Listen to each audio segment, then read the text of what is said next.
You're listening to Amish Farm Mayhem, Book 26 of the Amish Bonnet Sisters by Samantha Price, narrated by Indy Garcia-Roos. Chapter 1. Cherish finally arrived at her farm, and a weight lifted off her shoulders as she breathed in the air. It was so different from the air in Lancaster County. She was home. She, along with her mother, Bliss, and Favor, had stopped along the way to visit Simon Koppel, Cherish's potential boyfriend, whom she'd met at Hope's wedding. He lived with his parents, and they were there too. The Koppel threesome were arriving at the farm tomorrow and were planning to stay a few days. The way their brief visit with them had played out, Cherish had left wondering how they'd all survive in the same house for days. Malachi, Cherish's farm manager, had come out of the house to meet Cherish and her family members with his new friend. The friend was a goose, a real one. Cherish wasn't really surprised, not after Malachi explained he didn't consider a goose the same as the chickens, about which he had a lifelong phobia. Nothing about Malachi surprised her anymore. The goose, whose name was Wally, followed him everywhere, and, much to Wilma's disapproval, the goose even followed him into the house. "So, what is this with the bird in the house, Malachi?" Wilma asked. "It's a goose," Bliss and Favor said at the same time. A giggle escaped Cherish's lips. Wilma lifted her chin. "I'm always corrected, even when I'm not wrong. Do you know what the girls have done to me, Malachi? At home, we have 2 birds, a dog, and a rabbit in my house, when I don't want any animals in the house at all, not one. They know this, and they don't care." "Don't worry, Wilma. Wally's house-trained." Malachi leaned down and rubbed Wally's neck. Then Mom crouched down and studied the goose. "How can a wild animal be house-trained? Oh, dear. Help me up, Cherish." Wilma held up her arm, and Cherish pulled her to her feet. "Stop worrying, Mom," Cherish told her. "Malachi wouldn't say he was house-trained if he wasn't." Malachi smiled as he explained.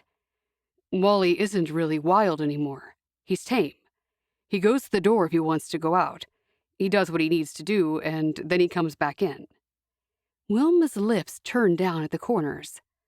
"I'll see it when I believe it." The girls laughed at her. "What's funny?" Wilma looked at each one of them. "You said it the wrong way around," Favor told her. "You mean you'll believe it when you see it." "That's what I said." "No, you didn't." Bliss tried to stifle her giggles. Wilma sighed. "I'm tired from the long car ride and from you girls constantly belittling me." The smile left Bliss's face. "I'm sorry, Mom. We don't mean to do that." "We won't do it again," Favor added. "I agree with Bliss. We didn't mean to do that." "Good, because it's tiring. The food smells good, Malachi. What do you have on the stove?" Mom asked. "I made us a beef stew for dinner, and I'll be cooking mashed potatoes and beans to go with it." "It does smell delicious," Bliss said. "Thanks." An hour later, Mom and the girls were peeling the potatoes and stringing the beans. They wouldn't let Malachi do anything, telling him he'd done enough in making the stew. Malachi sat down at the kitchen table with them, drinking coffee while they worked. "I wonder how Denny made out today with her tea," Bliss said. Mom looked up at the ceiling. "That's right. She was going to the tea expert." Cherish couldn't stop worrying about her birds and her dog. "I hope Matthew remembered to feed Tommy and Timmy." "What's Timmy's friend like?" Malachi asked. "Tommy? He's pretty much like Timmy, but he doesn't talk yet. Timmy's getting so good at talking." "What does he say?" Malachi asked. "Nearly everything, whatever you want him to say." "That's not so, Cherish." Favor went on to tell Malachi exactly what few words Timmy could say, including the words he tried to say, but weren't too clear. Cherish sat there, wondering if she should have left Favor at home. Her sister had embarrassed her just now. What if she did that when Simon and his parents were here? The only thing to do was to have a talk with her. Hopefully next time she'd close her mouth. Cherish's opportunity came when Malachi went outside to fetch some more firewood. Favor, please don't say I'm wrong in front of people. It sounded like I was lying or exaggerating. What do you mean? Favor asked. Cherish didn't waste time telling her exactly what she was upset about. Oh, that? I'm sorry. I didn't know it would make you upset. And you really were exaggerating. Everyone knows Timmy can't talk that well. If I do anything like that again... Yes? Keep your mouth closed. I agree, Wilma said. If it's not your conversation, Favor, keep out of it. Favor sighed. Okay, I am sorry, Cherish. Cherish breathed out the air she'd been holding on to, and then nodded to acknowledge Favor's apology. That had gone a whole lot easier than she'd expected it would. It's nice that you girls are getting along so well, and you're able to sort out your differences in a mature way. I think we're going to have a lovely time here at the farm. We will, Mom, Bliss assured her. Favor got up and looked out the window. It's funny how that goose follows him everywhere. It makes Malachi look intriguing, don't you think?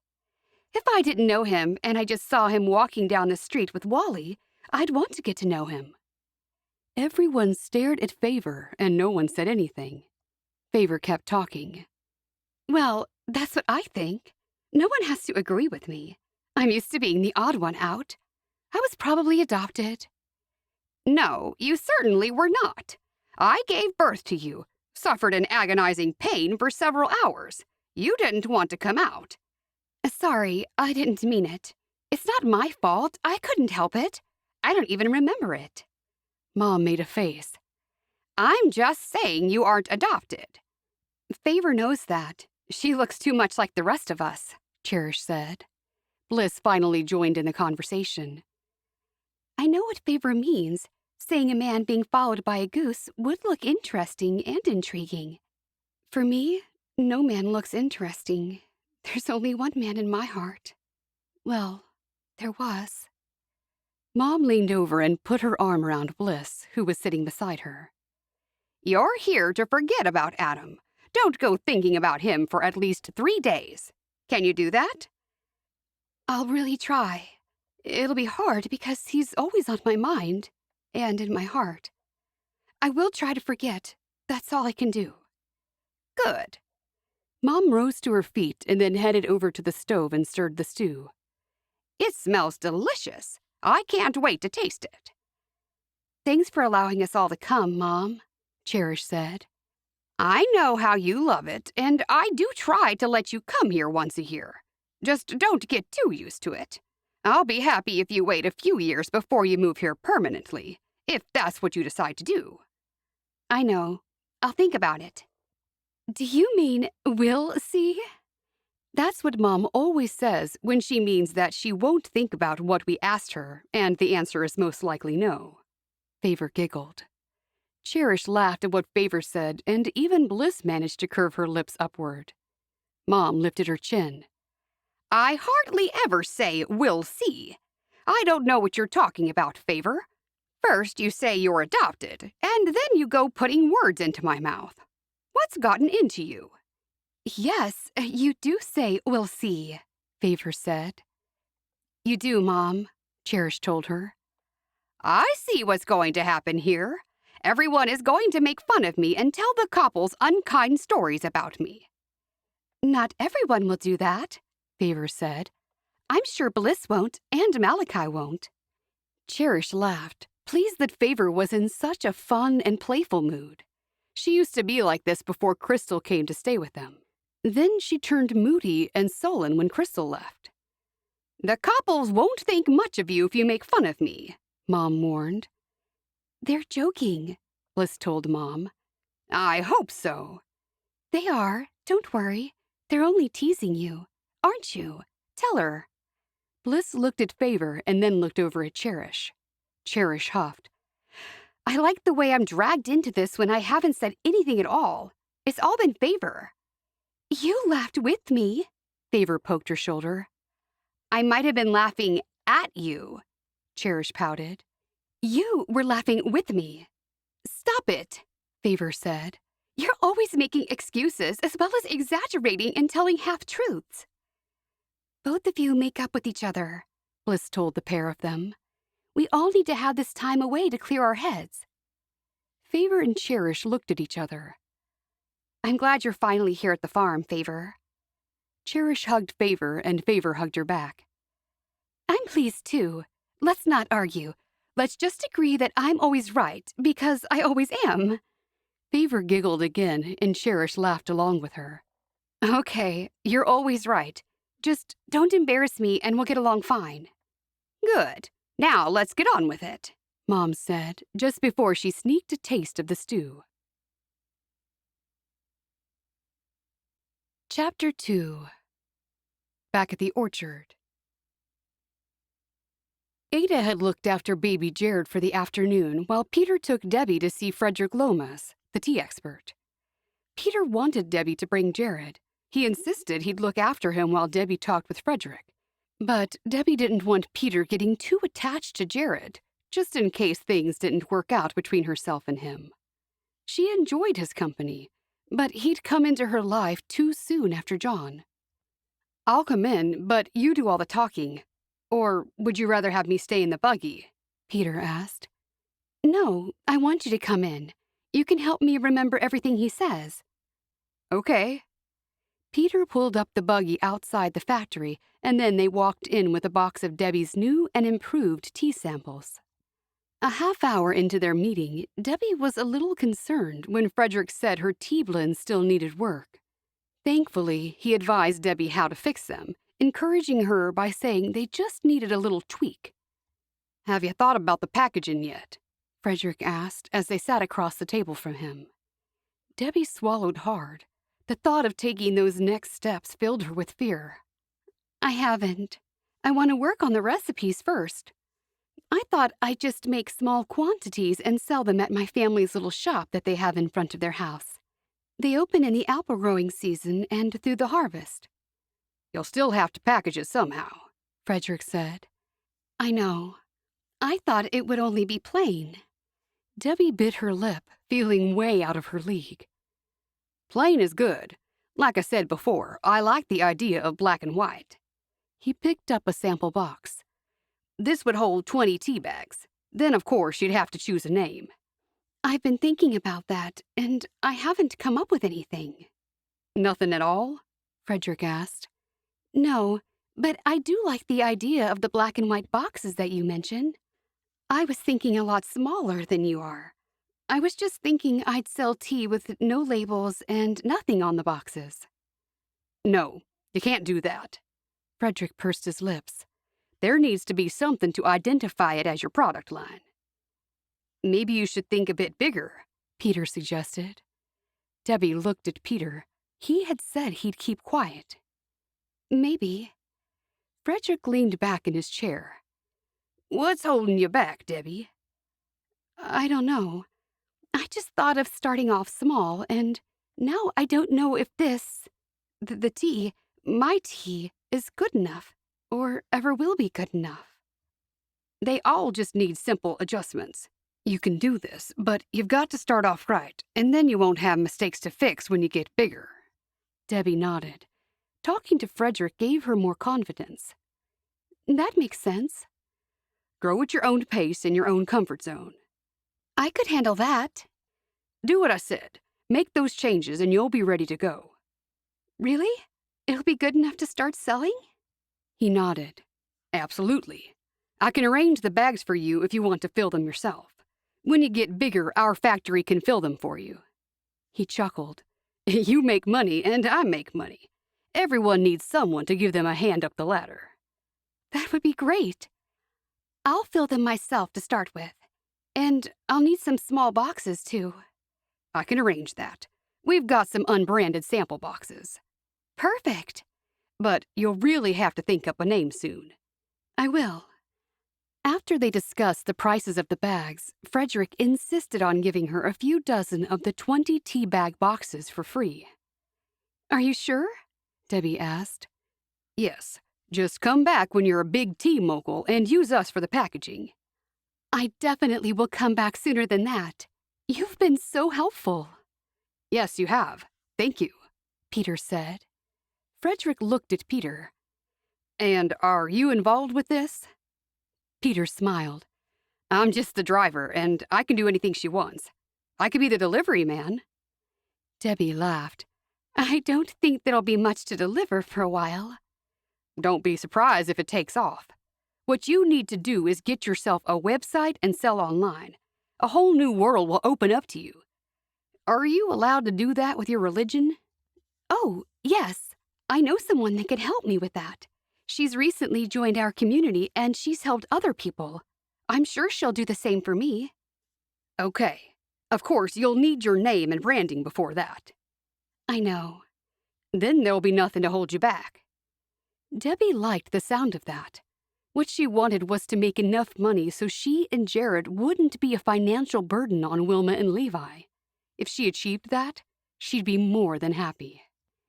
When they left, Debbie suggested that Peter drive her to see Crystal. Crystal could possibly help her with the website. When Debbie and Peter walked into the quilt store where Crystal worked, they saw her behind the counter looking at the computer monitor. She jumped up when she saw them. Debbie and Peter, how are you both? Are you looking for a quilt? It just so happens that I can offer you a good deal today, even though we're selling like hotcakes. No, I'm looking at getting a website.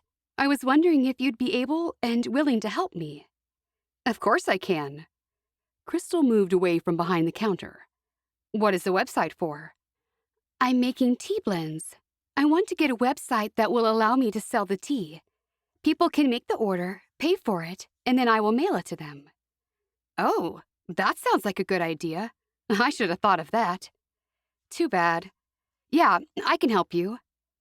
Can you give me a rough idea how much it will cost? Crystal said, I won't charge you for the work I do on it, but there will be some costs. There'll be ongoing hosting costs. Oh, I will be able to pay you. I have some savings to work with before the tea money comes in. Crystal shook her head. It's the least I can do. Your family took me in when I had nowhere to go. It's the very least I can do. Thank you. Are you ready? Have you got stock ready? Crystal asked. Not yet, but I will have soon. Peter said, She hasn't got a brand name for the tea. I know that I want the packaging black and white, but that's all I know so far. Crystal made a face. That sounds a bit plain. I like things plain. Why don't you call it plain tea? Debbie drew her eyebrows together. I don't know, Crystal said. Amish are plain people. You're Amish, so plain tea. Do you get it? It's as good a name as any, Peter said. Or do you think the name is too plain? Crystal asked. Kind of. What about Bruner's plain tea? Or Debbie's plain tea? Crystal suggested. Oh, I love Debbie's plain tea. Debbie looked at Peter.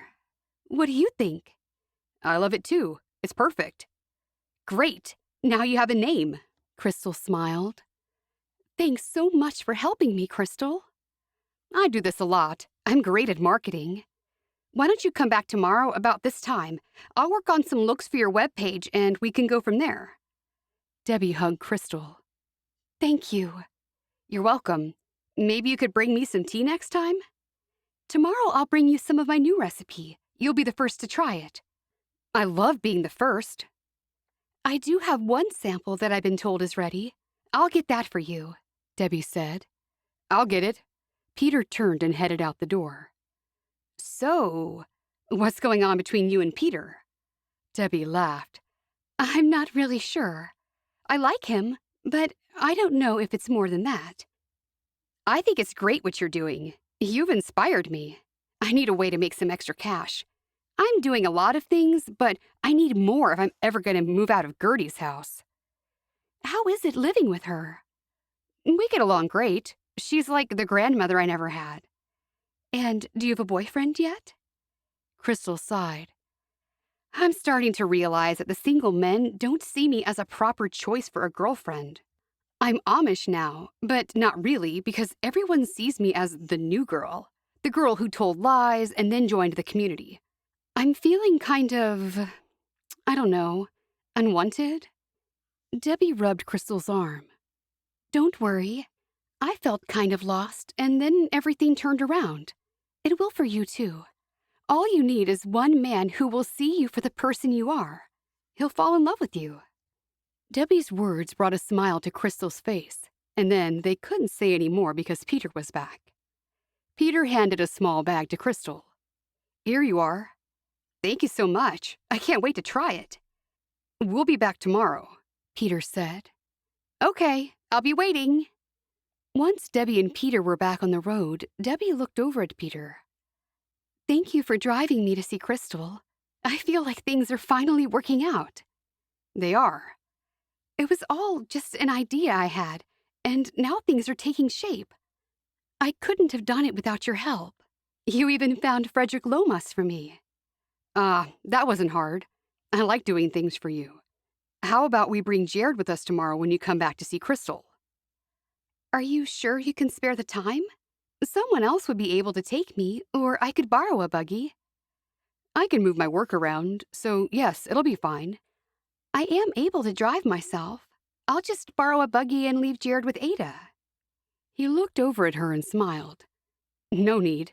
I like doing it, and I'd love it if you brought Jared. I can't get enough of that little guy. Okay. He made it hard to say no, but with each thing he did for her, she felt more indebted. Chapter 3. That first night at the farm, Cherish and Malachi stayed up late, talking. Everyone else had gone to bed. Why are they coming here? Malachi asked her, meaning Simon and his folks. Because I thought... Malachi shook his head. I thought as much. Don't be like that. He's not right for you. He's so wrong.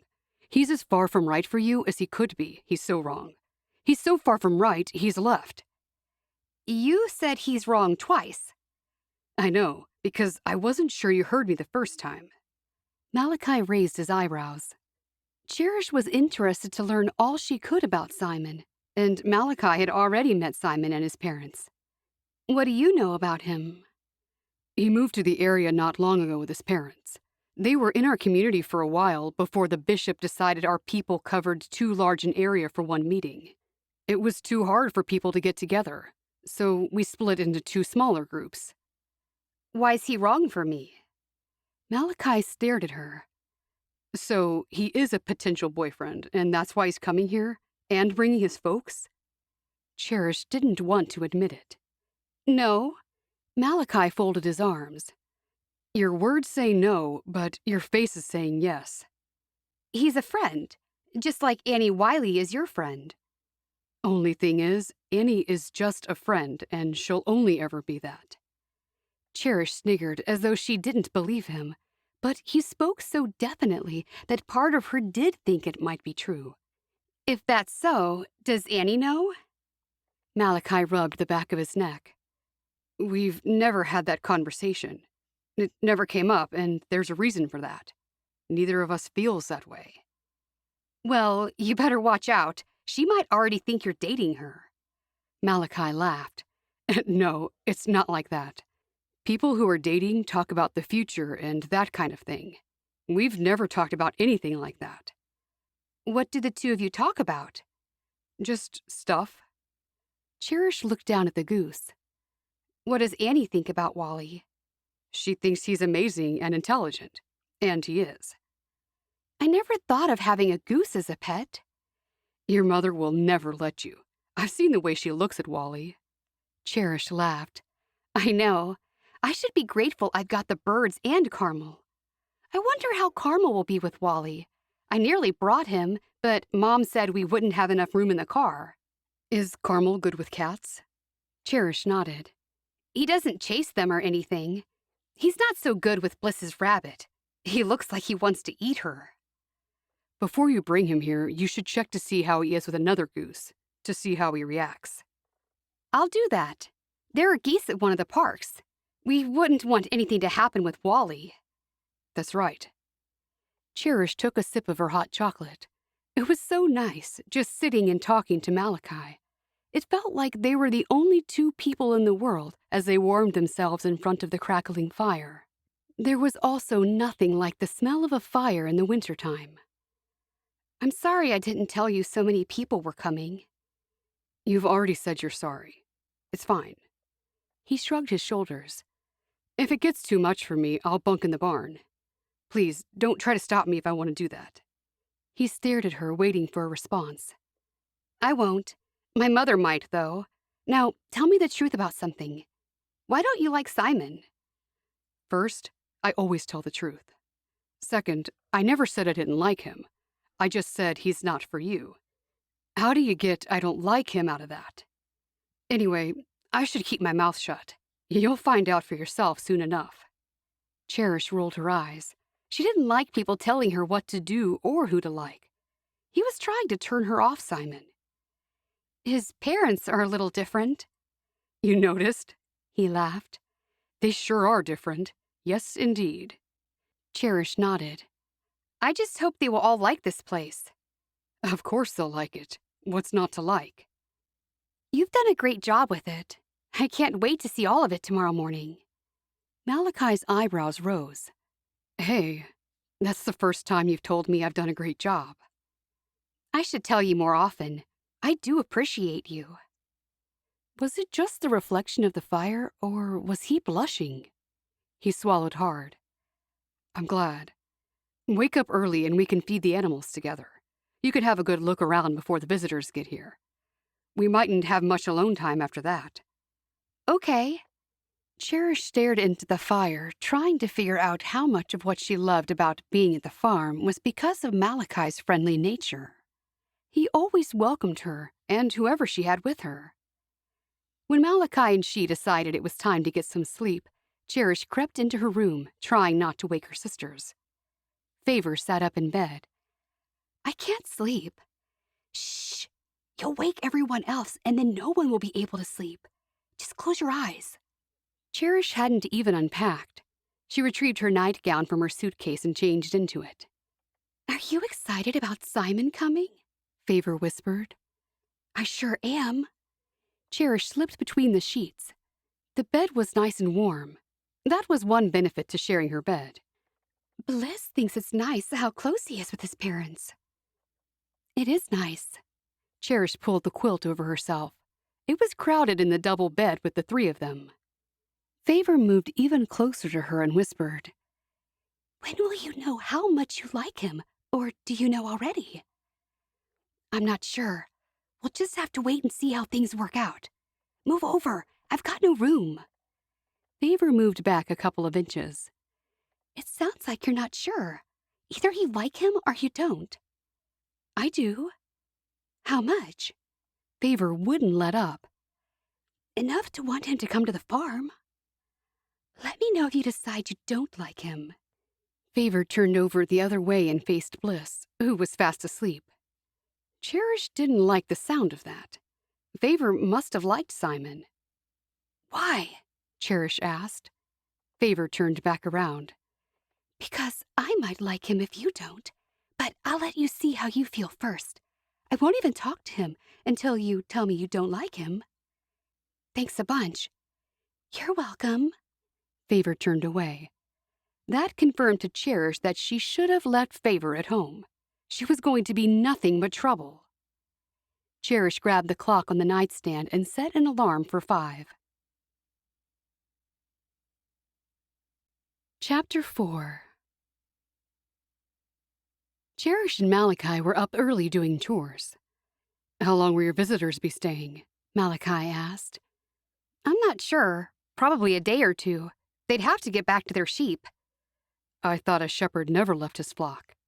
Cherish laughed. Well, they must have found someone to look after the sheep. Malachi scratched his cheek and kept walking. It'll be okay. You seem really tense. Just relax. Cherish leaned over and gave him a playful shove. He looked at her and smiled. I will. Anyway, it's because of you that I met Simon. He stopped walking. Me? How so? I told you already.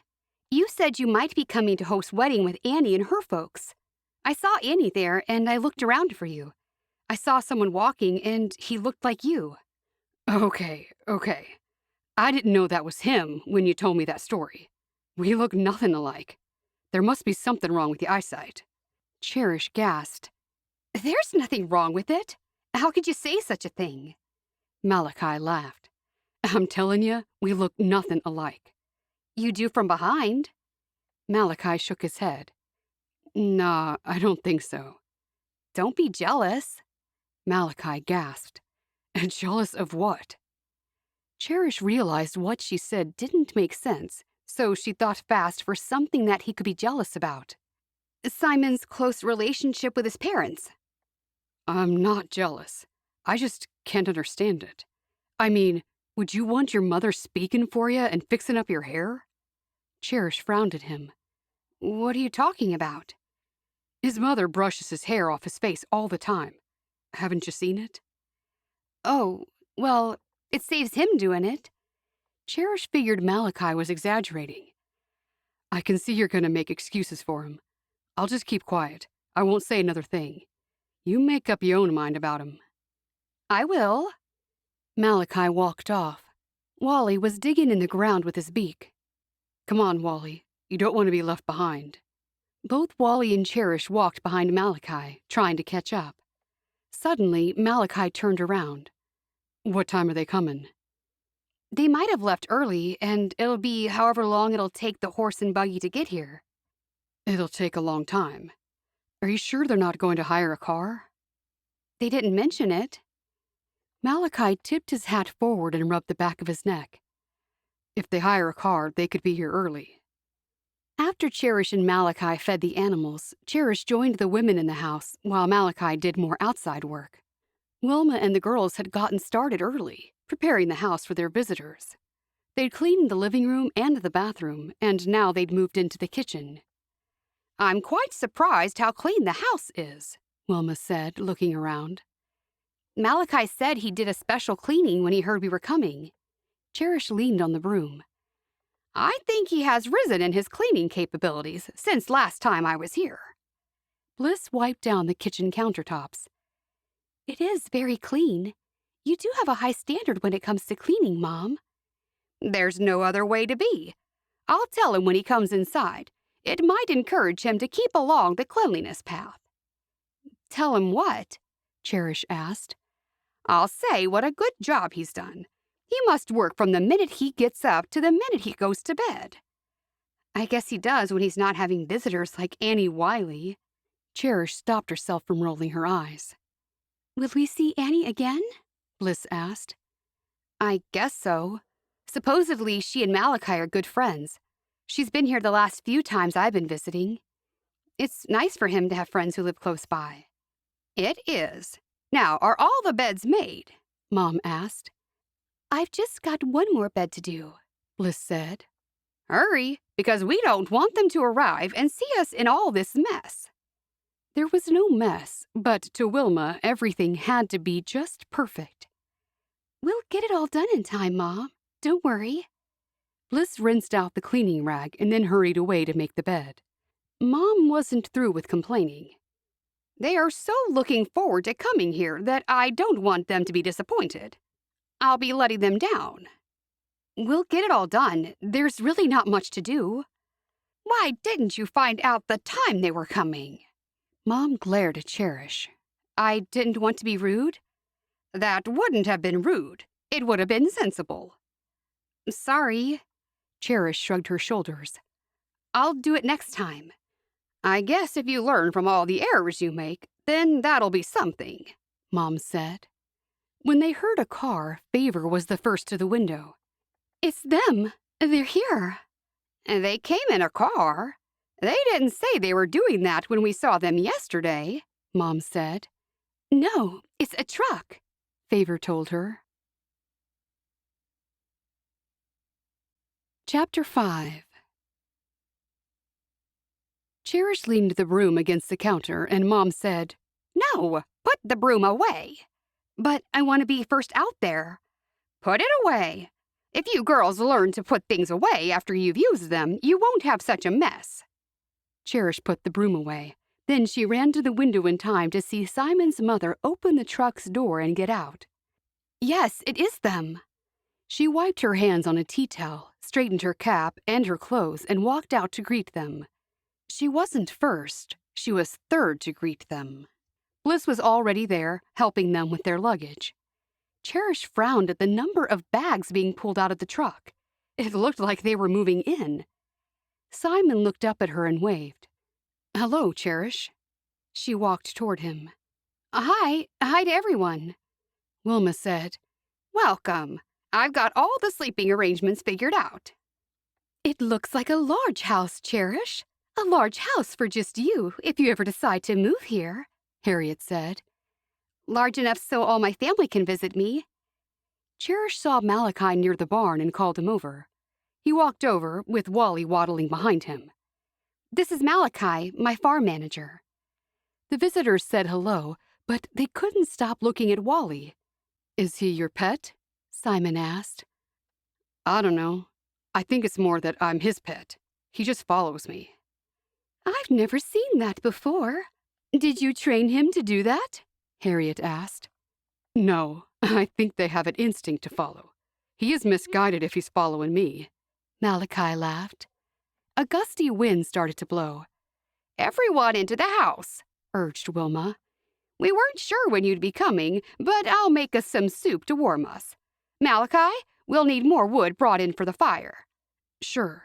I've got some already chopped, but I should probably help with the bags first. Everyone else got out, including the man who'd been driving the truck. Melvin introduced their friend, Wayne. Wayne offered to drive us, and we couldn't say no. That's nice, Wilma said as the men got the bags out. Malachi offered to help, but the men said they could manage. Everyone was still amazed by Wally. He's sort of my pet, but more like my shadow, Malachi told them. I should fetch that wood now. When he walked off, everyone watched Wally waddling behind him. Wilma said, He follows him everywhere, but don't worry, he's house-trained. I didn't believe it until I saw it with my own eyes. Then everyone stopped looking at the goose and looked over at the house. Cherish had no idea what they were staring at. She turned to and saw Favor. Cherish blinked hard because she couldn't believe her eyes. Favor was walking toward them and wearing Cherish's brand new deep pink dress that Florence had specially made for her. Cherish was furious. My, that's a bright dress, Harriet said. Favor put up her hand and waved at everyone. So nice to see you all. Cherish was so angry she didn't know what to do. She put her head down and stomped into the house. When she passed Favor, she couldn't even look at her. Cherish walked through the house and sat in the living room, wondering how to handle what had just happened. That dress was supposed to help her impress Simon, and if she wore it now, he'd think she was borrowing Favor's dress. Malachi sat next to her, and Wally sat at his feet. Hey, what's wrong? That's my dress, Cherish hissed. Favor is wearing my new dress without even asking me. The red one? It's pink. Not only was Malachi the most untidy person she'd ever seen, he couldn't speak properly, and he was colorblind. So your sister is wearing your dress. Is that why you're upset? Cherish bit her lip. Don't worry, you wouldn't understand.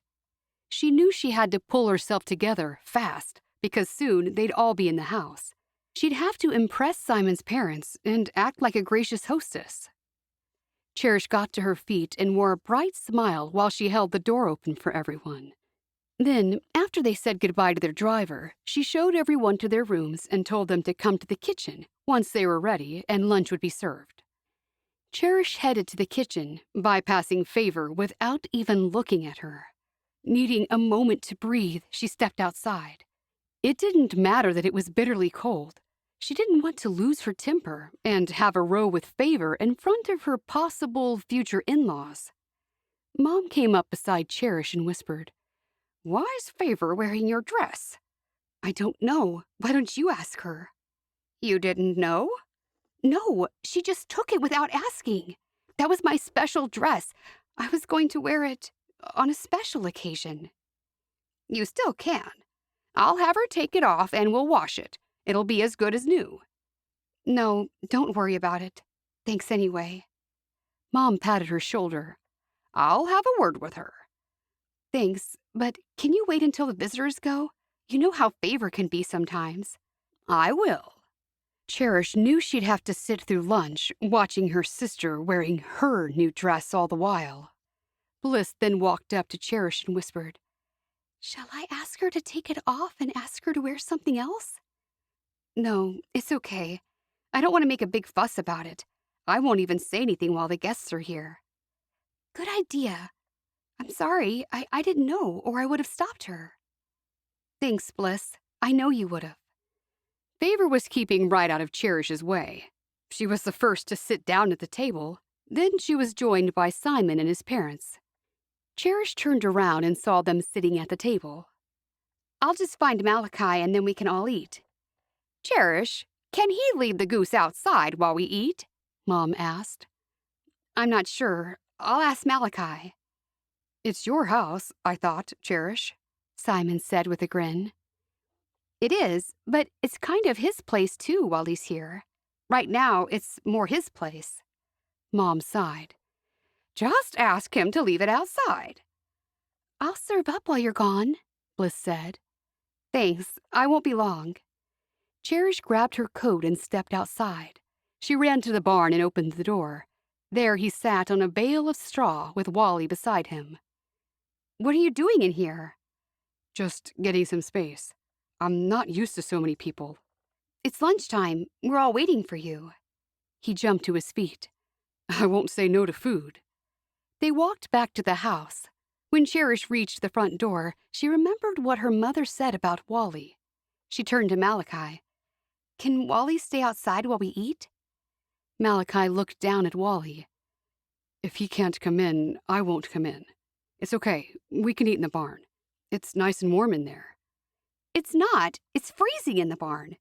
"Don't worry. I'm sure Mom will get used to him." When they walked into the kitchen, Cherish saw everyone sitting there, waiting. All the food was spread out on the table. "Thanks, Bliss," Cherish said as she took her place at the table. "I helped too," said Favor.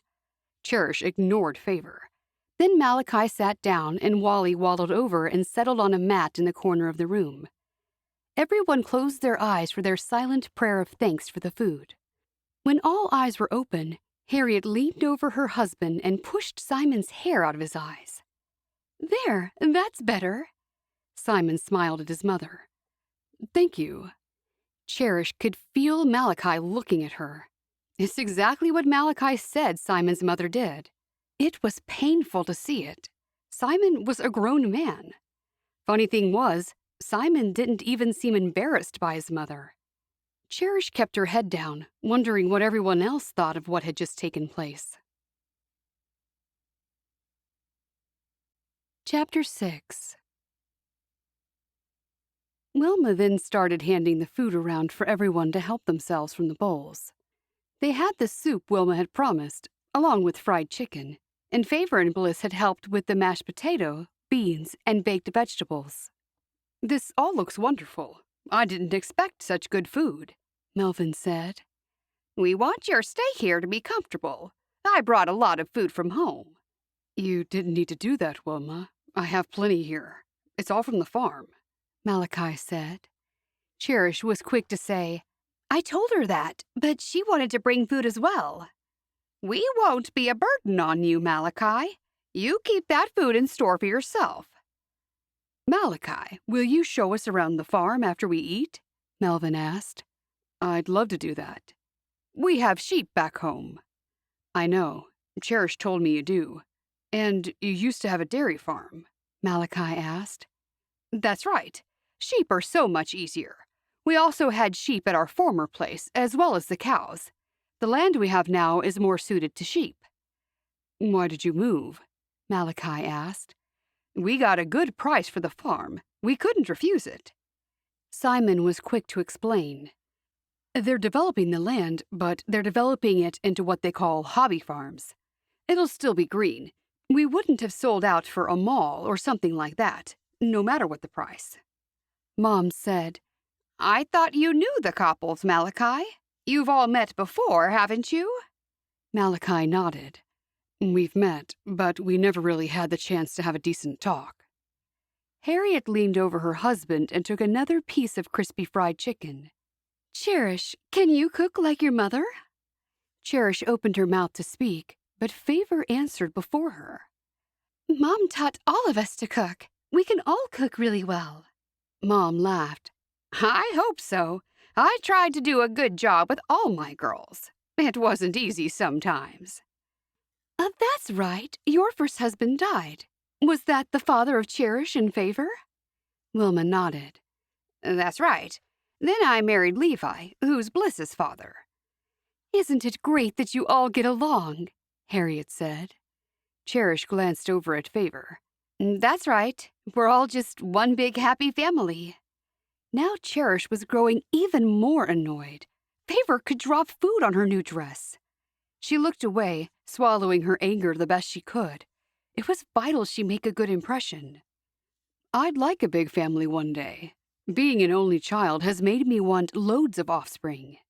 Simon smiled at Cherish as he spoke. Harriet laughed at her son. You make them sound like sheep when you say offspring. Cherish grabbed her glass of water and took a mouthful. All the while, she was thinking about the births she'd seen. She wasn't ready to go through that.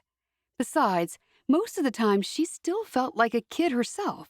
Maybe she'd responded too quickly when Simon invited himself to her farm. She should have made up some excuse. But she did really like him. The whole thing was so confusing. Sadly, we couldn't have any more children after we had Simon, Harriet told everyone. I keep telling people you got it right the first time, so you didn't need any more. Simon laughed at his own joke, and everyone at the table chuckled. Cherish had heard him say that before, so she could only manage a smile. Now she knew how her older sister, Mercy, felt when her husband told the same jokes over and over. Harriet looked around at the girls. Any of you girls courting yet? No, Favor said quickly. I'm not. If that's so, then there can't be many men in your community. We don't have girls your age here, Harriet said. There's Annie Wiley, Cherish said. She's a friend of Malachi's. That's right. We've met Annie, but I meant in our community after we made the split. Mom said, Annie makes the most amazing gingerbread houses. I know. Ada told me about them. Wally made a noise and everyone turned around to look at him. What did he do that for, Malachi? Wilma asked. I'm not sure. He just does that when he feels like it. Does he want to go outside? Cherish laughed at her mother's suggestion. You'd like that, wouldn't you, Mom? Wilma nodded. I certainly would. What do they eat, Malachi? Grain, and he likes seeds, nuts, and grass. He's poking his beak in the ground and tasting all the plants about the place. He eats some of the food as I go around feeding the animals.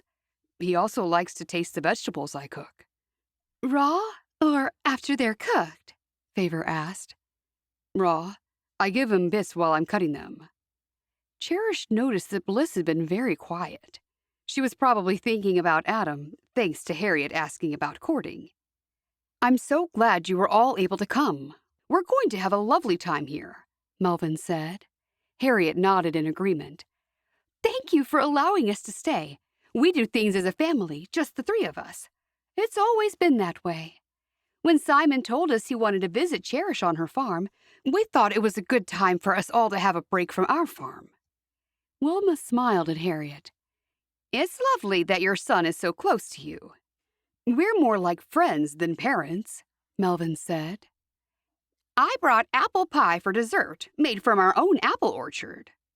Wilma knew most people loved apple pies, and she knew she made them well. She always got compliments about her pies. We love apple pie, don't we, Simon? Melvin asked. Yes, we do. Wally made some funny goose sounds again. Everyone looked around to see him closing his eyes. "What do you do with a goose? Do you bake them?" Harriet asked. Everyone stopped looking at Wally and stared at Harriet. Malachi said, "No one's eating Wally." Harriet laughed. "Oh, I don't mean that, but I mean, what purposes do geese serve? People don't regularly eat them like you'd eat a chicken or a turkey." "Not in this country, but in the old country they'd regularly eat goose," Melvin told his wife. "I didn't know. I never heard of it." "Now you have," said Simon. Harriet laughed at her son. "Oh, you're cheeky, Simon. Isn't he cheeky?" Harriet looked at everyone. Malachi said, "I'm told that goose eggs have a strong flavor, and that's why they're not popular. I've never tried one myself." Melvin looked at Malachi. "You mean myself?" "I don't know what you tried. I'll have to take your word on it." "You mean you'll have to take your word on it?" "That's right." Malachi frowned and kept eating. When he finished his mouthful, he said, "I hope y'all have a good time here at the farm." "You mean—" Harriet nudged her husband to stop him talking. Melvin whispered loudly to his wife, "He needs to learn." "What do I need to learn? How to talk proper? I think I can speak how I want in me own house." Cherish held her head. This wasn't good. She'd never seen Malachi be so rude to someone. Bliss bounded to her feet and picked up a bowl from the center of the table. "More mashed potatoes, anyone?" "Not for me. Excuse me, everyone. I forgot to do something outside." Malachi stood and walked out of the room and headed over to the sink. He left his plate there and headed outside. Wally was quick to follow, and so too did Cherish. "Why were you so rude just now?" Cherish whispered when he was nearly at the front door. "Me? Rude? How rude is it to correct me? I can talk proper if I want. I know how to do it." "I know it was a bit rude, but he probably thought he was helping you." "I don't need help from any of them." He glanced at her. "Any of them. This is my home. They're my guests as much as they're your guests. They disrespected me and embarrassed me." "Just do your best while they're here." "About that, when are they leaving?" Malachi asked. "I'm not sure yet." Cherish hoped it was soon. It would have been better if Simon had come by himself. Harriet poked her head around the corner. "Need any help in here?" The woman was everywhere. Cherish turned around and smiled at her. "Thanks, but we're fine." "Cherish, why don't you come back in and talk to Simon? I'll take over from you." "No," Malachi blurted out. "Cherish has to help me outside. No one else." "Oh, but surely—" Malachi said. "Cherish and I have an agreement that she would help me in the kitchen tonight. We need to collect vegetables for that." Mom appeared out of nowhere. "That's right, Harriet. You come back and let them do their thing. They like to get the vegetables." "Okay, if that's what you want." When she walked out of the room, Malachi whispered, "I get the feeling that none of them take no for an answer. If they do, they don't take it well." "I think you might be right. Well, I'll have to come outside with you now." "Yeah, and I'll have to cook the dinner tonight." Cherish laughed as Malachi took her coat off the hook by the door and handed it to her. "I'm glad you came outside with me," he said as they walked. "It was better than staying there." Cherish wrapped her coat more securely around herself. "I'm just pleased to get some time alone with you. Do something for me next time when you come, would ya?" Malachi asked. "What's that?" "Don't bring so many people, and don't invite anyone else that you're not related to." "Sorry about that. I was only coming with Mom, and then it kind of got out of control. Then I realized how close Simon lived, and so I thought—" "They don't live that close. That's why the community had to split, to make it easier on people. There was too much traveling." "Yeah, but still, they're pretty close." "You're right. Next time, I'll come by myself. I just thought of something. Next time might be the time I'm moving here permanently." Malachi grimaced. "Be sure to give me plenty of notice. I'll have to find another place to live." Don't worry, I won't leave you homeless. I might have to sleep in the barn. Cherish laughed. You really want to sleep in that barn, don't you? He laughed along with her. Not especially. Chapter 7. Back at the apple orchard, Debbie had been up at the crack of dawn perfecting her tea recipes while baby Jared slept. She had done 2 hours' work on the recipes when Ada, Samuel, and Matthew arrived. Debbie and Ada sat in the kitchen while the men busied themselves helping Levi with the outside chores. I need some advice about love, Debbie. Don't ask me, Ada. I failed at love, remember? Oh, don't say that. You have Peter now, and he adores you. We'll have to wait and see where that leads. Are you and Samuel having problems? Ada frowned. No, I'm worried about young Bliss. I fear I could have made things worse for her. How so? I went to see Adam the other day. I was trying to make him see sense. I told him how wonderful Bliss is. We all think she is. She's sweet and she's kind. It stands out even more when she's with Wilma's daughters. Debbie gasped. Oh, Ada, you shouldn't say that. Ada laughed. I'm joking, but I know that you know what I mean. She deserves a good man like Adam. And what happened when you talked with him? I went to his work, and he seemed dreadfully uncomfortable to discuss it with me, but I was forced to do it. And you know why? Debbie shook her head. I had to, because if I didn't talk to him, Matthew was going to do it. It would have been better coming from me. Debbie took a sip of tea. Go on. What did he say? Just a whole lot of nonsense about her not being the kind of woman he thought she was. He can't get past her writing to John, and then still writing to John when they were dating. It is hard to get over it when someone disappoints you. I know how he feels. She made a mistake, Ada said. Debbie shrugged her shoulders. It wasn't a mistake, like an impulse. She deliberately wrote to him a few times. I thought you and Bliss were good now. We are, but I can see why Adam feels the way he does. Ada nodded. Then you should be the one to bring that up with Adam. Me? No, I can't. You should. The whole thing affected you as well. If he sees you, of all people, have forgiven Bliss, then he might too. He might already have forgiven her, but he just doesn't want her as his wife anymore. The two are very different things. Ada looked down at the table. You're probably right, Ada sighed as she looked up at the ceiling. There's no hope for her now. No hope at all.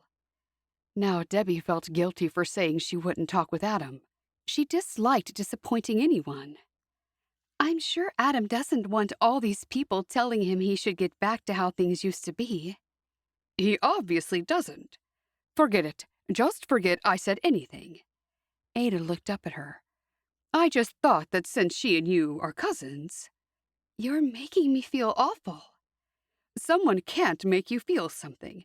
What you feel is what you feel and has nothing to do with me. Maybe you know in your heart there is some way you can help Bliss. Debbie wanted to help if she could. How? I don't know. If I did, I'd tell you. All I can think of is that you could have a conversation with him. I just don't think that talking to him will do any good. What then? Ada blinked hard. I don't know. Debbie shook her head. They heard the front door open and the sound of heavy footsteps. They knew Samuel, Matthew, and Levi were back. They walked into the kitchen. Cup of tea time, is it? Levi asked. Make mine coffee, Samuel said. Matthew sat down. Me too, please. Ada glared at Matthew, and he sat up straight under her intense glare. He cleared his throat. I mean, could I please have a cup of coffee, Aunt Ada? Debbie stood up. I'll make it. Coffee for everyone? Yes, please, Samuel said as he sat down next to Ada. I'd prefer tea, please, Levi requested. He sat in his usual position at the end of the table, looking back and forth between Ada and Debbie. I'm sensing something serious is going on. Has something happened? Something has happened, and that something is Bliss and Adam. Ada hung her head and her shoulders seemed to collapse. The poor things. What happened to them? Samuel asked. She means they're no longer dating, Matthew told them. Samuel frowned. Is that all? I thought there'd been an accident. No, Samuel. Ada sounded as though she was close to tears. Adam won't listen to sense. You can't talk a man out of something when he's made up his mind. If anything, it'll make him even more determined to stick to what he's decided, Levi said. Don't make me even sadder. It can't possibly end like this. You've all seen them together. They just make sense. Levi continued. Nothing can be done. You can't force him to accept things. Just leave things be, and if they're meant to be together, it'll happen. Ada wasn't giving up. Maybe if he can just look at things from Bliss's side. Samuel patted his wife's hand. Bliss is young. She'll get over Adam in time. I just think we, as a family, should try something. Ada's voice quavered as though she was holding back tears. Levi said, You already tried, Ada. It didn't work out. You can't force a man to do something against his will. Levi, you don't understand. He will want to patch things up with Bliss. Levi shook his head. All right, you're not going to listen to me. No, not if you're saying things along those lines. Ada pulled out a handkerchief from her sleeve and dabbed at each eye. Debbie placed several mugs and the coffee pot in front of the men. Then she put a jug of cream and a bowl of sugar in the center of the table before turning around to get Levi his tea. What do you think about what Ada's saying, Debbie? Samuel asked. I'm not sure. I'm just upset for Bliss. If Ada's talk didn't change his mind, I don't know what will. Perhaps he needs the opinion of an older man, Matthew said. Samuel and Levi looked at him. Not me, Samuel said. I wouldn't. I can't do it because I'm Bliss's father. I wouldn't want to interfere. These things should sort themselves out. Matthew had other things on his mind. Aunt Ada, do we have any of your chocolate cookies left? Maybe, if Cherish didn't eat them all. I'll have a look. Debbie got up and brought the cookie jar to the table and placed it in front of Matthew. He wasted no time prying off the lid. 5 left, 1 for each of us. Ada sighed loudly. I thought one of you might have been bothered to have a discussion with Adam and see how you could help. I was going to do it, Matthew said. I'm not talking about you, Matthew. Ada shook her head. I'm asking the men. You want me to do it? Samuel asked. Oh, thank you. I knew I could rely on you. No, I mean, I was asking you if you expect me to do it. I wasn't volunteering. I agree with Levi. Ada's lips turned down at the corners. She picked up her teacup and saucer. Come along, Debbie. We'll leave the men to themselves, and we'll drink our tea by the fire in the other room. Debbie got up and followed Ada out of the room. They sat down on the couch and placed their cups down on the low table in front of them. Don't be too hard on Samuel. He wouldn't know what to say. I know, but he could try. Ada pursed her lips. Why don't we think of something else? You've tried talking to him, and that didn't work. What else is there? Ada asked. I don't know yet, but it wouldn't do any good me talking to him. He'll probably just shut down. The girls fear that he'll date someone else and forget all about Bliss. What will become of her? What if he marries hastily to forget her, and then he realizes he's made a big mistake? He'll ruin both their lives. He's not dating anyone, Ada. Not yet, but I have heard a whisper that Crystal likes him. I've heard the same. Debbie sipped her coffee. I've even heard she's getting him to do work in the quilt store, just so she can be closer to him. Time without Bliss might make him miss her. What if we make him think she's found someone else? Ada asked, with a glint in her eyes. Debbie shook her head. That would be deceptive. Not if we don't say it. We'll just let him think it. He doesn't know she's away, does he? I doubt it. It was a last-minute thing. I have an idea. See what you think about this. I'll have him come here to put up the aviary that's in pieces in the barn. While he's doing that, we'll say something about Bliss that will leave him wondering. You can't tell me he doesn't still have feelings for her. That's right. You can't turn your feelings off and on like a tap. Debbie was a little nervous about this, but as long as they didn't have to tell a lie, it might work. I'll have Matthew call him and tell him we want the aviary put up as a surprise for Cherish for when she gets back. And tell him not to say anything about Bliss. We'll say something when he gets here. Okay, I'll have him call Adam now. Matthew! Ada yelled out. Ada's voice was so loud that Debbie had to block her ears. Chapter 8.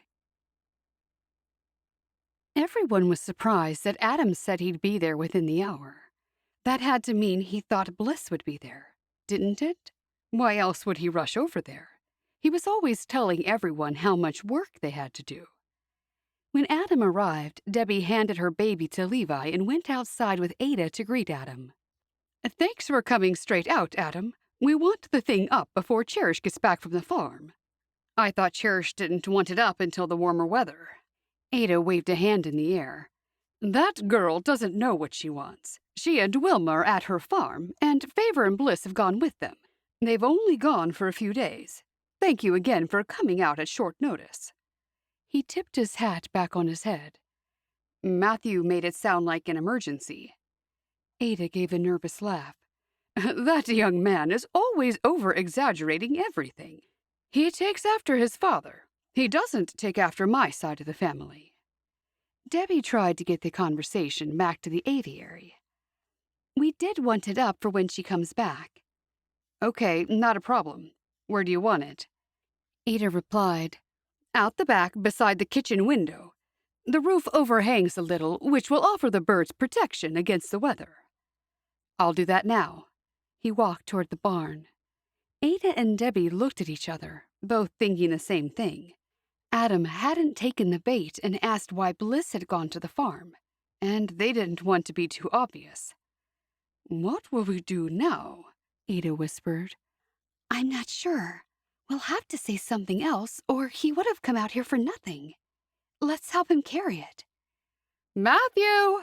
Ada yelled loudly once again, causing Debbie to grimace. Matthew ran out of the house toward them. Yeah? Don't just stand there. Adam's here and he needs help. Okay. Then Ada stepped closer to Matthew. Have him come inside before he leaves. Do not take no for an answer. I'll try. Don't try, just do it. Yes, Aunt Ada. Matthew walked into the barn just in time to pick up one end of one of the aviary walls. As they carried it out, Adam asked Matthew, Why has Bliss gone to the farm? Ada overheard it and was relieved. He cared. Otherwise, why would he have asked? An air-splitting cry rang through the air. Sorry, Ada. I really should take him from Levi. Do what you have to do. I can handle this. Ada hurried over and spoke to Adam before Matthew could draw a breath. It was a last-minute decision. There will be a lot of people staying there. Ada followed them while she talked. There was a lovely young man we all met at the wedding. He'll be at the farm too, and he's bringing his parents along. Favor's gone too, Matthew added. Ada glared at Matthew, and then he kept quiet. There'll be quite a crowd there, Ada added. Sounds like they'll have a good time, Adam said. Ada studied Adam's face. He didn't seem at all bothered by the news that Bliss would be in close proximity with an unknown male. Now Ada was bothered. They couldn't say anything more, or it would be far too obvious.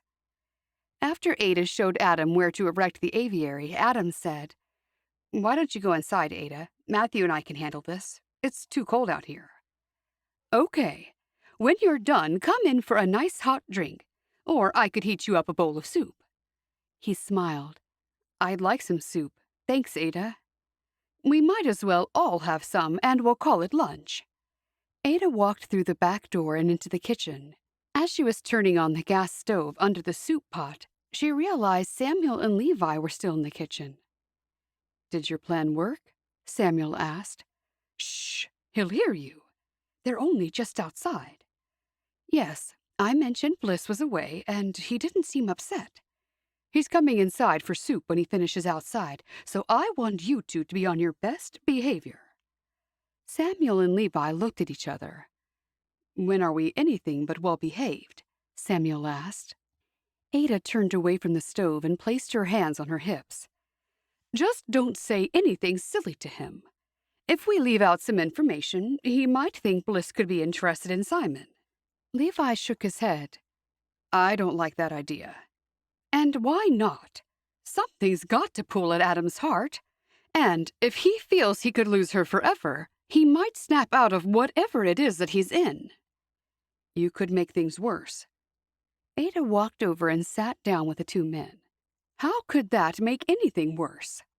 "He could think that he never meant much to Bliss if she could forget about him so fast. Nothing could be further from the truth." Ada pushed out her lips while she thought about Levi's comment. "Well, at least I'm doing something. The two of you aren't doing much." Debbie walked into the room.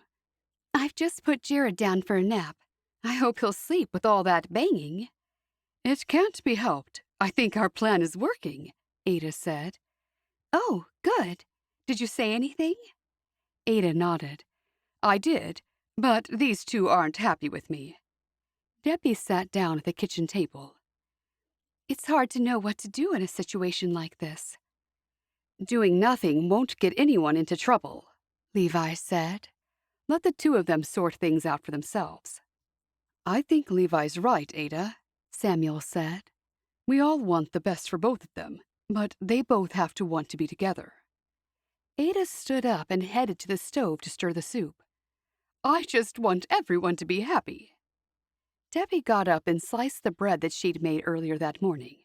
Then she helped Ada set the table. Half an hour later, Matthew came inside. "Aunt Ada, do you want to come outside and have a look?" "Sure. Everyone will come." Everyone went outside to look at the new aviary. Chapter 9.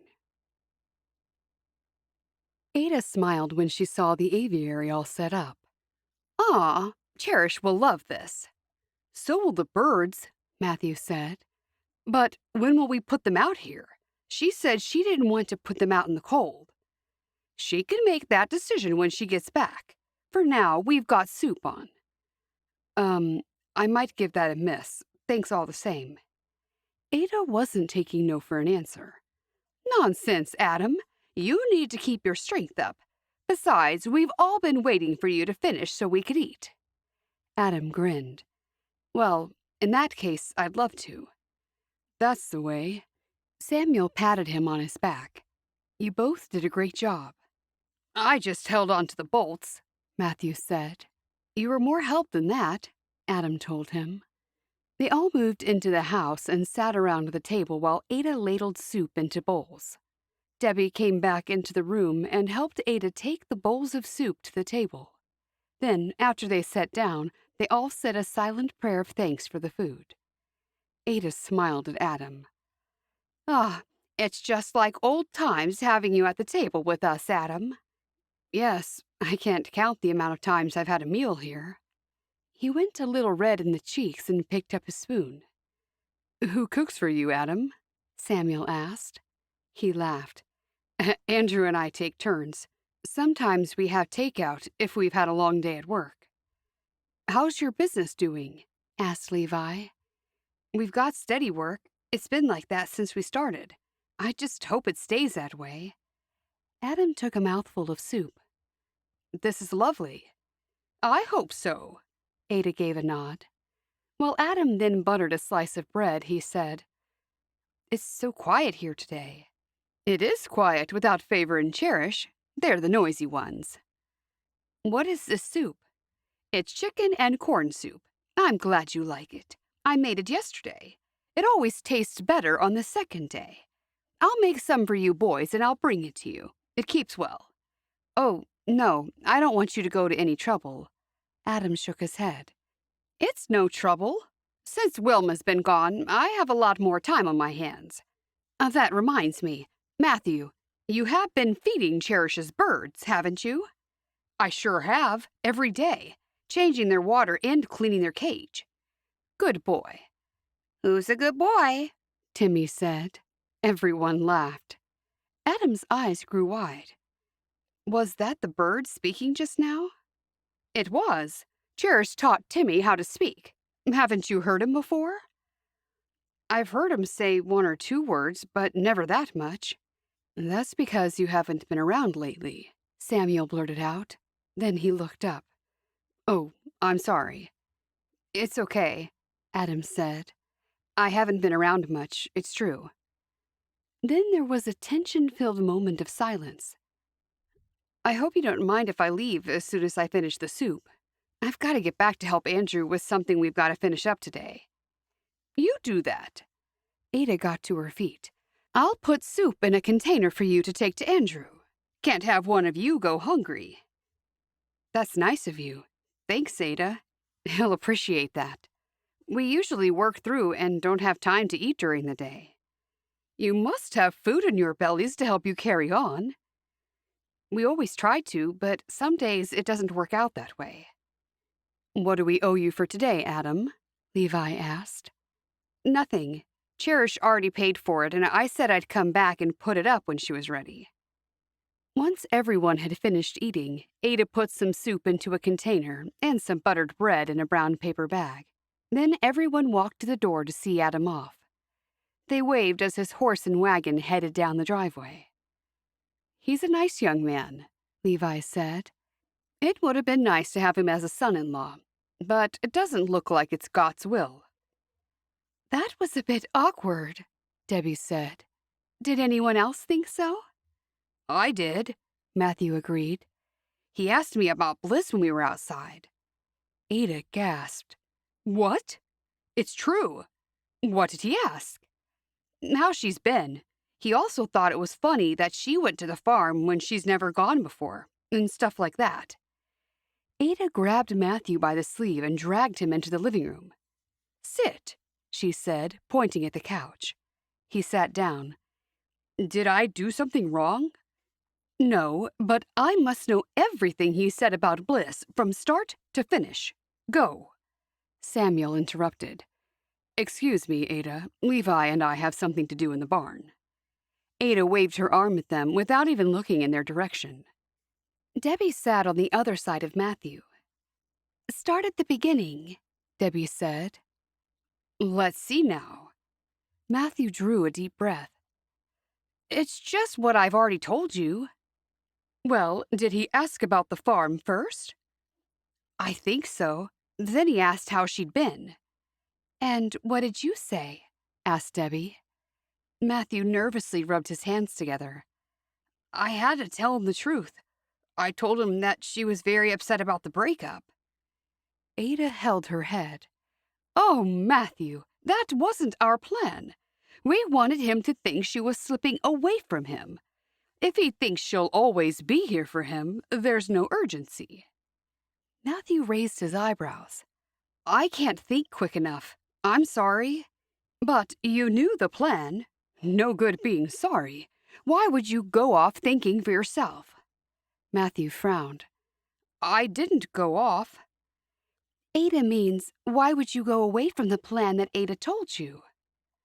I don't know. He hung his head. You knew? Matthew nodded. I guess I did, but when faced with telling a lie, I couldn't. Ada sat back in her chair. It's not a lie. She's gone to the farm and she will enjoy herself. And she'll enjoy the company of Simon and his parents, because they are wonderful people. So where's the lie in all that I just said? He asked me how she was doing. Every time I see her, she's crying, or about to cry, or she's just finished crying. Did you want me to say she was overjoyed? If she's overjoyed, why are her eyes red all the time? Ada shook her head. Don't worry, Ada. It was a good plan. Debbie saw Matthew looking upset. At least you tried. Ada ground her teeth and stood up. What is the point of trying when people around you don't follow through? There's no follow-through. I'm sorry, Aunt Ada. It's hard for me. I don't do well with this kind of stuff. We know that now, but it's too late. Debbie said, Adam's thinking about her, Ada, so that's a good sign. Yeah, Aunt Ada, it's a good sign. So maybe what I said was good. Matthew's face brightened up. Did you think about that? Ada tapped her finger on her chin and then sat back down. It is possible God used you like he used Balaam's donkey to speak through. Hey, are you calling me a donkey? No, because I'm pretty sure it was a mule. Wasn't it, Debbie? I believe so. It was a mule, but are mules and donkeys the same? Matthew stood up. Mules and donkeys aren't the same. I don't want to be either. Are you really calling me a mule, Aunt Ada? Is that what you think of me? Don't be offended. If God was able to speak through the mule, he can talk through you as well. If we apply faith, we can believe that Bliss and Adam will be back together in no time. I do miss Adam. Debbie agreed. Me too. He's so nice. Matthew shook his head. I'll be outside with Levi and Uncle Samuel. He stomped out of the house. I wonder why he's so upset. I didn't say he was a mule, did I? That's not what I meant. I know. I can't figure out why he suddenly got offended. I thought you were giving him a compliment. Don't worry about him. He's turning into a man, and you know how strange they can be sometimes. Ah, that's the problem with him. Debbie laughed.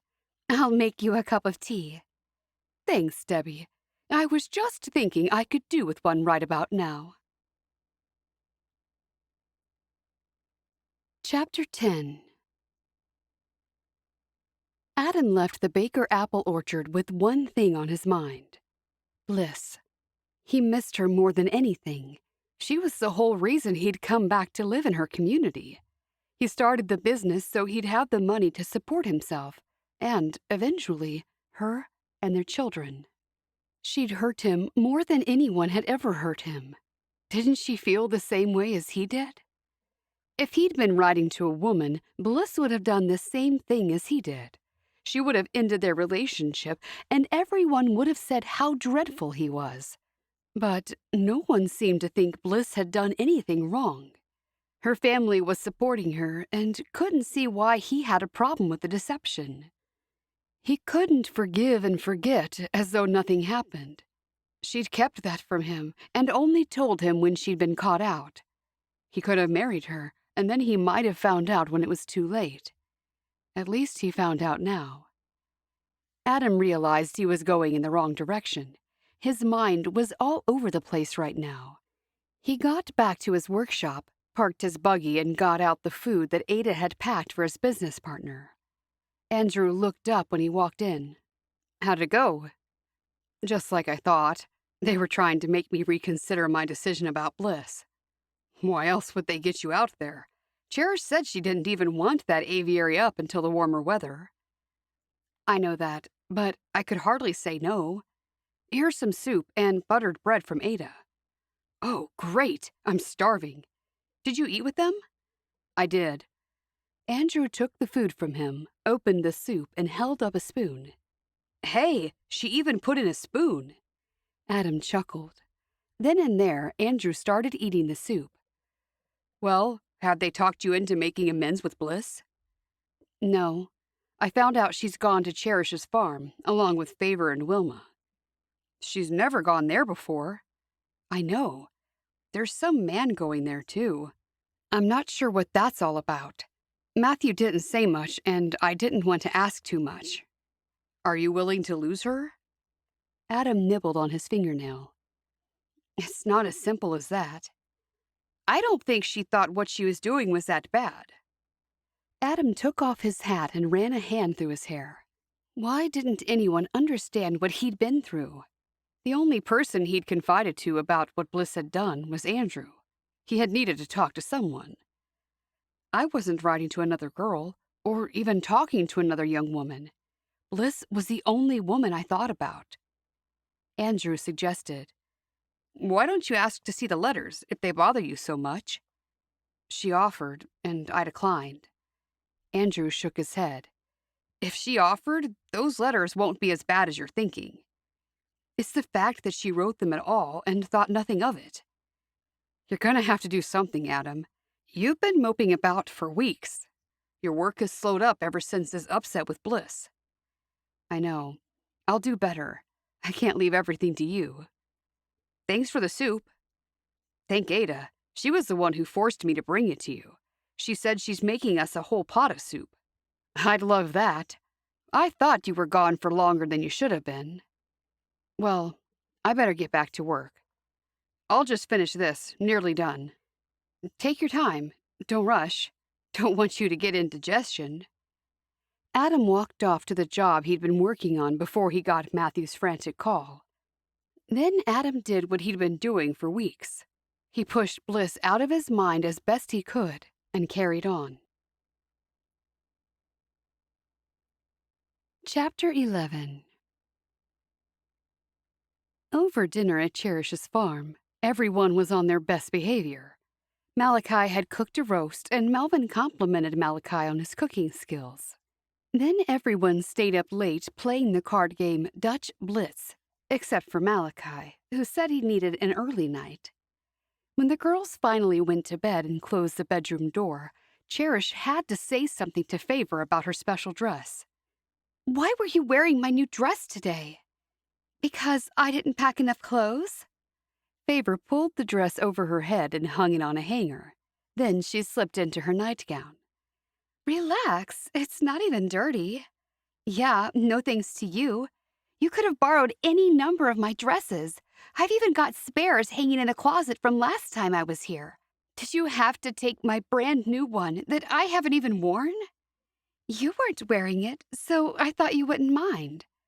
"I wasn't wearing it because I was saving it for a special occasion." "You can wear it for something special whenever you want." Cherish was outraged. She did her best to keep her voice down. "Everyone's seen it now. Everyone's given you the compliments that they would have given me." Bliss intervened. "Cherish wanted a special dress so she'd look even better for Simon." Favor snapped back. "He should like you for you, not for what you're wearing." "I know that. Will you just say you're sorry?" "You're unbelievable that you think it's okay to wear my new dress, my new and special dress that Florence made me specially." Favor wasn't bothered over Cherish being so upset. She just climbed into bed. "How about I keep it, and you can have Florence make you another one? Will that shut you up?" "Cherish just wants you to say you're sorry. And she probably wants a reason why you wore it without asking when you knew it was a special dress." "So you're on her side now, Bliss?" "No, I'm not on anyone's side. I'm just telling you what you need to say. You've done something wrong. Now you've got to make it right." Cherish was glad Bliss was telling Favor how it was. "You're both picking on me." Favor whipped the bed coverings off and jumped out of bed. "I'm going to tell Mom." Cherish tried to grab hold of Favor before she left the room, but Favor ducked out of her way. "Oh, no. I hope she doesn't make a big fuss. How embarrassing." "I couldn't believe it when I saw her in your dress." Bliss shook her head. "Thanks for helping out just now." "Well, there's right and wrong. Favor was wrong, and she won't even apologize." Cherish sighed as she got into bed. "I know what's going to happen now. I'll fall asleep, and Favor will come back and wake me up. I hate getting woken up out of a deep sleep." "Yeah, I don't like that either." Bliss climbed in the bed from the other side. "Favor will sleep in, but I can't. I've got to get up early in the morning to help with the farm work."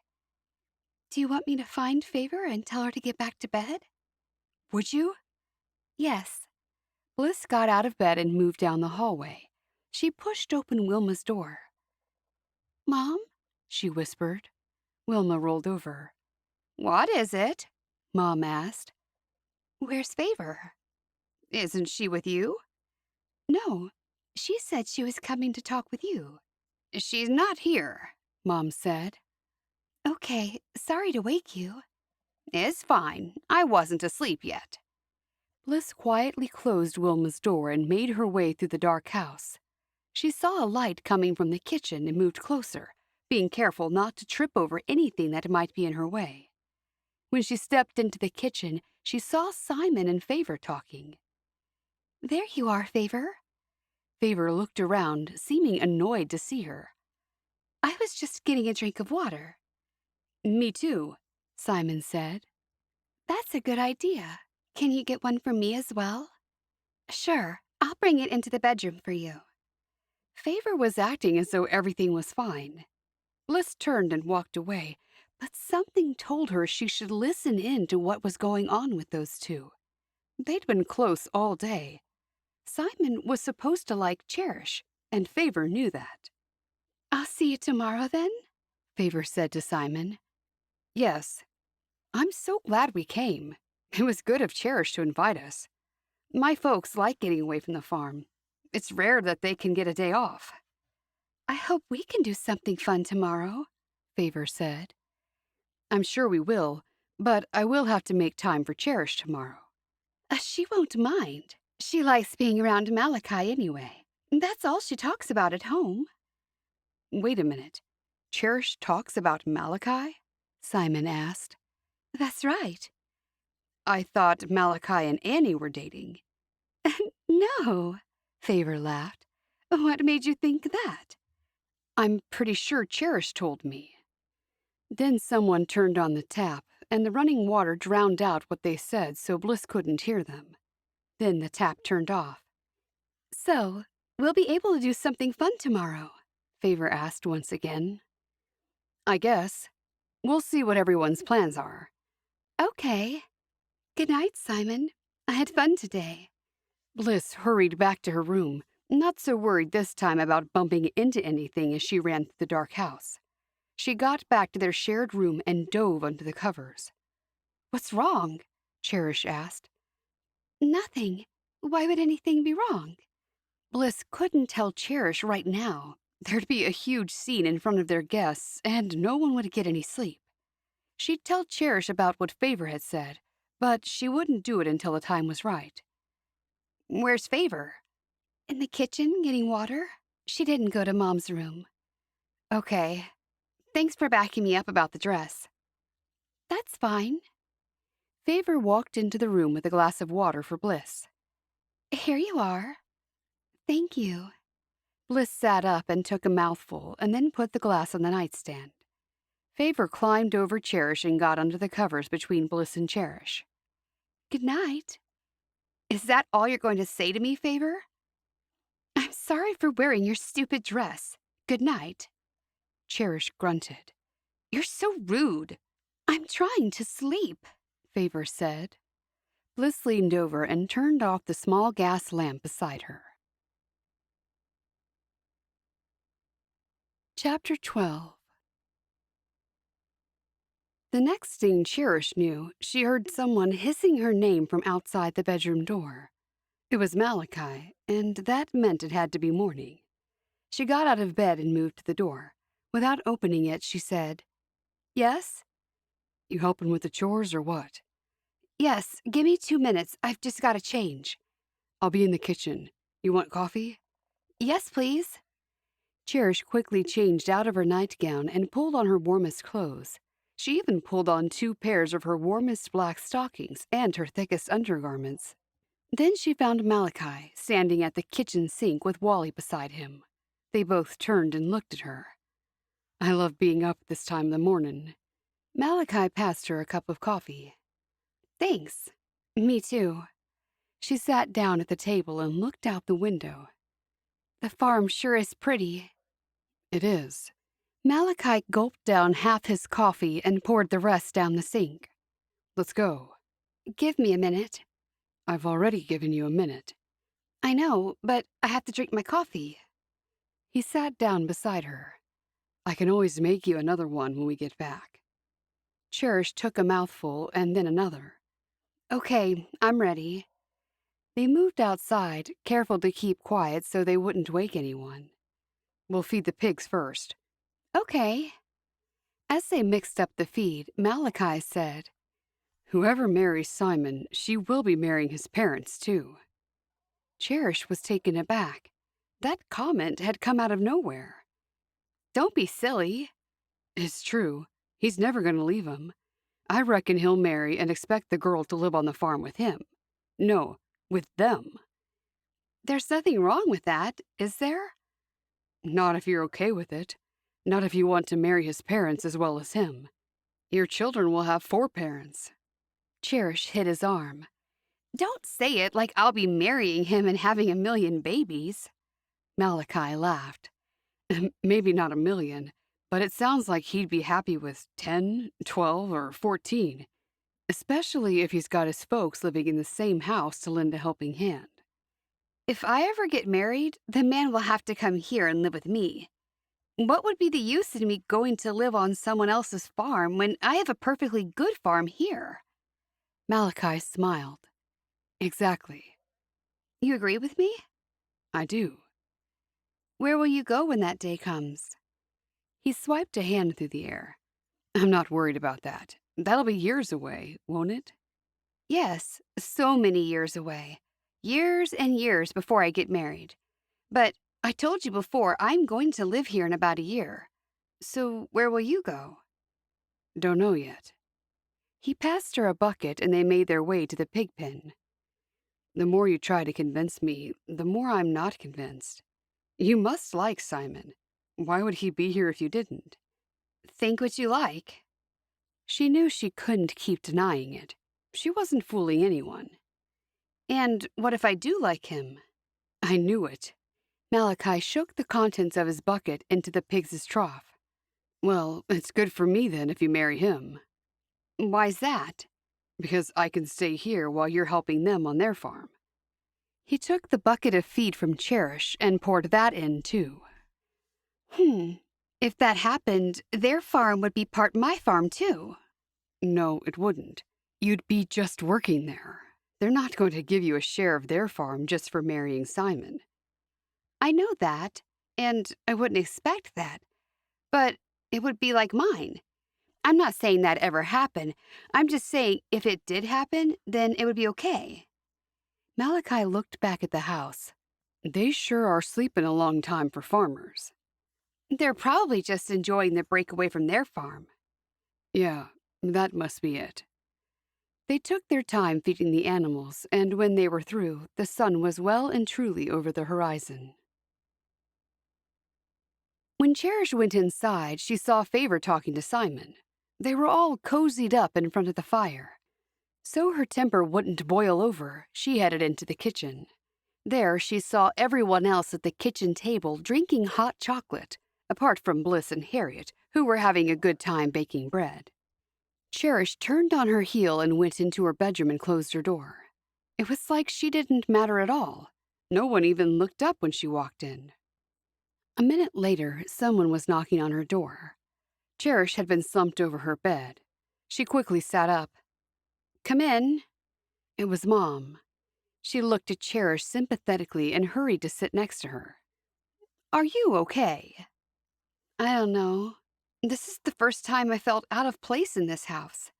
I should be the one cooking with Harriet and getting to know her, and I should be the one wearing the pink dress and talking to Simon. Maybe it would have been better if both of them stayed at home. Anyway, she's not wearing the pink dress today. That's something, at least. Cherish's mouth fell open. So it is awful. This is what I thought. No, it's not awful, and keep your voice down unless you want everyone to hear you. Go out now and join in. It's no good moping about in your room, and it's a little rude. Cherish knew her mother was right. Do I talk to Simon? I'd have to join their conversation, and that would seem a bit weird. It's not weird at all. He's here to see you. He's not here to see Favor or anyone else. Mom moved closer and put her arm around her. Just act normal and smile. I'm trying. I can't decide whether to help them bake or whether I join in Favor's conversation. Do whichever one you feel like. These are your guests. They didn't even look up at me when I walked into the room. I'm still so upset by Favor wearing my dress. I know, but it's just a dress. Forget the dress. Cherish looked down at her hands in her lap. It wasn't just a dress. It was her new Sunday best that Florence had sewed for her. It represented a new hope and possibly a new direction in her life if things with Simon went well. She might as well keep it. Cheer up. I will when there's something to cheer up about. You're here at the farm. That should make you happy. You know, it's not easy for any of us to get away from the orchard. You're right. Favor should have been left at home. Wilma shook her head. You two used to get along so well. I know, before Crystal came along. Now everything has changed. She's not the sister I grew up with. The old Favor would never have worn my dress without even asking. She would have known to ask. What's done is done. She's still your sister. And Bliss is loving being with Harriet because she has no mother of her own. She enjoys the company of other people's mothers. Cherish sighed. I know. I'm not mad with her. You shouldn't be mad with anyone. Forgive and forget. She'll come to you and apologize, and you can tell her how much it upset you. I will. Don't worry. Wilma stood. Now, come out and entertain your guests. They're all here to see you. Wilma grabbed Cherish's arm and pulled her to her feet. Okay. And smile. We want the guests to feel welcome, not be scared away. Cherish flashed her mother an exaggerated smile. That's better. Cherish couldn't allow Favor to steal away her first possible boyfriend. She had to do something. It was time to act. Chapter 13. Cherish went out into the living room and sat down between Favor and Simon. What are we talking about? She asked. Favor was just telling me about life on the orchard. Oh, nothing bad, I hope. Favor smirked. Why would it be bad? Cherish shrugged her shoulders. I'm not sure. You like living on the orchard, don't you, Cherish? Simon asked. I do most of the time. It's fun at harvest time. It's exciting when we have the first cookout of the season and everyone gathers there. I do like it here better, though. This is my true home. Can we do something together today, Cherish? Simon asked, turning away from Favor. Sure. What would you like to do? Excuse me. Favor bounded to her feet and walked off into the kitchen. Cherish said, There's not really any place we could go. How about I make us a picnic lunch and we could find a quiet place to eat? It's a bit cold for a picnic, isn't it? That's true. We could take the horse and buggy somewhere. Then we can park the buggy and have a picnic together. At least we'd be alone. I like it. I can't wait. I really want to be alone with you just to have a conversation without anyone else around. It doesn't seem like too much to ask, but it never seems to happen. It will today. I'll start making some goodies for the basket. Want some help? Sure.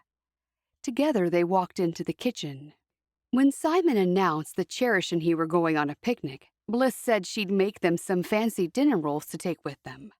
What a great idea! Let's join them on their picnic, Melvin.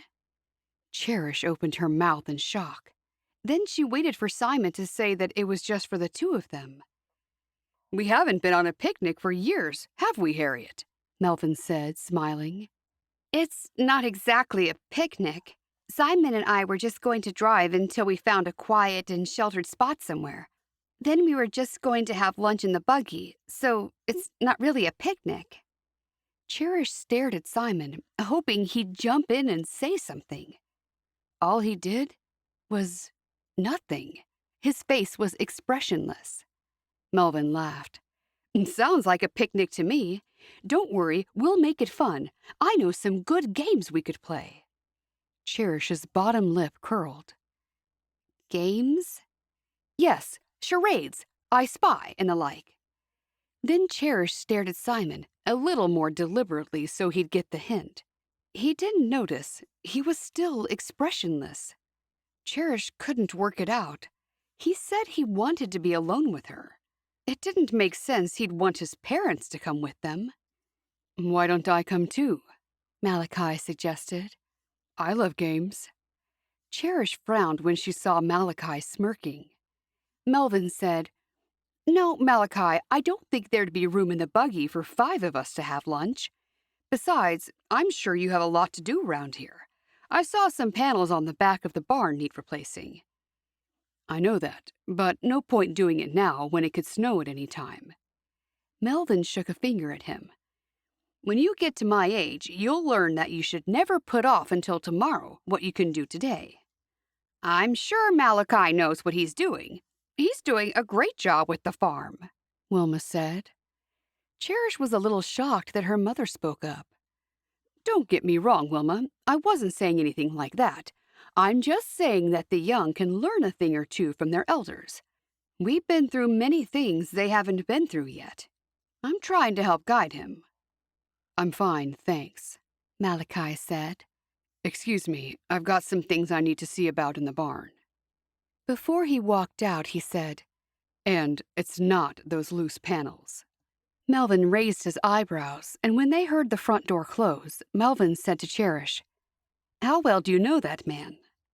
"He's Bishop Zachariah's nephew, and he came highly recommended." "I didn't know that." "Yes," Wilma said. "He's been doing a great job here for years."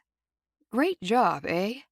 If you want, I can look around and make an assessment on his work." "No, that won't be necessary. Cherish is quite happy with him." Favor said, "Yes, Cherish is very happy with Malachi."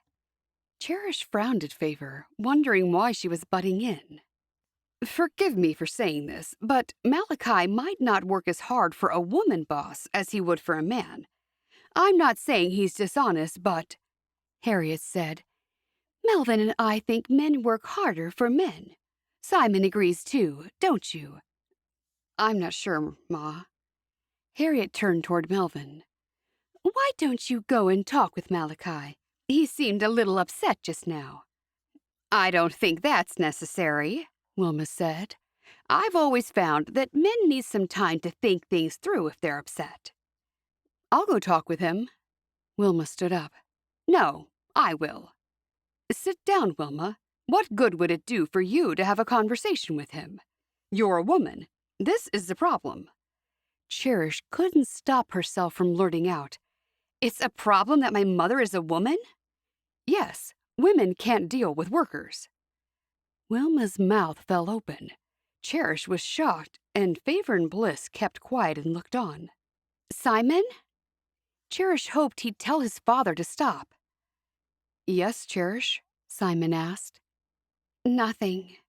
Cherish just shook her head as Melvin headed out of the house to talk with Malachi. "I'll just finish making your bread for the picnic."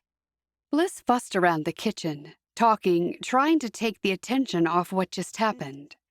"This is your farm, Cherish," Wilma told her. Cherish fiddled with her prayer cap strings. "I know."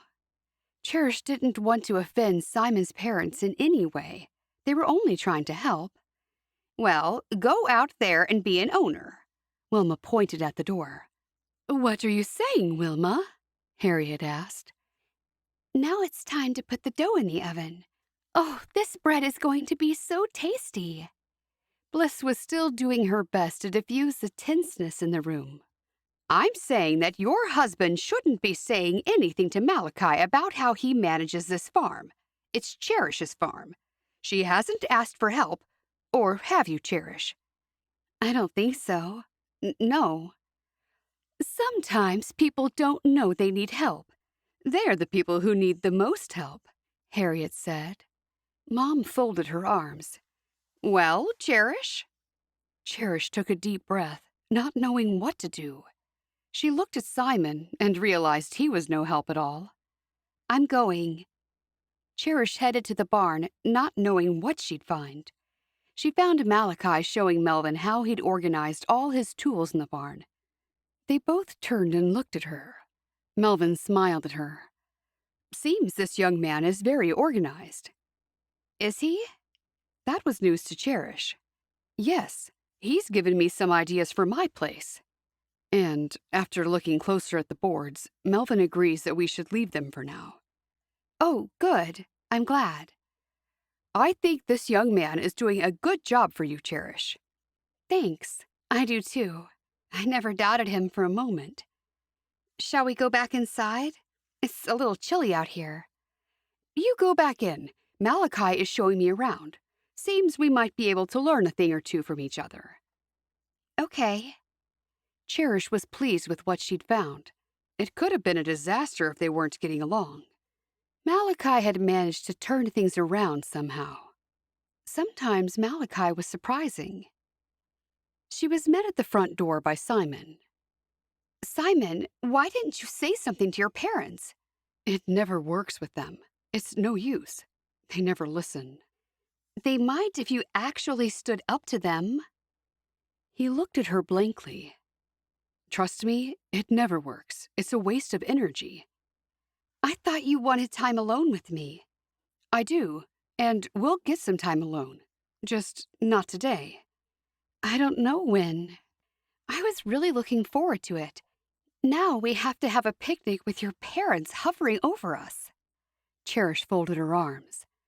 He shrugged his shoulders. That's just the way it is. Chapter 14. Back at the orchard. Things haven't changed much with Wilma and the others gone, Ada commented. We're still over here nearly every day. I know, but we have to help out.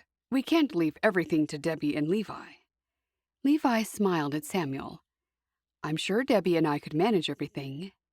Matthew said, No, Cherish made me promise to look after her birds. Ada looked down her nose at him. Made you promise? Wasn't your word good enough? Matthew grimaced. She might not have made me promise, but she was very worried that I'd do what she said. I'm not going to let her down. No one's suggesting you don't help. I was just saying we're still here nearly every single day.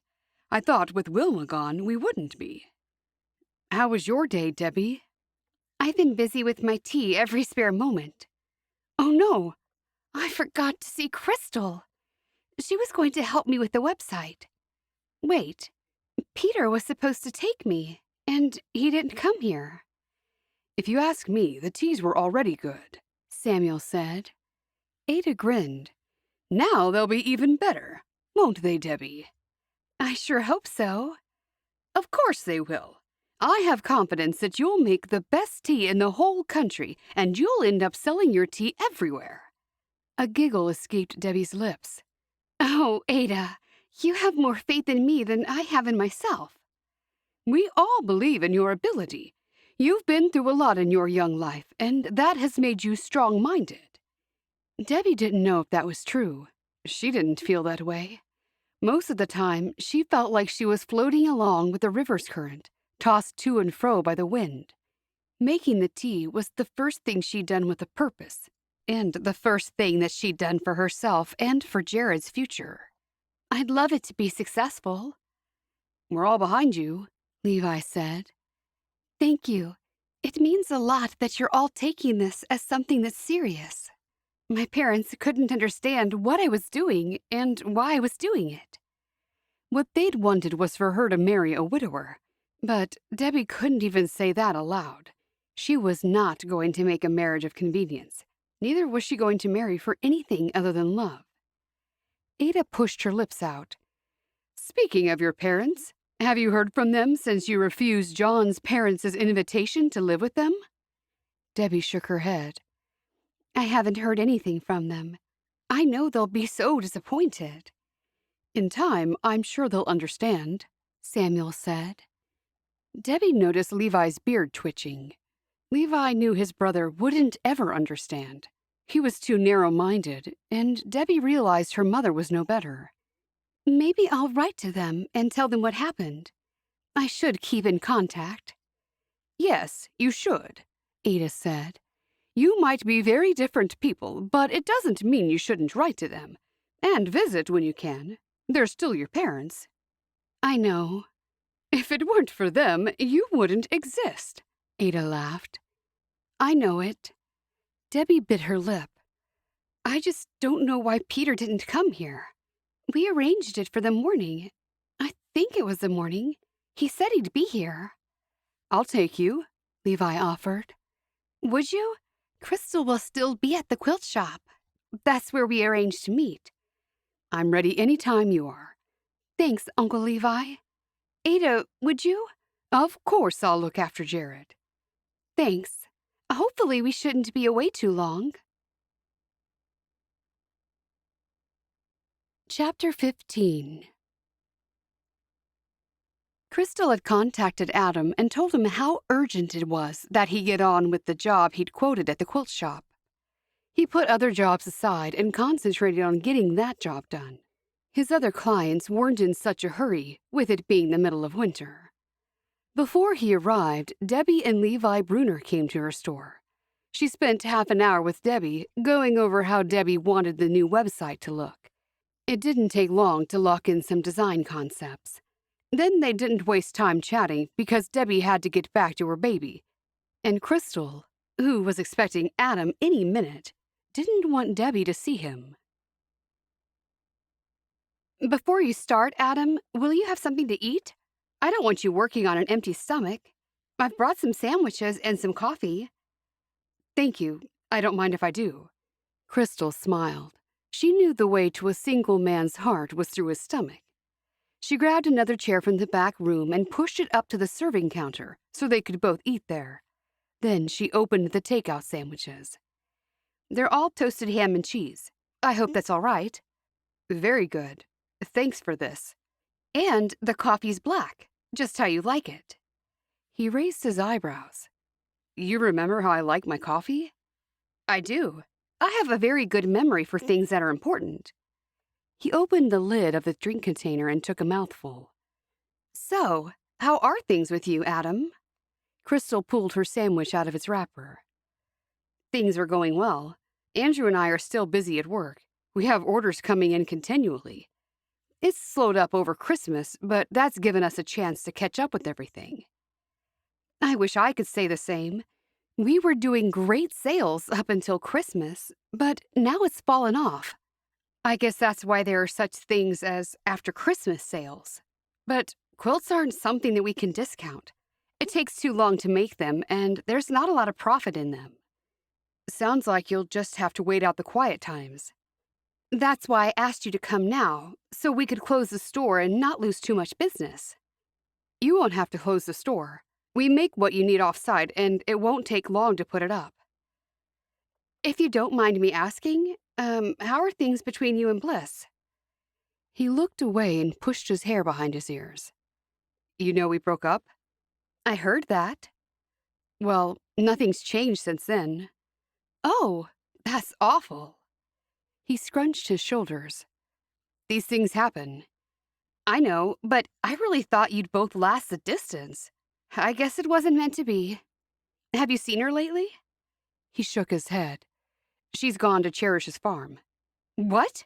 Instead of Favor? No, with Favor. Wilma went too. That's something I didn't know.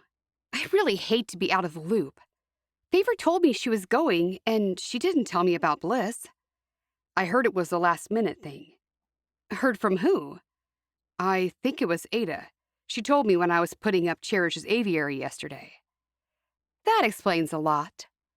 Crystal put down her sandwich and stared into space. Adam finished chewing his mouthful. What do you mean? I heard that there was a man going to Cherish's place, too. I thought the man was interested in Cherish, but now? Wait, do you think Bliss is moving on from me that quickly?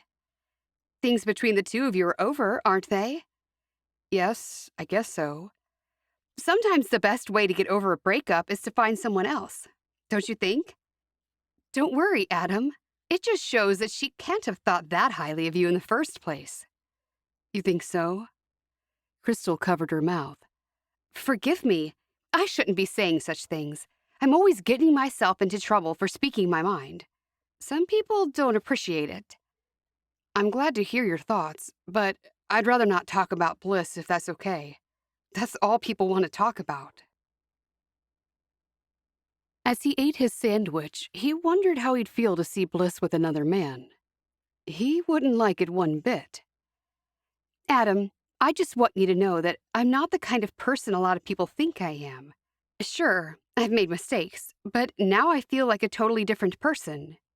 Looking back, it feels like it was someone else who did those dreadful things.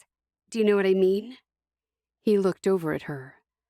You mean pretending you were Caroline? That's exactly what I mean.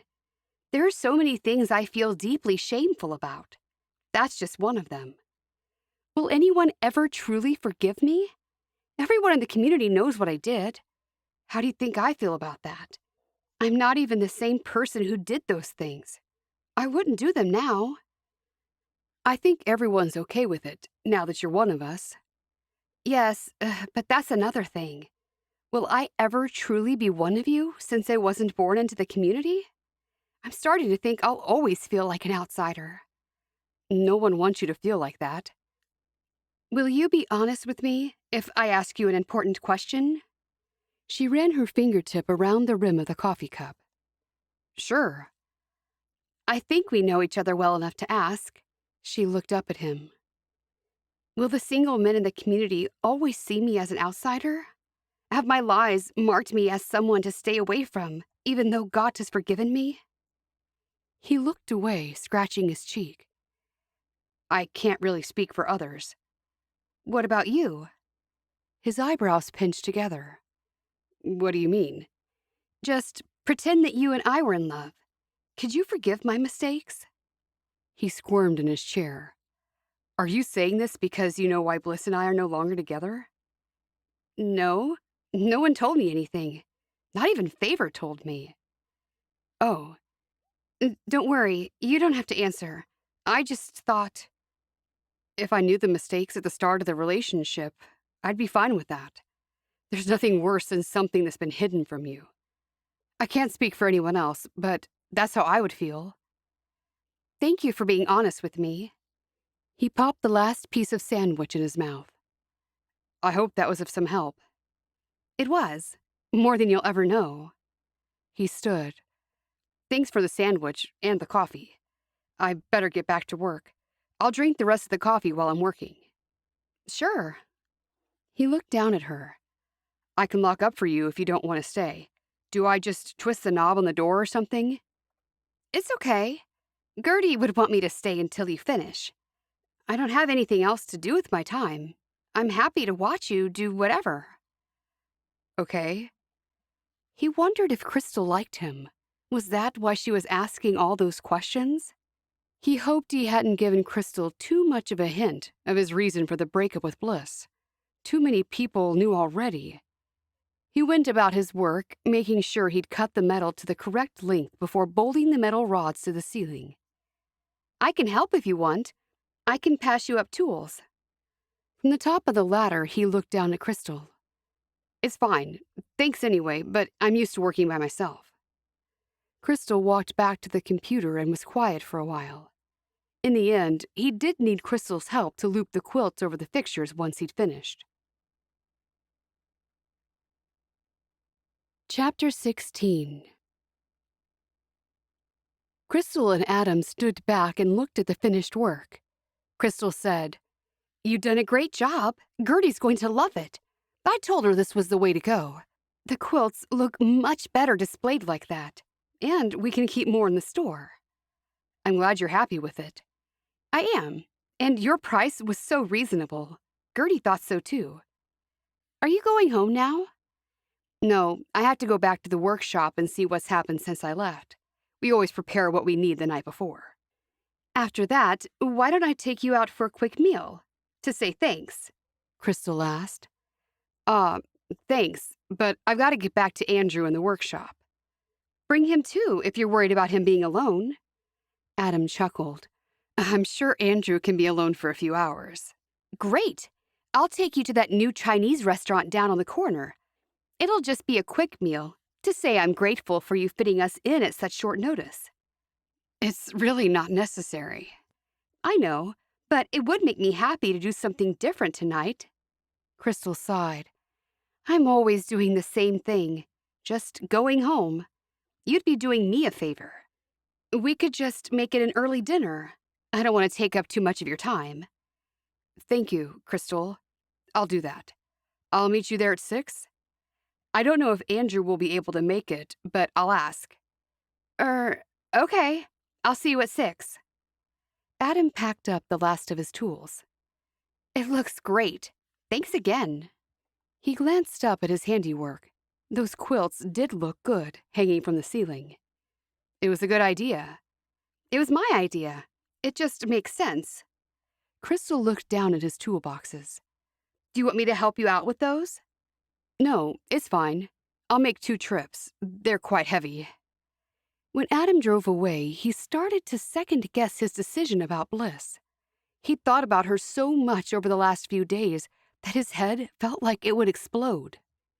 He was still thinking about Bliss when he got back to his workshop. How'd it go?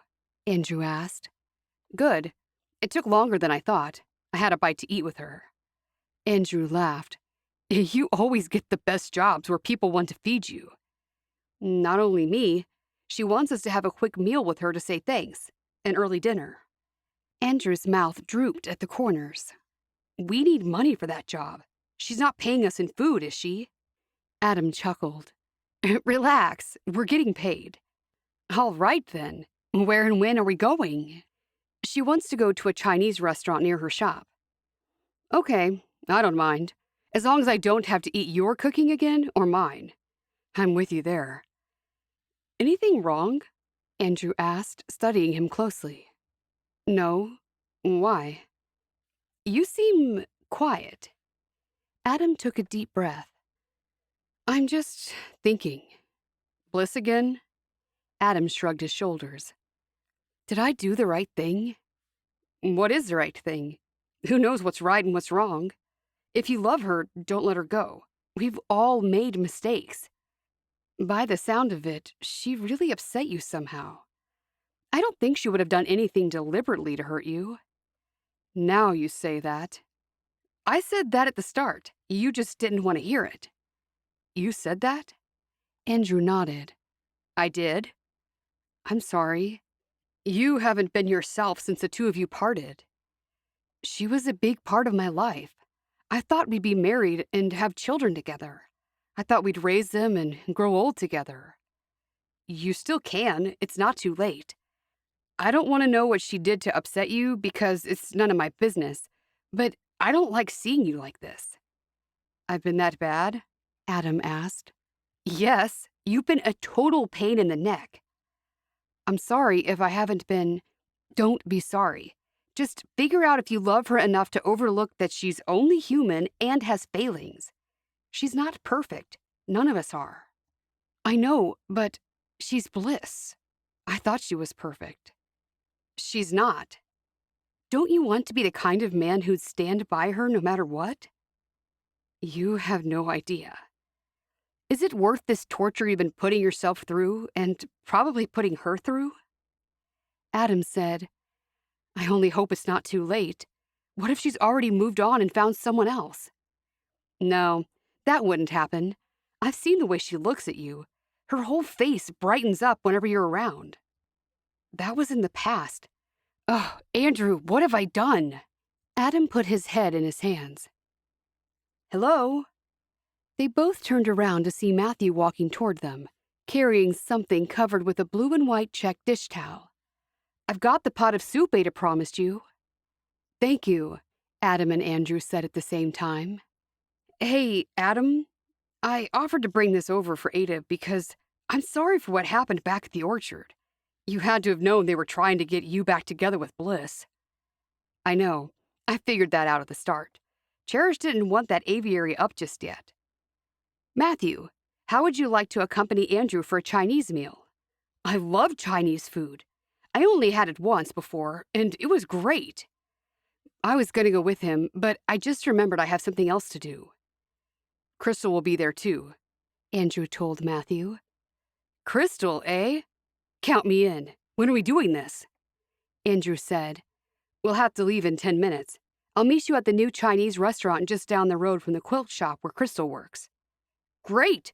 I'll head there now and wait outside. Thanks for the invite. Matthew turned around and headed back to his horse and buggy.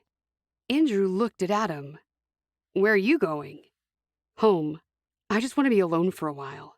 I need to think things through. Give my apologies to Crystal. I hope she won't mind too much. She probably will. She has a secret crush on you. I've told you that before. Just be careful. I don't know about that. Adam shook his head. Andrew folded his arms. Are you going to think about Bliss? Is that why you want to be alone? You've never wanted to be alone before. I've got a lot to think about.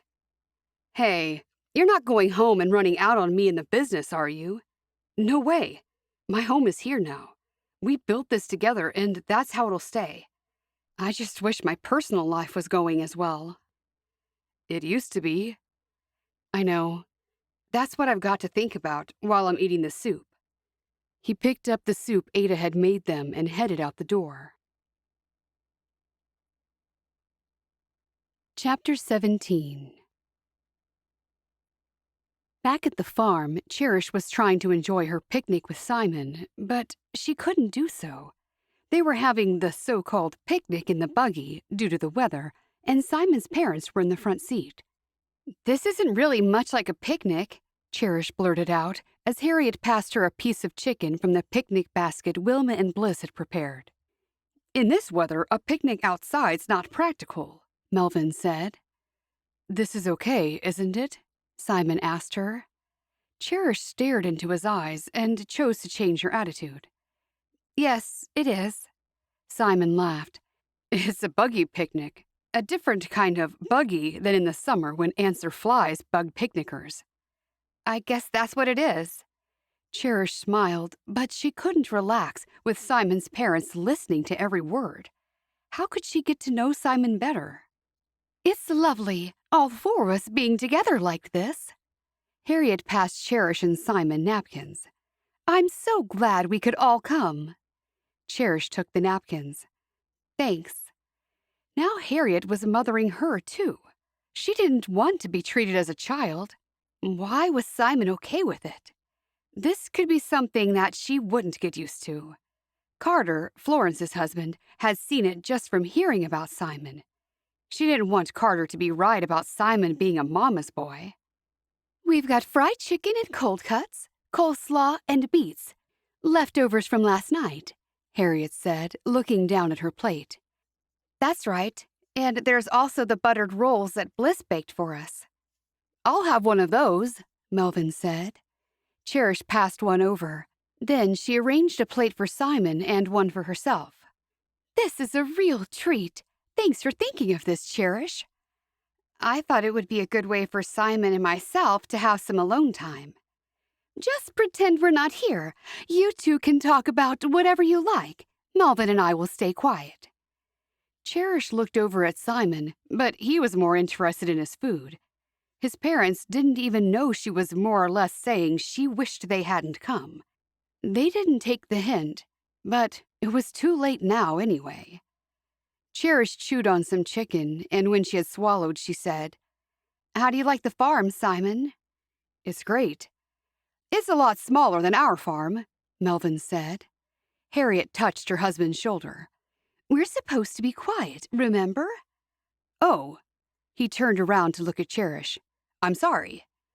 That's okay. Tell us something about yourself, Cherish, Melvin said. There's not much to tell. You've met my mother and my sister, also my stepsister. Do you have a hobby? Harriet asked. I like quilting and basket weaving. Oh, those are useful things, very practical for when you're running your own home. Then there was a strange silence. This was dreadful. Cherish just wanted to run. She should never have agreed to this. What about you, Harriet? Do you have a hobby? Cherish took a mouthful of chicken while she waited for Harriet to answer. I do like my needlework. I like to knit, too, but I'm saving up knitting for when I start having grandchildren. Simon sniggered and Melvin smiled, and both parents looked lovingly at Simon. Cherish had always longed for her mother to be more affectionate and loving, but now she was glad that Mom was exactly like she was. "I don't have time for hobbies," Melvin said. "There's always so much work on the farm." "That's true," Harriet added. "So much work. We had a hard time keeping up with it all when Simon went to your sister's wedding, Cherish." "I'm surprised you didn't go with him." "We couldn't. We thought about it, but the people who are looking after our farm right now were away.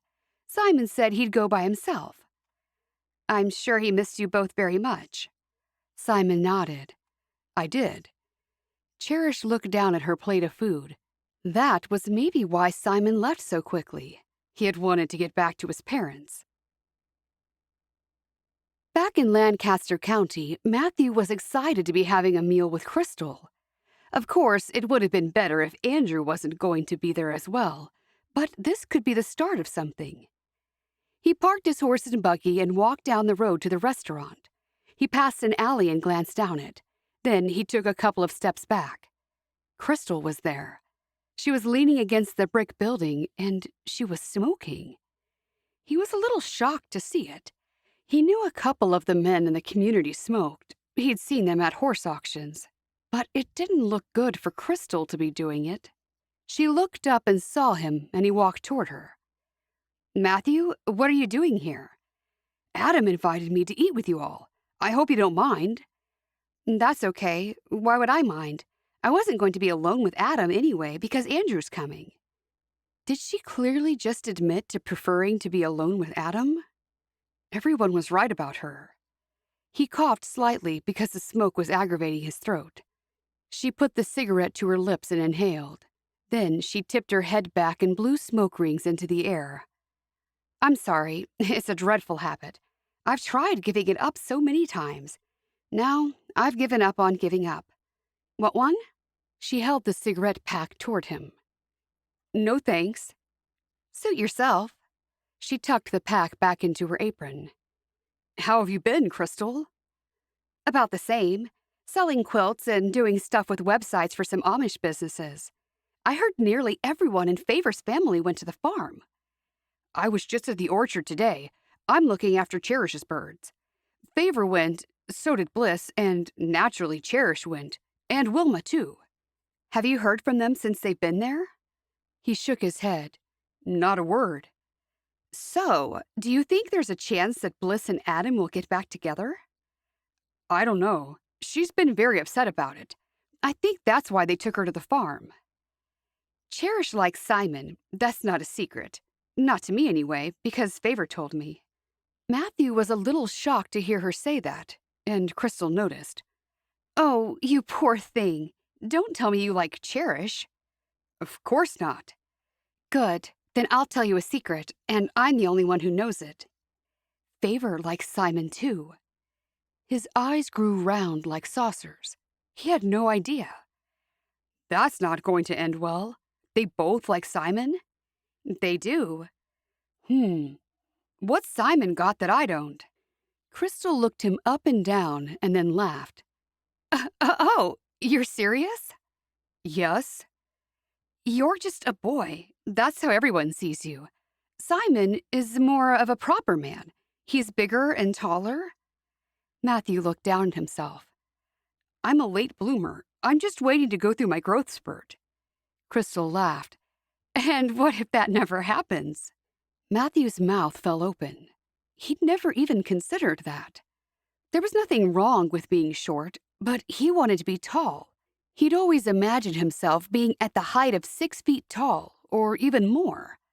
He would look down at his wife when he admired how pretty she was. It wouldn't feel right if his future wife was taller and she was the one doing the looking down. And Favor reckons it's only fair that she gets a proper boyfriend before Cherish does, because she's older. It took Matthew a moment to realize that Crystal was still talking about Simon and Favor. "That makes sense." "I thought so too. I told her to go for it."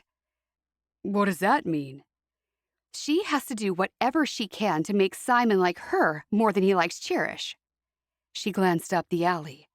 Oh, there's Andrew. Adam can't be far behind. Let's go.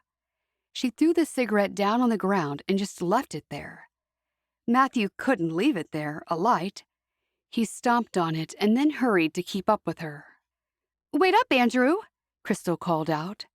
Andrew turned around and smiled. Hi, Crystal. Did Matthew tell you Adam couldn't make it? Crystal's mouth fell open. No, I was just talking to Adam. He never once said he couldn't come. She turned to look at Matthew. Why didn't you tell me Adam wasn't coming? Chapter 18. He shrugged his shoulders. I clean forgot to mention it. I'm out here in the freezing cold, waiting, shivering, and he's not even coming? Crystal put her hand on her forehead. I can't believe this. I'm sorry, Andrew said, but Matthew and I are here. There's no point in this anymore. I wanted to thank Adam for doing the job, not feed a dozen people. There's only 3 of us. I could pay for the meal. Matthew put up his hand. No need to worry about that. Crystal rolled her eyes at Matthew. Don't raise your hand. You're not in school anymore. Matthew lowered his hand, just as Andrew said. Adam and I are business partners, so you can thank me if you want. Otherwise, if you don't want to join us, Matthew and I will... A great idea. Matthew and you can eat yourselves silly. Have a nice meal. Crystal turned and left. Before she walked 2 steps, she yelled out, Unbelievable! And kept going. Wow, she was really upset. Matthew stared after her, admiring the way she walked with the sides of her coat flapping in the breeze. Yep, looks like it. Matthew grinned and looked back at Andrew. Are you ready to eat? I'm always ready to eat. Together, they walked to the restaurant. While they were in the middle of eating their dumplings and spring rolls, Matthew decided to learn more about Adam so he could help Bliss. I'll just come right out and say this. Everyone I know wants Bliss and Adam to get back together. Same here. Me too, I mean. I thought they were great together. So, do you know what's stopping Adam from telling Bliss he made a dreadful mistake? Andrew looked up from his food. I got the impression she did something wrong, but he's keeping that to himself. It doesn't matter who did the thing. What I meant was that he made the mistake of letting her go. I can agree with you there, Andrew nodded. Good. Someone had this idea that we should find out if Adam had ever made a mistake. Then we could confront him with it. He'll see that everyone makes mistakes, and he'll forgive Bliss. Andrew pulled his mouth to one side as he picked up another spring roll in his fingers. It depends. On what? Exactly how big a mistake does she make? Matthew held up his hand and then placed his thumb and forefinger an inch apart. About this size. No, this size. He moved his thumb and finger closer together. It was hardly anything. That's why he should see that he's made a dreadful mistake. Where will he be able to find anyone better than Bliss? She's so nice. She's so nice that she makes everyone else look horrible. Yep, I'd agree with you on that. I can let you into a secret. I think he's realizing that he's made a mistake. Yeah? Andrew nodded. He said he's got a lot of thinking to do. I think Crystal helped. He's been different since he came back from doing her job. I wouldn't be surprised if she had a good talk with him. For real? I'm just guessing, but it makes sense. He came back from there looking worried. He also said he thinks Bliss has found someone else. It must be what everyone said when he was at the orchard. I didn't agree with doing that, but my opinions don't matter much. Well, don't tell Adam that's what happened. If that helps him get back with her, it'll be worth him thinking it. I told him just today that he hasn't been the same since she left. I agree. We won't tell him. Matthew took a mouthful of soda. He couldn't wait to get home and tell Aunt Ada what he'd found out. Chapter 19. Back at the buggy picnic, they'd finished their food, all but the dessert. I've never had a picnic in a buggy before, said Harriet. Melvin agreed. Me either. It's a little cramped. Simon joined in. But it is warm in here compared to outside. Harriet turned around to face them. Yes, it is. Are you going to be the one to serve us the dessert, Cherish? Yes, of course. Cherish leaned over behind the back seat and pulled the basket next to her. The basket held the cheesecake. There was nowhere else to put it except between herself and Simon. She couldn't even sit close to him. This picnic was a disaster, and it was all because of Harriet and Melvin. Simon helped by pulling out the bottle of cider and the glasses, and he poured everyone's drinks while Cherish pulled out the cheesecake and arranged it on 4 plates. She passed 2 plates over to the front. Harriet took the 2 plates and gave one to her husband and kept one for herself. Your farm's great. It's actually bigger than I thought it would be. I thought it would be more of a hobby farm, Harriet said. Melvin was quiet as he ate a spoonful of cheesecake. No, it's a real farm. Then there was another awkward silence. Why wasn't Simon saying anything? How long are you able to stay? Cherish finally asked. I don't know. It depends on my folks. There were sniggers from the front seat, and then Simon smiled and kept eating. He had a better connection with his parents than he had with her. Cherish knew that if she wanted to be Simon's girlfriend, she had some competition, and it wasn't from favor. Simon then looked over at her. You look nice today. Cherish was delighted he'd say such a thing in front of his parents. Thank you. You look nice too. Again, there was stifled laughter coming from the front seat. I try, Simon said. Not too hard, though. That would be prideful, but I do try to keep my clothes nice when I'm not on the farm. I see that Malachi's clothes are always dirty. I don't want to end up like that, not caring. Yes, he likes it that way.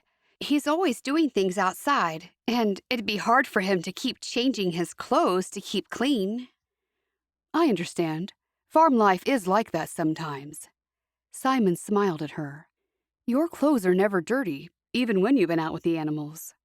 That's because Malachi has done most of the work for me. I guess things will be different when I'm alone on the farm. Maybe you won't be alone. Simon gave her a wink. Cherish appreciated what he said, but she didn't appreciate him saying that in front of his parents. Well, in reality, he'd said it behind them. All they were doing was listening. It just wasn't normal. Not even Levi and Wilma would do such a thing. No parent she knew would do it. How come you're so close with your parents? She knew she was taking a risk in asking that in their hearing. They had said they'd be quiet, so that was a test they were failing. Simon answered, It's always been that way. I'm an only child. I guess that's why. Cherish tried to think of people she knew who had no siblings. I've never seen any parents this close to a grown man. It's great, isn't it? We've got a special bond.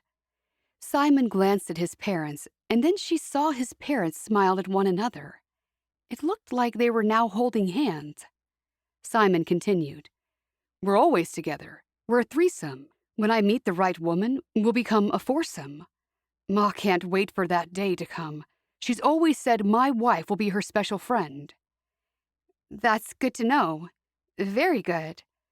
Cherish looked in the basket for a clean napkin to wipe her hands. She was done with eating. All this talk was making her nauseous. I can tell you're close with your mother, Simon said. Just normal, I'd say. She is my mother, so... The difference is I genuinely like my folks. Cherish's mouth fell open in shock. I like my mother, and I liked my father. She always got sad when she thought about her father. She didn't have enough memories of him. I just wish I had gotten more time with my father, you know? What was he like? He loved his trees. He was always outside with them. He mainly spent time with Florence, teaching her about the trees because she was the one who was going to take over one day. Wait, doesn't Florence have older brothers? That's right, but they weren't interested in the orchard. Only Florence was.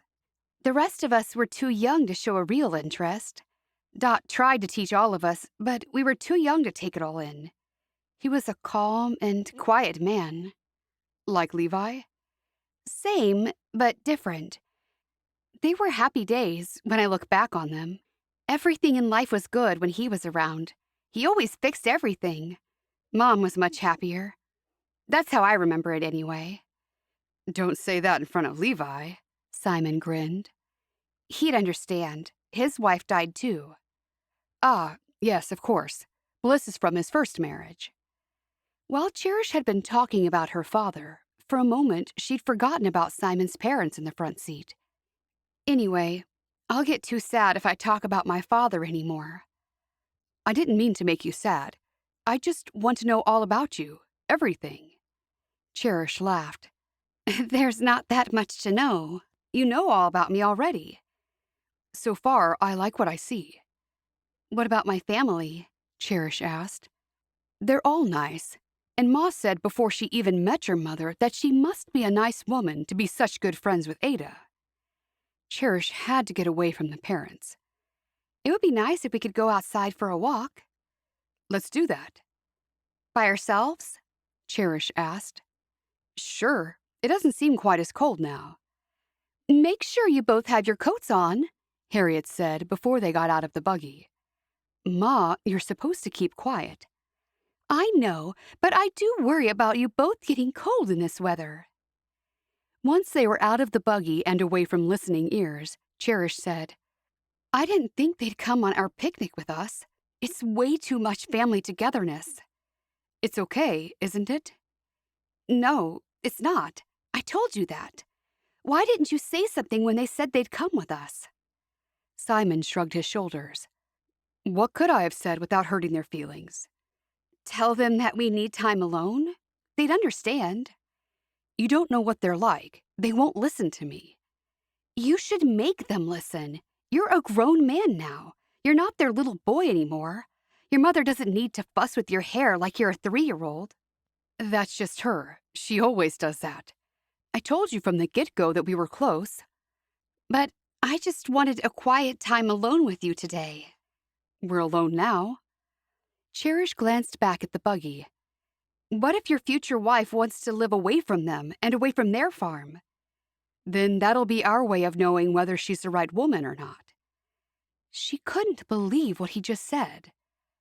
Our? Yes, me and my folks. Anyway, I'm not ready for marriage. Not yet. I plan on having a very long courtship. I think that's the way to go, to be sure you're with the right one.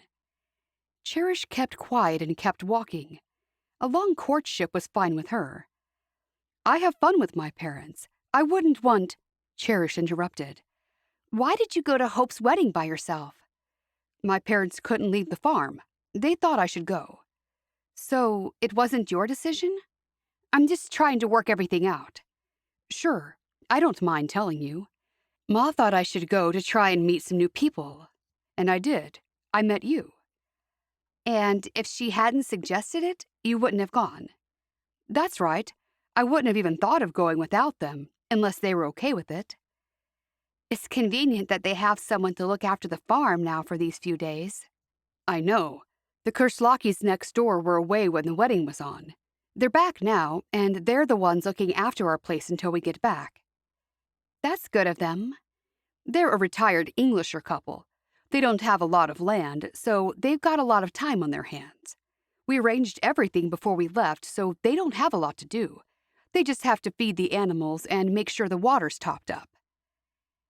I wonder if it will snow soon. Cherish looked up at the sky. It's been warmer than normal. Maybe that'll end soon and we'll have snow for days. We might have so much that we'll all be trapped in your house together. I don't think that'll happen. He laughed. Cherish has something else on her mind that had been bothering her. She had to clear it up. She was nervous to ask, but she held her breath and then asked, Simon, why have you been talking to Favor so much? He stared at her and then looked away. She's talking to me. I can't be rude. What do you want me to do? Cherish shrugged her shoulders. Nothing. He smiled. Wait, are you jealous? No, not at all. I've never been jealous of anyone." "Then why did you ask?"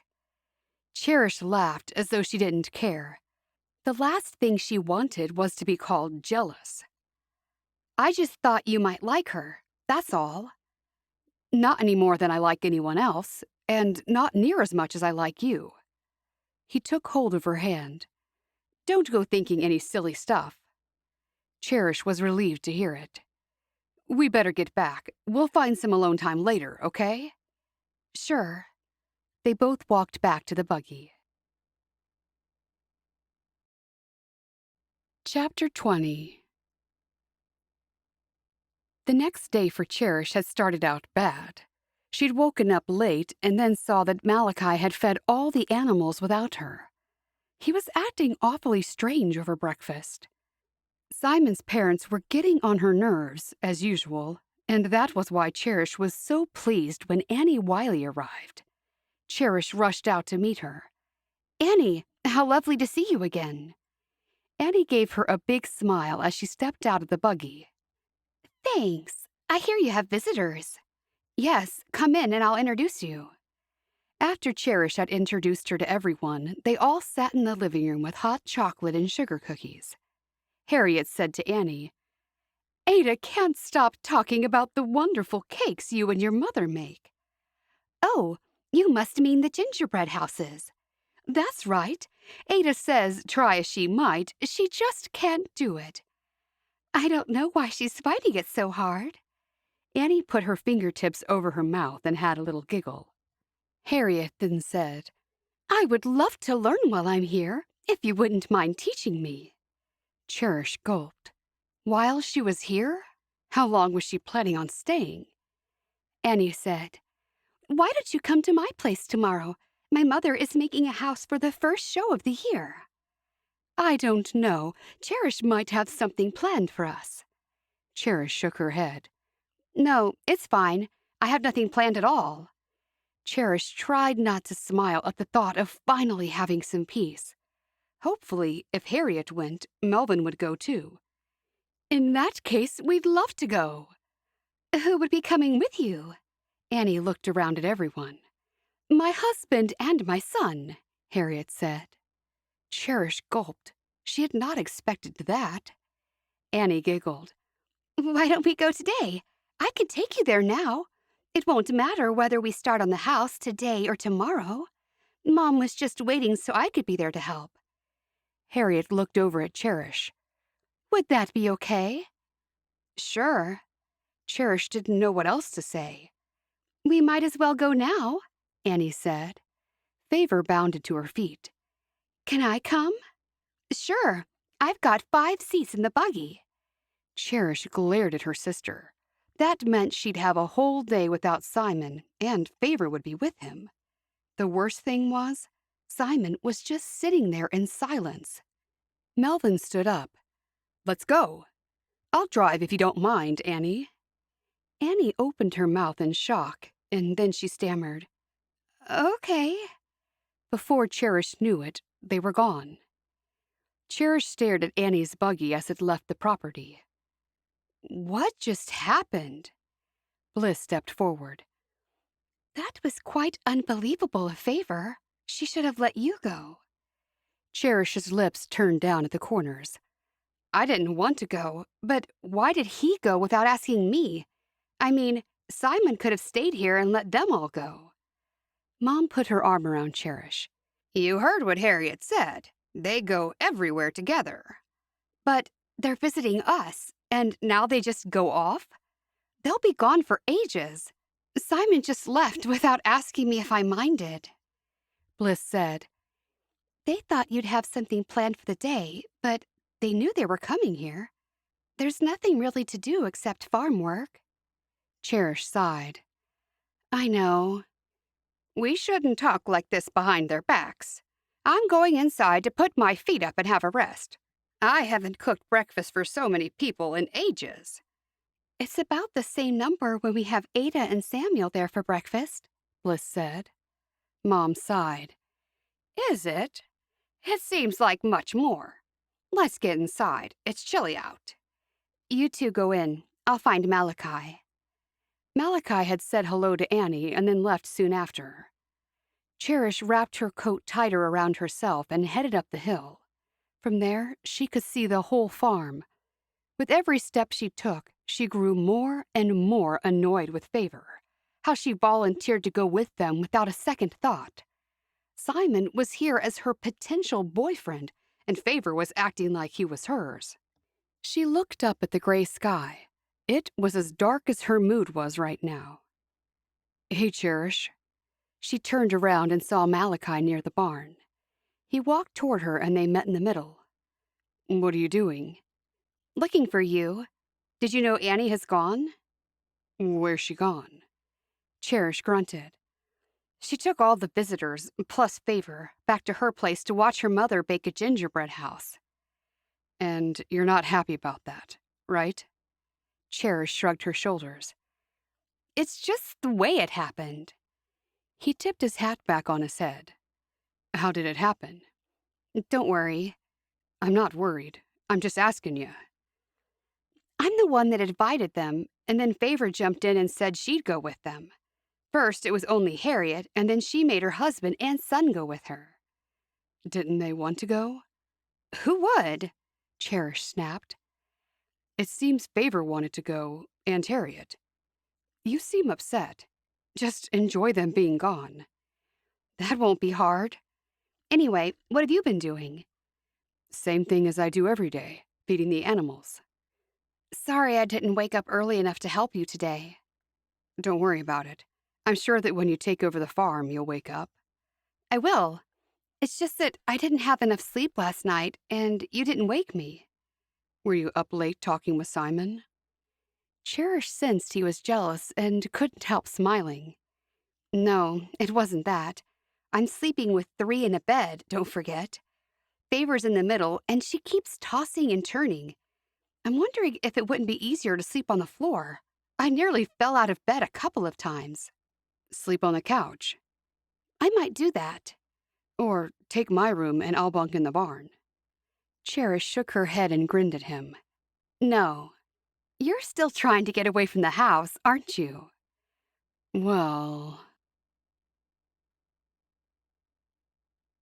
Chapter 21. "It's not going to happen. Forget it." Cherish looked down at the bucket in Malachi's hand. "Have you finished?" "Nearly. I just have to feed the pigs. Want to help me?" "Sure." He seemed to be back to his normal self now. In the barn, they mixed the feed for the pigs. Cherish carried 2 buckets and Malachi took 2. Together, they walked to the covered pig pen. "It does kind of feel better with them gone." Malachi laughed. "Why did you invite them?" "It seemed like a good idea at the time.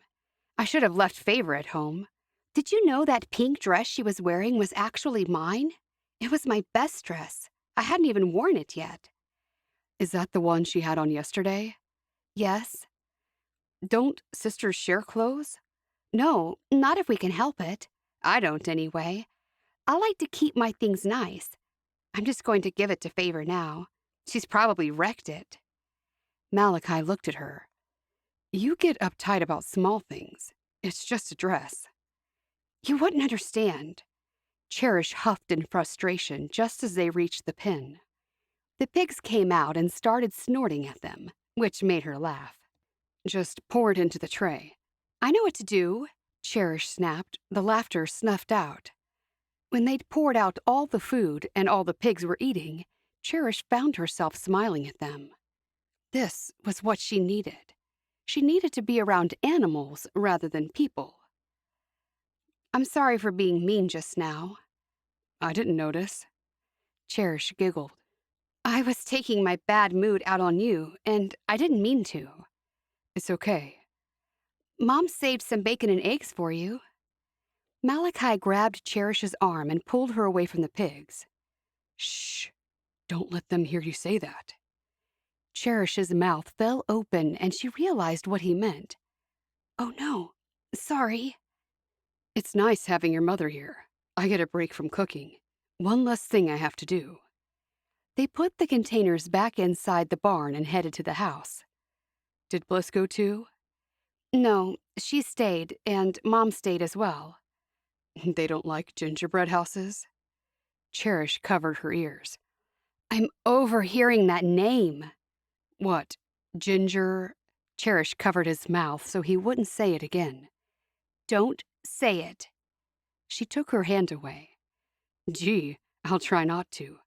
I didn't know they made you this upset. You're so uptight. I have reason to be. Not really. She stopped and stared at him, and he stopped too. Just at that moment, soft snowflakes fell from the sky. They both looked up. He put out his arms. You need to be out here, away from the people who upset you. You're right, I do. I need to be away from sisters who take my clothes without asking. It sure is beautiful here on the farm. Come in out of the cold, you two. Wilma stood in the doorway, beckoning for them to come inside. You'll catch your death, Cherish murmured under her breath. You'll catch your death of cold, Wilma called out. Malachi laughed. How did you do that? He asked Cherish. It's what she always says. We better go inside. She won't let up until we do. While Malachi ate his breakfast, Cherish sat at the kitchen table, keeping him company while drinking a cup of coffee. Bliss and Mom were settled in the living room, sewing. I really thought Bliss would have been the one to go with them, said Cherish. She likes Harriet. Why didn't she go, you ask? She didn't get a chance because Favor jumped in and volunteered herself to go with them. I didn't ask. I knew you would have if you didn't have a mouthful of food. Forget about them. Cherish slumped in her chair. I'm trying. Then she leaned forward. I should have left Favor at home. It was Mom's idea to bring her. Have you always not gotten along with her? We were close when we were younger. Things are different now. We do get along sometimes. That's what it's like with siblings. You don't get along with them all the time. Are you going to see Ruth while you're here? Definitely. We should go soon. Do you want to come with me? Do I have to? Yes. Can I finish my coffee first? Okay. Chapter 22. They found Ruth wasn't home, so they left a note on her door that they'd be back tomorrow. Late that afternoon, Cherish was even more annoyed when Annie's buggy pulled up and they all got out, laughing. How was it? Cherish asked, walking toward them. Great, Harriet said. Annie's mother sent a cake with us to have for dessert, Favor said. Please thank your mother, Annie. Cherish smiled at Annie. If that was a ploy or a hint to stay for the evening meal, Cherish wasn't asking her. There were already more than enough people in the house. Cherish noticed Annie was looking around. Was she looking for Malachi? Want to go for a walk, Cherish? I've hardly seen you, Simon said. Cherish couldn't keep the smile from her face. I'd like that. As the others headed to the house, Cherish walked away with Simon. You were gone a long time. I'm sorry. I wanted you to come too, but then Favor said she was going. You could have stayed here. But my folks were going. They would have wanted me to go with them. It's not always about what they want. What about what you want? I've got to consider them. They've done so much for me. What, more than any other parent? Every parent does things for their child. You don't have to repay them. I'm not doing it because I have to. I love my parents. I love being around them. I noticed. I've spent all day today alone, and that's because you wanted to be with your parents? You see them every single day. How often do you see me? There's no need to raise your voice, Cherish. I think there is. He put a hand on her arm and she immediately calmed down. I'm sorry, but I've been bored all day. You'll be gone soon, and we could have spent more time together. My folks really wanted to go to see the gingerbread houses. They worked so hard. I don't even remember when they had a day that they didn't have to work. When I saw the excitement on my mother's face, how could I say no? Cherish frowned. You didn't have to go with them. I told you, We go everywhere together. Not everywhere. He rolled his eyes. You don't understand. I think I do. I know your mother wanted to go, but couldn't she have given you a day off from hanging around with them? I want to spend time with them. I know it's hard for you to understand. Not many people understand what our relationship is. It's special. I can think of a few other words for it. He moved closer to her. Don't be mad. I'm not exactly mad. I'm just upset that the day's been wasted. I don't get to go to the farm much, and I thought we'd have more time together. Alone. We're alone now. Cherish kept walking. Favor said she loves how me and my parents are so close. She has no one close with her. She told us about the friend she had living with her for a while. It seems to have really upset her when she left. What else did she tell you about Crystal? That's all. Why, is there more? Cherish shook her head. It would have taken too long to explain the whole Crystal situation. Favor is a little dramatic sometimes. I hope she wasn't complaining too much. He laughed. She was a little bit. She really gets along with my mother. You should spend some more time with her. Who, Favor? No, my mother. Oh, I thought I was. Not as much as Favor or Bliss. I'd rather spend time with you. Wouldn't that make more sense? He shrugged his shoulders. Maybe Ma thinks you don't like her that much. I like her just fine. Did she say that? Something like that. Don't say I said anything. Now Cherish was growing agitated. I won't change what I'm doing. I like your parents, but you're the one I want to spend time with. I thought they'd entertain themselves while they're here so you and I can be together. I know, and that's what I want too. But they've done so much for me that I just want to make them happy. The whole reason they're working so hard is so they can leave me their farm. Cherish didn't say anything. What could she say without him thinking she was a horrible person? What would it hurt to get to know them a bit better? Simon asked. Chapter 23. Cherish knew she wouldn't get far with Simon if she didn't get to know his parents, but she was never one to follow anyone's expectations. She had to do what she felt was right. It bothered her to compromise, but she decided she'd try it just this once. I will, after I get to know you better, Simon. He stopped walking, so she stopped too. Maybe they think that you... That I what? Go on, say it. That you aren't interested in them until something develops between the two of us.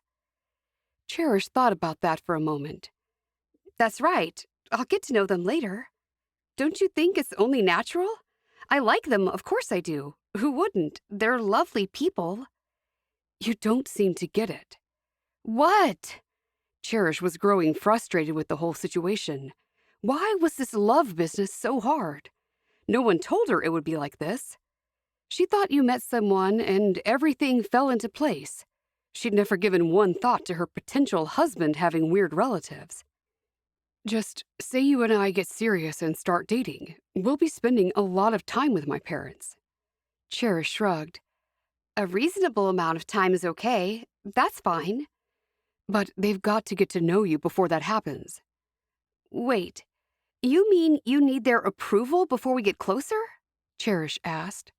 He breathed out heavily. I wouldn't put it in those exact words, but kind of.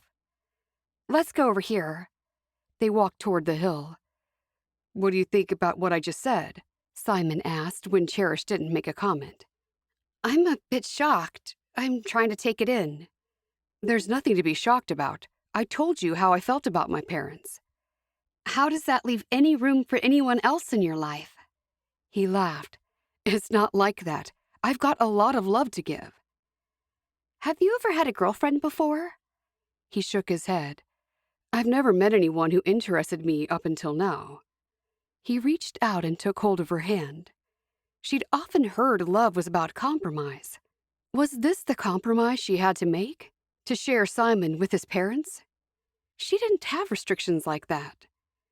What are you thinking, Cherish? Say something. She shook her head. The thing with your parents, I find it odd. I've heard that before from other people. I'm willing to change things, though. I'll do it for you. He squeezed her hand. Cherish was shocked at his response. You will? Yes, and if I'm willing to do that, you should be willing to get to know them better. Cherish nodded, not sure what she was agreeing to. Okay, I'll do my best, but I still want to spend time with you. We're not here for very long, and then I'll be heading back home. I can agree there. Why don't we go back to the house and you can start getting to know my parents? Cherish sat down on the freezing ground. Or we could sit down and have some quiet time alone. Okay. He sat down next to her. I suggested going back because it's so cold. I don't mind. If you don't mind, I'll try not to think about how numb my fingers and toes are. Good. How do you like my family? They're great, all of them. Wilma reminds me a little of Ada. That's because they spend so much time together. They see each other every day. It's only natural they'd start to act like each other. It'd be great to have a friend like that. No, I don't think you should have a friend like that. You'd have no room in your life for them because of your parents. Cherish held her breath, thinking she'd gone too far. Perhaps we can be each other's close friend. Phew, he didn't mind. That would be nice, but we wouldn't be able to see each other every day. No, that's true, but you never know what the future might hold. He stared into her eyes. Then something took Simon's attention. Cherish turned around to see what he was staring at. It was Malachi, walking toward them. There you are, Cherish. Why are you both on the ground? We're just sitting. Is there something wrong? Malachi rubbed the side of his face. Your mother was looking for you. Can you tell her I'm here? He placed his hands on his hips. Then I'll have to tell her you're out here with no coat and sitting on the freezing ground. She wouldn't like that. No, she wouldn't. Tell her I'm coming soon. Malachi shook his head. I'm sorry, I can't do that. Why not? Simon asked. Because she'd be cross with me for not getting you to come with me. We better go now, Cherish. We don't want your mother being upset with me again. I heard a whisper she was upset with me once. When? When I asked if you and I could walk outside after dinner, that evening when we were at the orchard. Did Favor tell you that? I can't say. Simon got to his feet and held out his hand for Cherish. She put her hand in his and he lifted her to her feet while Malachi stood there looking on. Sorry to interrupt the both of you, Malachi said. It's fine. I don't want anyone to be upset with me. It'll make the next few days pretty difficult. Few days? Malachi asked. How long are you able to stay? We'll stay until Cherish leaves. The three of them headed back down the hill together. Cherish walked past Bliss and Favor in the living room and joined her mother in the kitchen, where she was sitting talking to Harriet over a pot of tea. I'm here, Mom. Won't you sit with us, Cherish? Harriet asked. Your mother was just telling me all about you. Chapter 24. Cherish wasted no time sitting down. What had her mother said about her? A whole host of things ran through Cherish's mind. Did she tell Harriet about the time Levi and Mom went away for a few days and the girls held a party, causing a fire in the house? Was she complaining about her keeping Carmel in the house and Carmel sleeping on her bed? Or was she telling Harriet how lazy all her daughters were? Ada, no doubt, would have mentioned that to Harriet since they were such good friends. What did my mother tell you? Harriet laughed. Simon hardly tells me anything. I really know nothing about you. I found out from Wilma that you work in a cafe. Only one day a week. I'd do more if I could. That's wonderful. I do like my coffee. One day you'll have to make me a coffee, a proper one, out of one of those big machines. Cherish gulped. I haven't done any barista training yet. That's what I'd like to do next. You have to do a course to make a coffee? At my cafe you do. We take the coffee seriously. Harriet laughed. Serious coffee? Never heard of it. Cherish just takes the coffee and food to the tables and then clears the tables. Harriet stared at Cherish. That's okay. Don't feel bad. Everyone's got to start somewhere. I'm happy just doing that. I get to meet so many people, and the people I work with are so nice. Wilma said. She likes to have a change from being at the orchard every day. We'd all like a change, Cherish, but you said you want to live here, on the farm. That's right. When you make that commitment to move here, every day will be the same. Are you sure the farming life is for you? Quite sure. I know it. You can't tell Cherish anything. She knows it all. Harriet chuckled. I was a little like that when I was younger.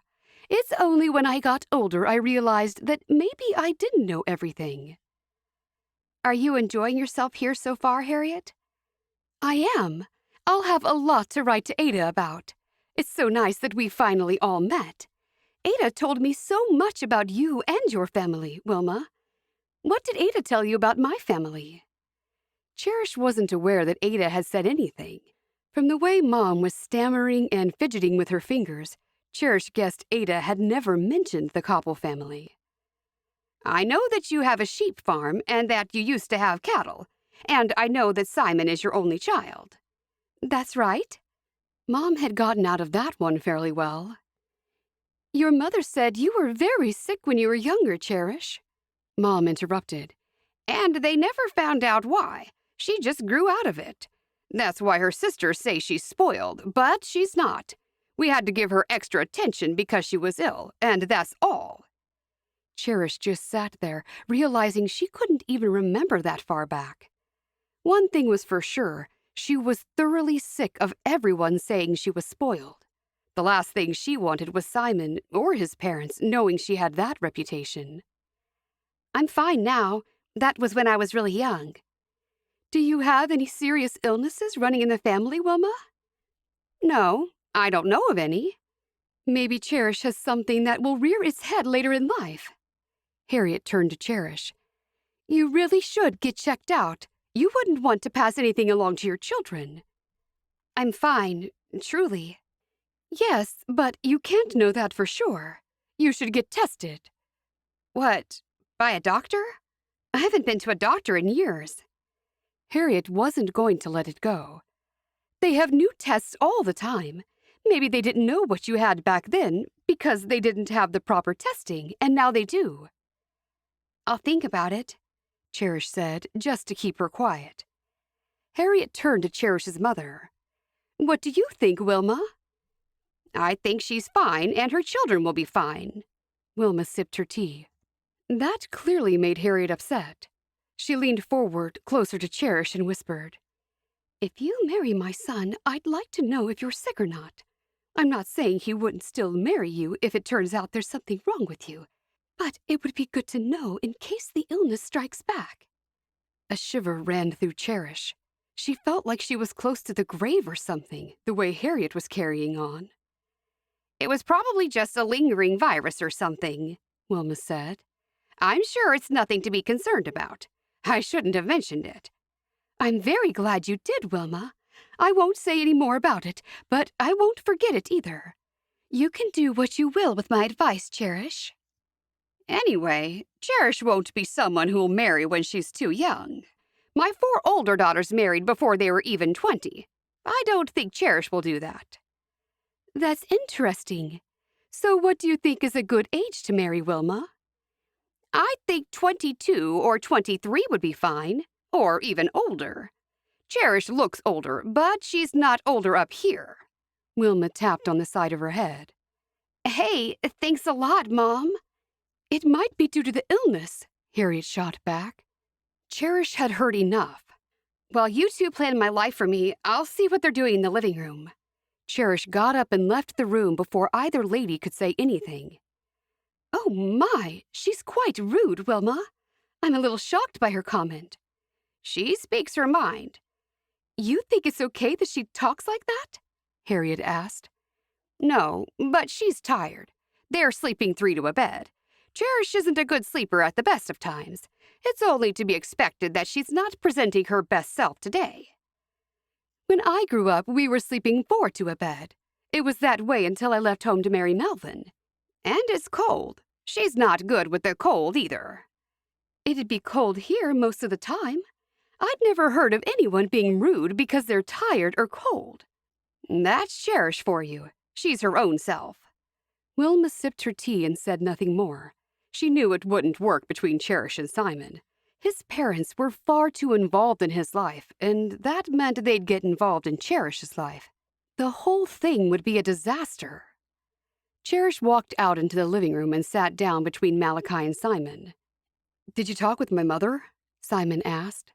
Cherish flashed him a smile. "Yes, we had a lovely talk." His face beamed. "Good." Chapter 25. The next day, back in Lancaster County, Matthew staggered out to the kitchen. Aunt Ada was sitting at the kitchen table, sipping a cup of hot tea. "Breakfast?" she asked. "Yes, please." She got up and then placed a cup of coffee in front of him before she put 2 sausages into a frying pan and then cracked 2 eggs. "Where were you last night? You came home so late." "Sorry, Ada, but I ended up having a Chinese meal." She placed her hands on her hips. "You might have told me." "It was a last-minute thing." "And can I know the name of the young lady?" Matthew laughed. "If only. No, it was Andrew, Adam's business partner. We were meant to have a meal with Crystal, and when she found out Adam wasn't going to be there, she just left."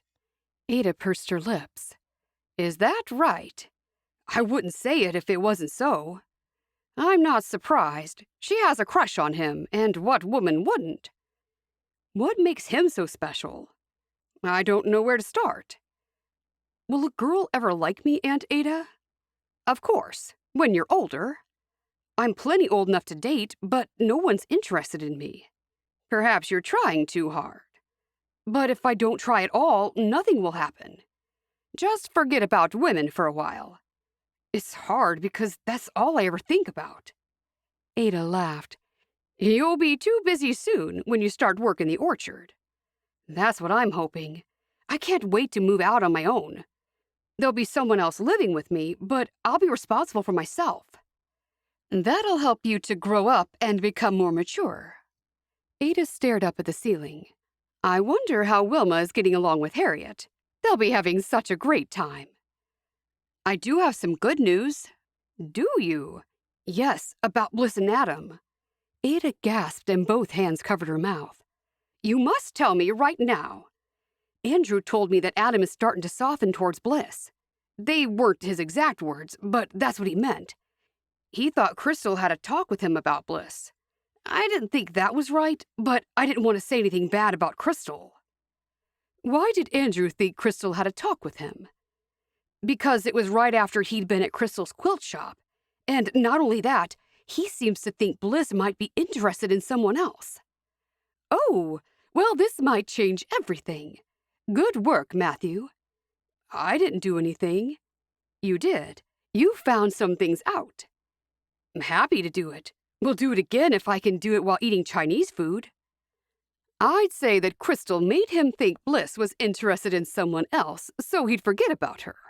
It backfired on Crystal." "Surely she wouldn't have done that." Ada shook her finger at him. "Never underestimate a desperate woman." "She's not desperate. She can have her choice of men."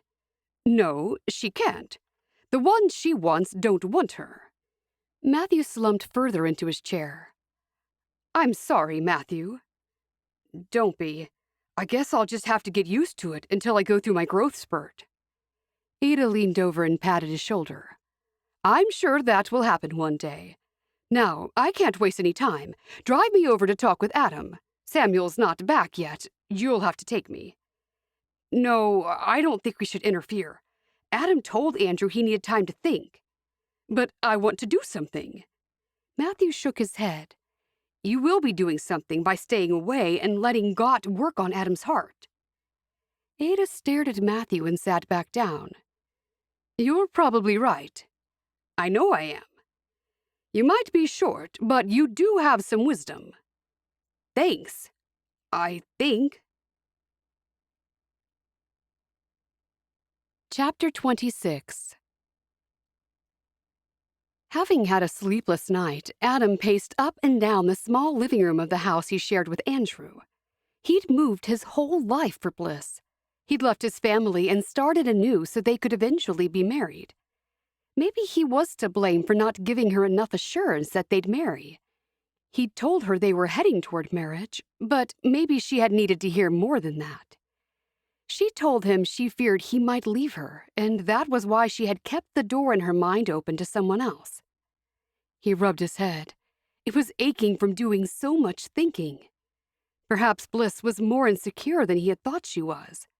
She'd never complained about anything and never asked for anything. But that didn't mean she wasn't praying for their relationship to go to the next level.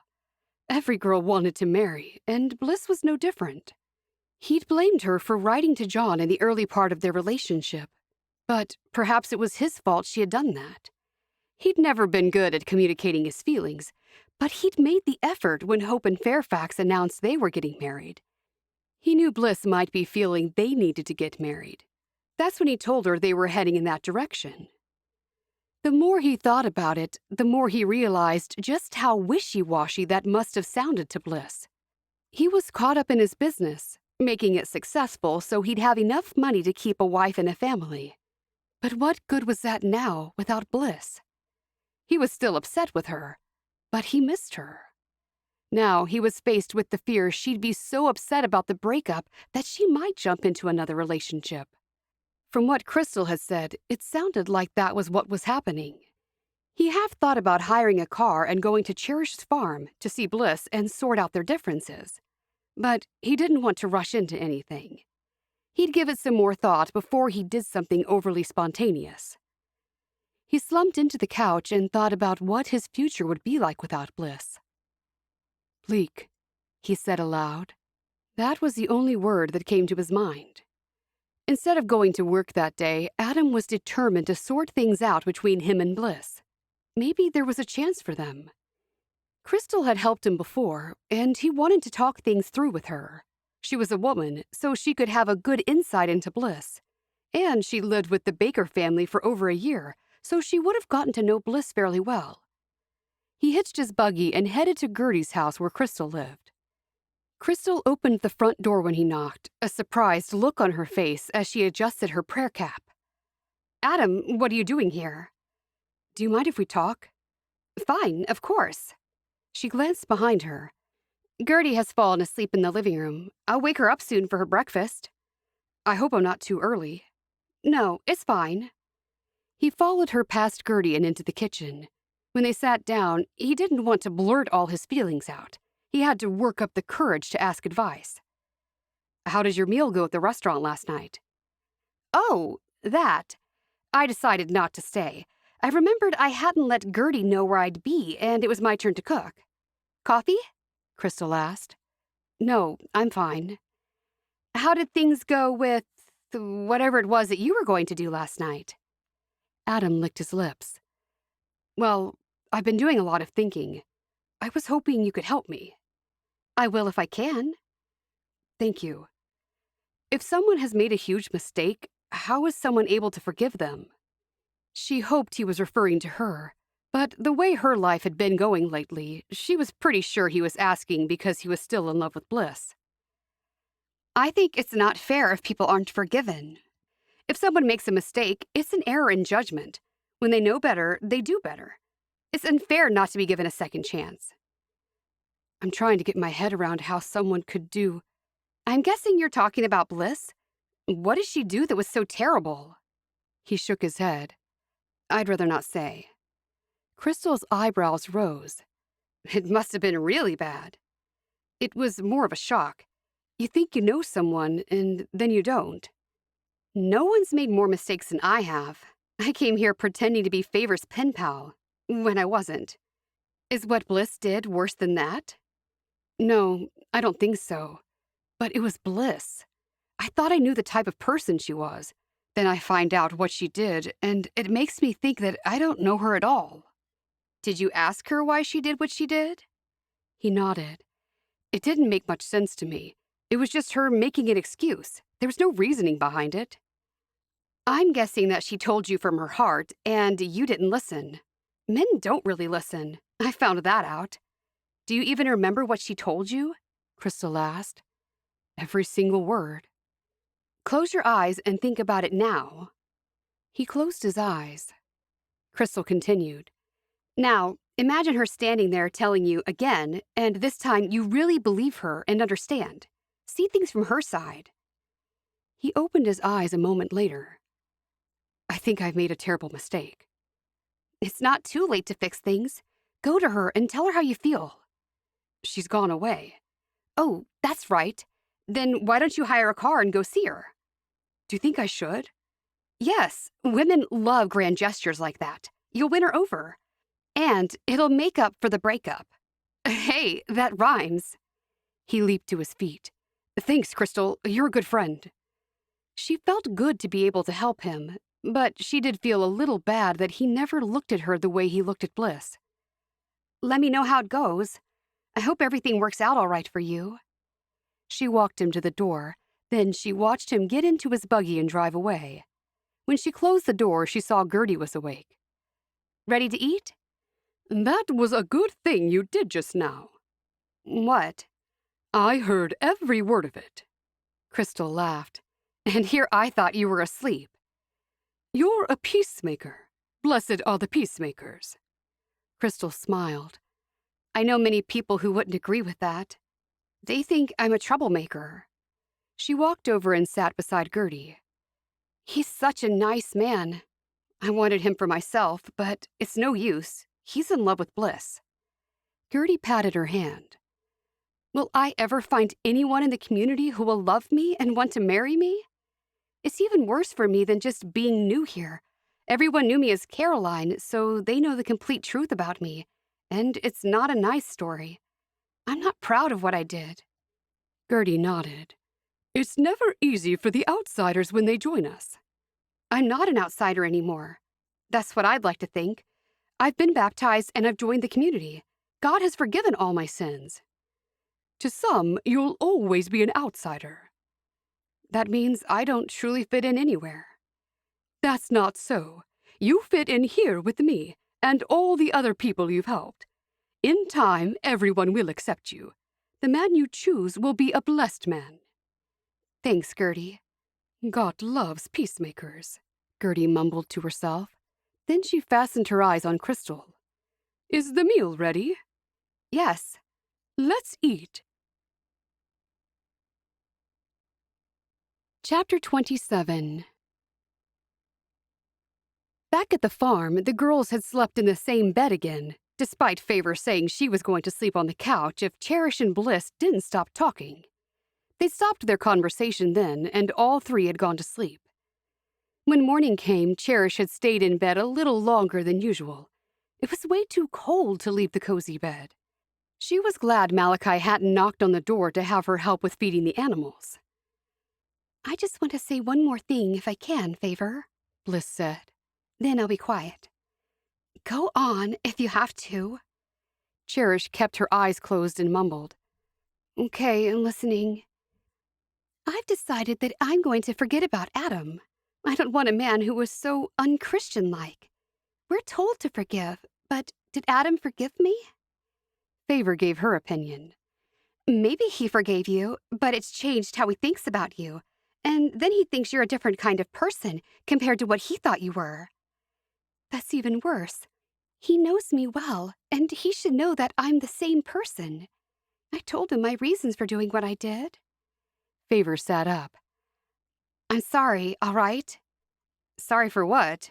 Cherish asked. I'm sorry that I told Adam about the letters from John. Now Cherish felt bad too. And I'm sorry, Bliss, for finding the letters. Favor added. And I'm sorry for overhearing Cherish when you discovered she'd found them. You've both apologized to me before, and I have forgiven you both. It's okay. This isn't either of your faults. It's my problem. Favor lay back down. If I were you, I wouldn't forgive me. You must hate us both. We're not even your real sisters. You probably wish your father married someone else, and you'd have different stepsisters. Don't be silly. We're family. It doesn't matter how we became family. We're all in this together. Cherish didn't know how Bliss could be so forgiving and kind. They'd both played a part in her losing Adam, and she'd been so quick to forgive them. You're right, Bliss. If Adam doesn't realize what he's missing out on, he doesn't deserve you. He deserves to grow old alone and never have any children. Don't say that, Cherish. Bliss shook her head. He'll meet someone. It probably won't even take him very long. He's got everything going for him. No, he doesn't, Favor said. He doesn't have you, and that's a big mistake for him to make. He'll know it one day, and he'll be so sorry when he wakes up to himself. Thanks, both of you. You've made me feel so much better. I'm going to stop being upset about Adam. Something I didn't realize about him is that he's hard-hearted. I don't want a man like that. Good for you, Favor said. I agree with you. Now just stick to it and don't go running back to him. I won't. Now, can we all get out of bed? Favor asked. Bliss agreed and threw back the covers. Yes, Mom shouldn't have to make the breakfast all by herself. Late in the afternoon, everyone on the farm got a surprise. Favor looked out the window and shouted out, It's Adam! Who? Mom asked. Adam's here? Bliss jumped up. Cherish pulled the curtains in the living room aside. It's Adam! It's true! Is it? Asked Mom. Favor bounded to her feet. Shall I tell him you don't want anything to do with him anymore, Bliss? No, I'll talk with him. Bliss rushed to the door, opened it, and stepped outside. Favor followed her to the door, saying, Don't forget what you said to us this morning. Bliss rushed down the porch steps while everyone watched from the window. What's going on? Harriet asked. Favor swung around to face everyone. It's Adam. Bliss and Adam were dating, and then they broke up. But we can't tell anyone why because it's a secret. Oh, yes, I heard a little about that. Harriet looked at her husband. Sounds interesting, Simon said. You can tell me later, Cherish. He gave her a wink. No, Cherish isn't allowed. The whole family is keeping this secret, Favor snapped. Mom sat there, speechless, shaking her head slightly at Favor. Finally, she said, It's nothing. Just personal things they have to work out between them. It's nothing interesting. So it's nothing we need to worry about? Harriet asked. No, nothing at all, Wilma said. Harriet folded her hands in her lap. Then you can tell us about it to stop us from worrying. Wilma shook her head. It's between Adam and Bliss. Cherish looked out the window, wondering what Adam was saying to Bliss.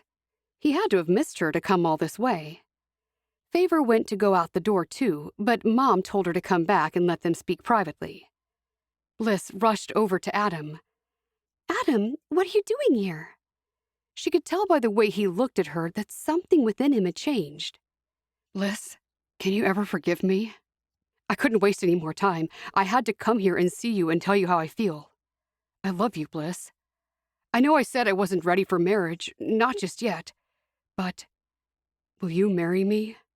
We could marry about this time next year. That is, if you still want to marry me. Bliss threw her arms around him with so much force she nearly knocked him over, and he felt tears welling up in his eyes. He laughed, and a tear escaped and trickled down his cheek. I'm guessing that's a yes? Tears streamed down Bliss's face. Yes, and yes, and yes. Malachi had walked into the house through the back door. He saw everyone looking out the window. Who is that? Malachi asked. It's Adam, Favor said. I keep hearing the name Adam, but no one's explaining exactly who he is, Malachi said. Adam is Bliss's boyfriend. Yes, that's right. I remember now. Why's he here? Simon asked. Looks like they're back together. Favor huffed. After everything she said this morning, I find it shocking. Hush, Cherish told her. This is the best thing that could have happened. He could have waited until we got back home, Wilma said. It's a long way to come for a reunion. Then they watched as the hired car drove away, leaving Adam behind. Now we have another guest, it seems, said Malachi. I'll sleep on the couch. He can have my room. That's nice of you, Malachi. Cherish can make up the bed with fresh sheets for him. Cherish wasn't happy about Malachi having to give up his room, because technically this was his home, for however long he was living there as her manager. That's nice of you, Malachi. Are you sure you want to do that? Adam will be fine on the couch. He wouldn't want you to be turned out of your room. It's fine. Or I could always go to the barn. He smiled at Cherish. Oh, don't be silly, Malachi. The barn is so cold, Mom snapped. I told you she'd say that, Cherish told him. Look at them, hugging like that for everyone to see, Harriet said, peering out the window. Favor laughed. I'm pretty sure they don't know we're watching. Look at them. I reckon they'd feel like the only people in the world right now. So romantic, Malachi said sarcastically. Cherish hit him playfully on his arm. It is romantic. Still, they're being far too familiar, Harriet whined. They had a fight and they're getting back together. Personally, I think it's great, Cherish said. Finally, I knew it would happen. No, you didn't. Favor made a face at Cherish, and Cherish ignored her. No one was going to ruin this moment. I guess I should go out and see what's going on, Wilma said. I think that would be a good idea, Wilma, Melvin told her. Wilma opened the door, and then the couple looked around. Mom, it's Adam. Wilma laughed. I can see that. Welcome, Adam. I hope you don't mind me coming here unexpectedly. No, not at all. You're welcome to join us. I wasn't planning this. It was a last-minute thing. I had to speak to Bliss. He looked down and smiled at her. Wilma could see from their faces that all was forgiven and forgotten. I just learned from Bliss that the house is full. I could sleep in the barn. I don't want to inconvenience anyone. I've booked a car to drive me back tomorrow. That's fine, Adam. We'll squeeze you in somehow. Malachi has already offered up his room if you were staying. That's mighty kind of him, but I'll sleep on the floor somewhere. I'm one of those guys who can sleep anywhere. It really doesn't bother me. Cherish is already making up the bed for you. It's all organized. Welcome back to the family, Adam. Thank you. And, Wilma, if it's all right with you, Bliss would like to travel back in the car with me tomorrow. Wilma looked at Bliss. Is this what you want? Yes. I've seen the farm, and I've had a lovely time. I've met everyone Cherish has been talking about, so I'm ready to go home. Very well. I'm glad you two have sorted out your differences. Come in and meet everyone, Adam. Adam and Bliss followed Wilma into the house. When Wilma opened the door, all eyes were on her. Good news, everyone. We have an extra guest. It's Adam Wingard. Wilma introduced everyone. After a while, Favor pulled Bliss aside. What about all that stuff you were saying this morning about him being hard-hearted? Will you keep your voice down? Do you want to ruin everything? Bliss hissed. Well, you were the one that said it. He's come all the way here to make up. That means a lot. Favor pushed out her bottom lip. Yeah, it means you're compromising. That's what relationships are about, Bliss shot back. Don't you know that? You should by now. Wow, you've never spoken to me like that before, Favor said. I'm sorry. I don't mean to be like that, but please keep quiet about what I said before. It doesn't apply anymore because he's here and he's apologized, and I've forgiven him. I was going to forget about him, and now I don't have to. I'm happy for you. I truly am, and this gets me off the hook for telling Adam about— Shh. Yes, it gets you off the hook.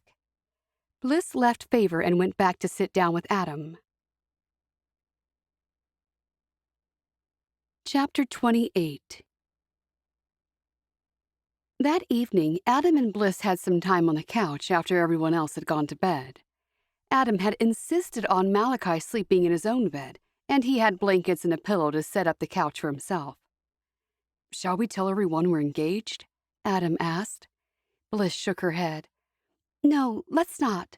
I just want a little time to get used to that first before I share it. Is that all right? Whatever you want. What made you change your mind about me? Bliss asked. I just realized what I'd be losing if you were out of my life. I did talk to a couple of people. I hope you didn't tell them anything about me. Adam shook his head. I'd never do anything to embarrass you. Crystal helped me see things for what they are. Crystal? Yes. I thought she'd be the last person who'd want to help us. Or who'd want to help me. I think she's grown up a lot. She's had some bad experiences, and it was good to hear her point of view about mistakes and forgiveness and the like. Are you sure she doesn't like you? Like Cherish, Bliss had never entirely trusted Crystal. He laughed. I'm sure. You don't have to worry about anything like that. I know, but I do worry sometimes. Don't worry anymore. We're engaged. We'll be married before you know it. You've got a whole year to get used to the idea that we'll be husband and wife. All Bliss's worries were over. Where will we live? I'm not sure yet. We'll sort that out when the time gets closer. I might have to kick out my roommate. Bliss laughed. I wouldn't want you to do that. We can find somewhere. Leave that up to me. I don't want you to worry about a thing. I've already put you through enough, and I'm so sorry for that. I can't believe you came all this way. It was something I needed to do. Inger's covering for me at work for a couple of days. We can have the whole rest of the day together after we get back. I'd love that. Are you sure you can spare the time? I think we need time together after what happened. I agree. He whispered, Now, fill me in. Why are the Coppels staying here? Bliss told him about Simon and his parents.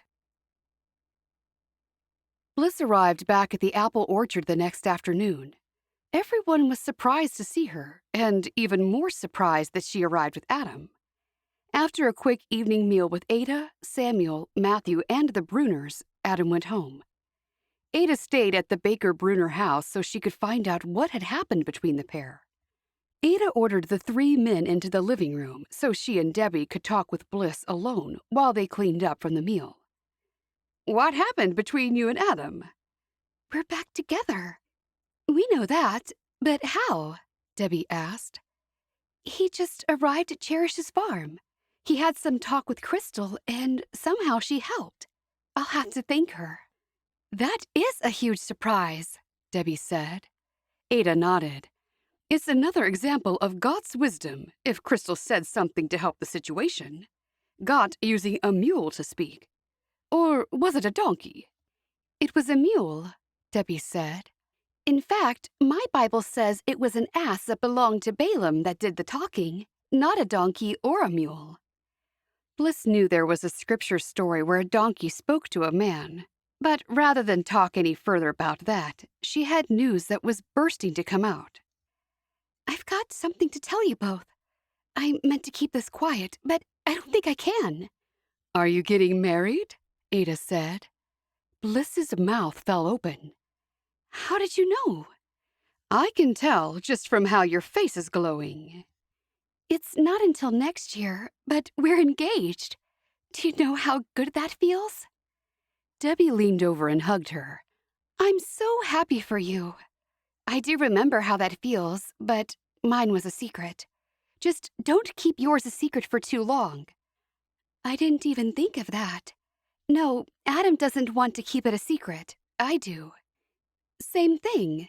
If you keep it quiet for too long, he might think you're ashamed of him. That's how I felt. I don't feel anything like that, and Adam seemed fine with it. But I'll still take your advice. I just wanted a moment to think about it before I tell the world. I haven't even told Mom. I couldn't because I didn't have a moment alone with her. Ada leaned forward and hugged her. This is so exciting. I'm so happy for you. Me too. You know how sad I was, and now I'm the opposite. It's a miracle. Now everything is even more perfect than it was before Adam and I broke up. Bliss gave a satisfied sigh. It's so good to be home. How is everything at the farm? Ada asked. Fine, but it was pretty crowded. How's Cherish getting along with Simon? Okay, I think, but she's worried about his parents. The three of them seem way too close, which I thought was kind of nice at first, until I saw it for myself. They go everywhere together, and his mother fusses over him. I was surprised that she likes Simon. What about Malachi? The way she talks about him and waits for his letters made me think that she had a soft spot for him, Debbie said. No, I don't think so, although they did go off for long walks. I thought they were just talking about the farm. Now you've got me thinking. Don't think about it too much. I might be wrong, Debbie said. Is Favor having a good time? Bliss nodded. Yes, I think so. She gets along well with the visitors. She really likes Simon. That's good. Wait, you mean Favor likes Simon too? Bliss sighed. That's right. Ada raised her eyebrows and looked over at Debbie, who seemed just as surprised. Chapter 29. Back at the farm. Wilma got her chance to talk with Harriet alone when everyone went outside to look at the patterns the ice had made on the roof of the barn. Wilma and Harriet preferred to stay and drink their coffee by the fire where it was warm. Exactly how many children do you have, Wilma? Harriet asked. I have 6 with my first husband, none with my second, although he has 1 girl, Bliss, and 2 older boys, who we hardly ever see because they're married with their own families. My first husband was a widower. He already had 2 boys and a girl, and I helped raise them. You've been blessed. I have, but I only have Cherish and Favor left, and I'm going to enjoy the time I have left with them before they leave home. I won't say I'm envious, and jealousy is a sin, but then so is envy, I suppose. But I would have loved to be surrounded by so many children. I'd like to see Simon marry while he's young so he can provide me with all the children I missed out on. Wilma had visions of Simon's wife being pushed to the side while Harriet took over the raising of them. And they'll all be living at your house? I do hope so.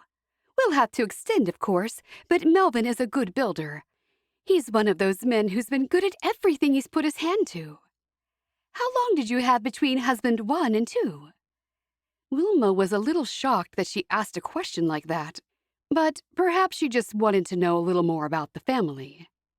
Many years. Cherish was only a young girl. She'd have memories of him, though. The girls were mostly all grown up when I married Levi. Florence, my oldest stepdaughter, had already left the home. She married an Englisher. Harriet gasped. I'm so sorry. I had no idea. You poor thing. You must have felt you failed your first husband when that happened. Not really. It was such a love match that nobody or nothing could have prevented it, Wilma said. Harriet set her cup down on the table. I don't believe that. Aren't you forgetting something? What? God, of course. He could have prevented it, and he wouldn't have been happy with that match. Florence said she didn't leave God. She left the community. Harriet laughed. Haven't we all heard that before? She left because she wanted to leave. Wilma stayed silent. Harriet knew nothing of their family, and she was very quick to judge. All I know is that Florence and Carter, her husband, have been a blessing to us. She now manages our orchard. She's so knowledgeable about everything. Her father taught her well, and she's been quick to learn the new methods also. Harriet smiled and picked up her coffee cup again and took a sip. It irritated Wilma even more that she wasn't saying anything, just silently jumping to assumptions and doing some more judging. Have any of your other children left the community? Wilma wasn't even going to mention Carter, and she was pleased that Ada had kept that knowledge a closed book. No, they've all stayed. My oldest stepson has moved away to a community in another state. He married a lovely woman, and they're having twins soon. More twins? Didn't someone in your family already have twins? Yes, my second oldest stepson and his wife. Oh, that's delightful. You certainly have a lot to be happy about. I hope you thank the Lord every day for all that He's given you. I do. Wilma took a mouthful of coffee, hoping everyone would come back soon. And when were the Copples leaving? I probably wouldn't mention to Melvin that your stepdaughter, who's fallen from grace, is now in charge of your orchard. Fallen from grace? Wilma was shocked at Harriet's choice of words. I won't say anything unless he asks. Good, because he would think that your husband would be in charge, as it should be. He tried running the orchard, and then he admitted that he didn't have enough knowledge. Some might see that as failure, but I was happy with him that he saw his shortcomings before it was too late. He's a humble man. He could have learned. He is learning, but he's not been well, and Florence has a lifetime of knowledge. What's wrong with him? Harriet asked. He had a heart attack not long back, and he has to take things slow. That makes a whole lot more sense. You had no choice but to let her take over. I hope you're keeping a close watch on the finances if she's keeping the books. Wilma laughed. I don't need to worry about that. Florence's husband is a very wealthy man. They have more money than they'll ever need. He's the richest man I know. Anyway, even if that wasn't the case, Florence is not like that. But you don't know her, not really, now that she's left. Wilma was a little shocked at Harriet's remark. She was almost saying that Florence would steal from her own orchard. I do know her. She's still the same as she always was. She's reliable, honest, and hardworking. The world can be a seductive place. And how did he get all this money? Are you sure it was from honest places? Oh, yes. He owns a whole company. They make games. Harriet's nose wrinkled. Games? Yes, computer games and games on phones. I know nothing about that. Harriet shook her head. Wilma stood up. I might go out and see what they all find so interesting. Care to join me? No, I don't see the sense in getting cold when I don't have to. Wilma grabbed her coat from the hook behind the front door and headed out as she pulled it on. It mystified Wilma how Ada could be friends with Harriet. And now she decided she definitely had to put an end to Cherish liking Simon. It just wouldn't work. The two families wouldn't mesh. Both Harriet and Melvin had far too many opinions. They were like two Adas, only much worse. Chapter 30. When Wilma got outside, she rushed over to where everyone was standing. Then she saw it. A whole nativity scene had been carved out of the ice on the roof of the barn. Oh my! Who did that? Wilma asked. Malachi, Favor said. It's so lovely. I didn't know you could do this, Malachi. He laughed. It's something I tried last winter. It'll melt as soon as the sun starts shining. It's not that good. It's very rough. It's good enough to know what it is. And it's lovely. If only Bliss was here to see it, she would have loved it. How did you do it, Malachi? Simon asked. Just with ordinary tools. You must have been up early, Melvin said. I always get up before sunlight. I like to watch the sunrise. I'll get Harriet. She'd love to see this. Melvin started walking to the house. She's pretty settled in front of the fire, Wilma told him. Melvin laughed. She's enjoying the fire too much, I'd say. I'll talk her into it. I'll come with you, Pa. Melvin and Simon walked off together. Wilma couldn't help herself. She said a quick prayer that the Copples would go home soon. Then Wilma noticed Cherish was looking around for Simon. He's gone inside with his father. Okay, thanks. Isn't it wonderful what Malachi has done, Cherish? Wilma asked. Cherish stared up at his artwork. It truly is. I had no idea he could do anything like that. Malachi climbed off the roof. It's a shame I can't sell it. Wilma laughed. Not everything is about money. Look how much pleasure you've brought everyone who's seen it. Wilma shivered. Even though we're all probably going to die from frostbite. You go inside, Mom, Cherish said. No, I'm not done looking at it. Every time I look, I see something different. Look, there's Wally. Malachi pointed to two small figures in the corner. And that's me in front of Wally. Malachi said he often does this. We've never seen it because we've never been here when the roof was iced up like this. Favor excused herself and headed to the house. What made you think of doing it? Mom asked. He shrugged his shoulders. Dunno, I just started doing it and I enjoyed it. I didn't think anyone else would be this interested. It's so beautiful, and it will all melt away. It's a bit like life, Malachi said. We're all here, and then one day we won't be here. Wilma sighed. Sad in a way, but true. Cherish suddenly thought about Ruth, the neighbor. I must go back to Ruth's and see her while I'm here. I left a note on her door that I'd be back, and I haven't been there yet. You want me to drive you over? Malachi asked. I can do that if you loan me your buggy, Malachi. I'm sure you've got work you could be doing. That's true. There's always something to do. Sure, take the buggy. Tell me when you're ready, Cherish, and I'll hitch the buggy for you. Thanks, Malachi. If you're not busy, maybe you could come too, suggested Cherish. Malachi shook his head. It's okay. We could invite her for a meal. I'll see if she can come for lunch today, Cherish said. She's an Englisher, right? Melvin had just come back with Harriet. That's right. We do have Englisher friends, don't you? Wilma asked, looking at Melvin and then glancing at Harriet. Harriet didn't look very pleased about being out here in the cold instead of beside the warm fire. She wasn't even impressed with Malachi's handiwork. She just stood there in grim silence. Not really. We know our Englisher neighbors, but we don't invite them into our home. Everyone's different, Wilma told them. Then she turned to Cherish. Please see if Ruth can come for lunch. I'll make vegetable and noodle soup, and Bliss can make... Oh, Bliss isn't here. I'll do it, Mom. What did you want Bliss to make? Favor asked, walking toward them from the house with Simon not far behind. I was going to say she could make some more bread. She makes it so light and tasty, Wilma said.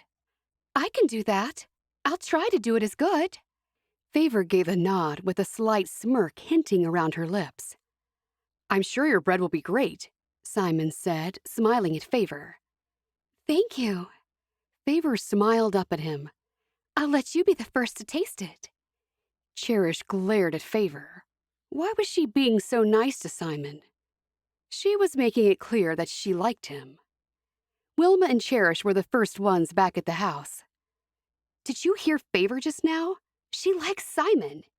You mean she wants him for a boyfriend? Wilma asked. Yes.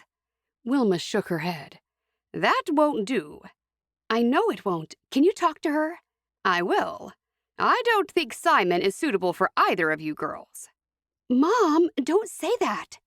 What's wrong with him? It's not so much him, it's his parents. Oh, yeah, well, I can agree with you there. They are a bit protective of him. They want the woman he marries to be close to them as well. I think he should be alone with his wife, don't you? Yes, but you're saying you still like him. Is that right? I do, and that's why you need to talk with Favor. Tell her to stay away from him. She knows I like him. What's she trying to do? I'll talk with her. You go and see Ruth. Okay, thanks, Mom. Cherish leaned over and hugged her mother, and her mother patted her on her back. Cherish walked out of the house and saw the horse and buggy waiting. Malachi was patting the horse's neck, and Simon was already in the buggy. Cherish hurried over, said goodbye to Malachi, and climbed in next to Simon. Let's go. Simon moved the horse away. I'm surprised you got away alone, without your parents.